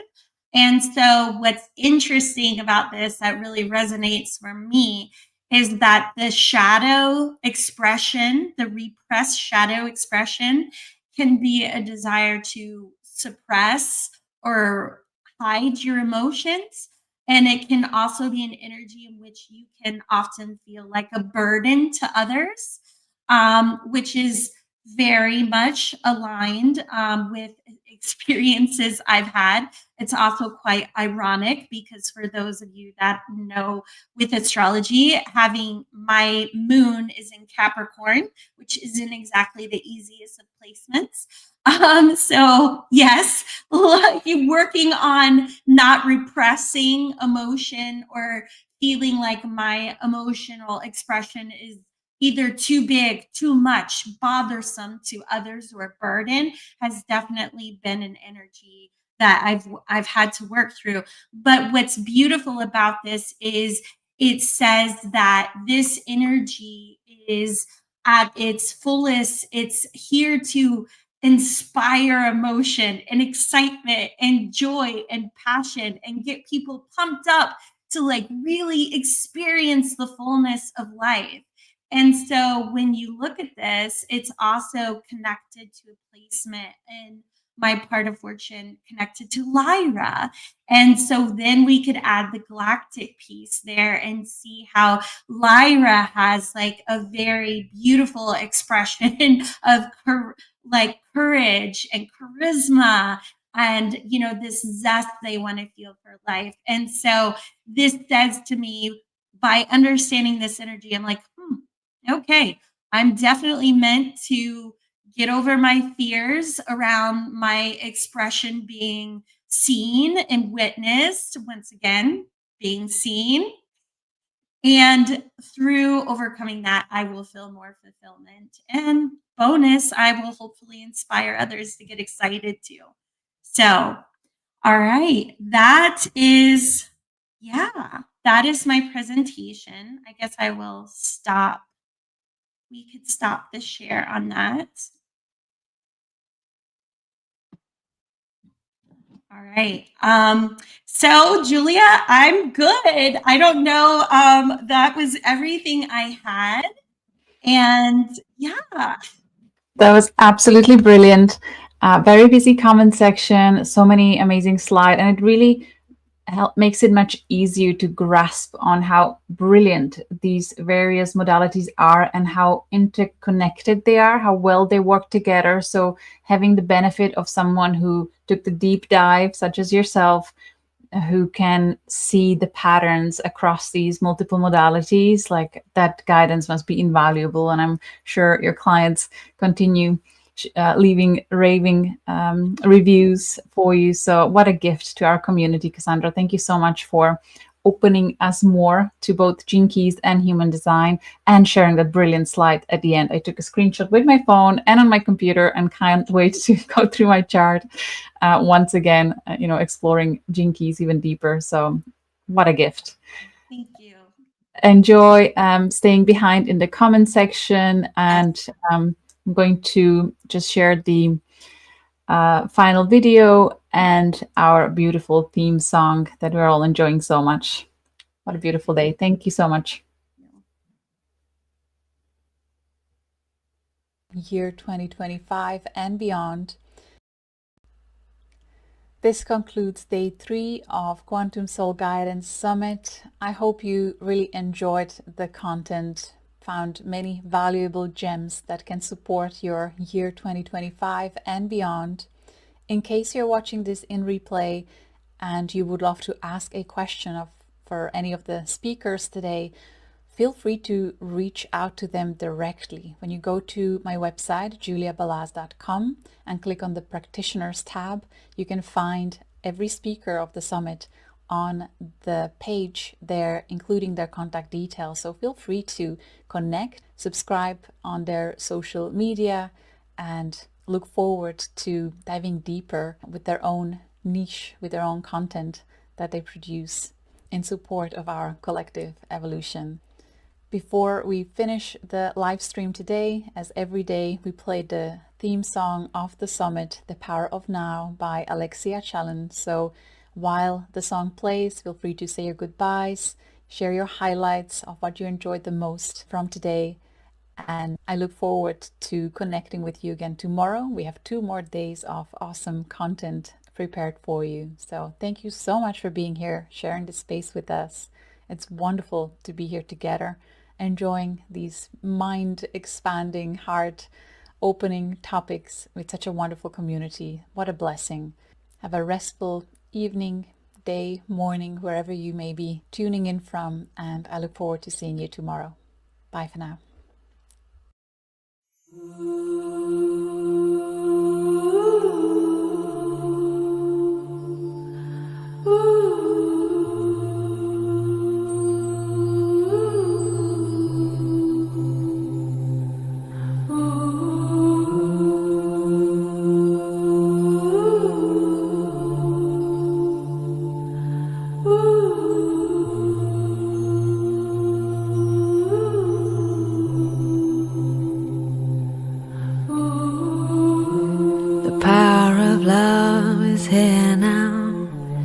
Power of now is here now.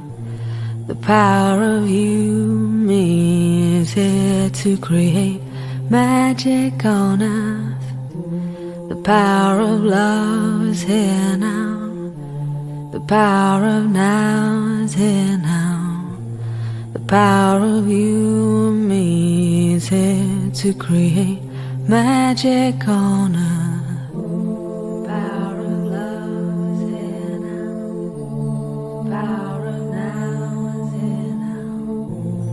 Power of you and me is here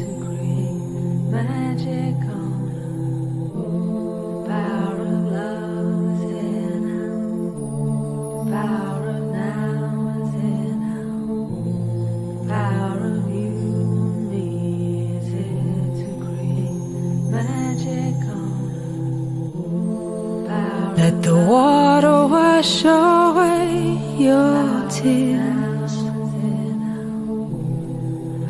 Let the fire burn away your fears. Let the wind blow into your life such faith and trust. Oh, let the earth hold you, take care of you, nurture you. Oh, the power of love is here now. The power of now is here now. The power of you, me, is here to create magic on earth. The power of love is here now. The power of now is here now. The power of you, me, is here to create magic on earth. The power of love is here now. The power of now is here now. The power of you, me, is here to create magic on earth. The power of love is here now. The power of now is here now. The power of you, me, is here to create magic on earth. Let the water wash away your tears. Let the fire burn away your fears. Let the wind blow into your life such faith and trust. Oh, let the earth hold you, take care of you, nurture you.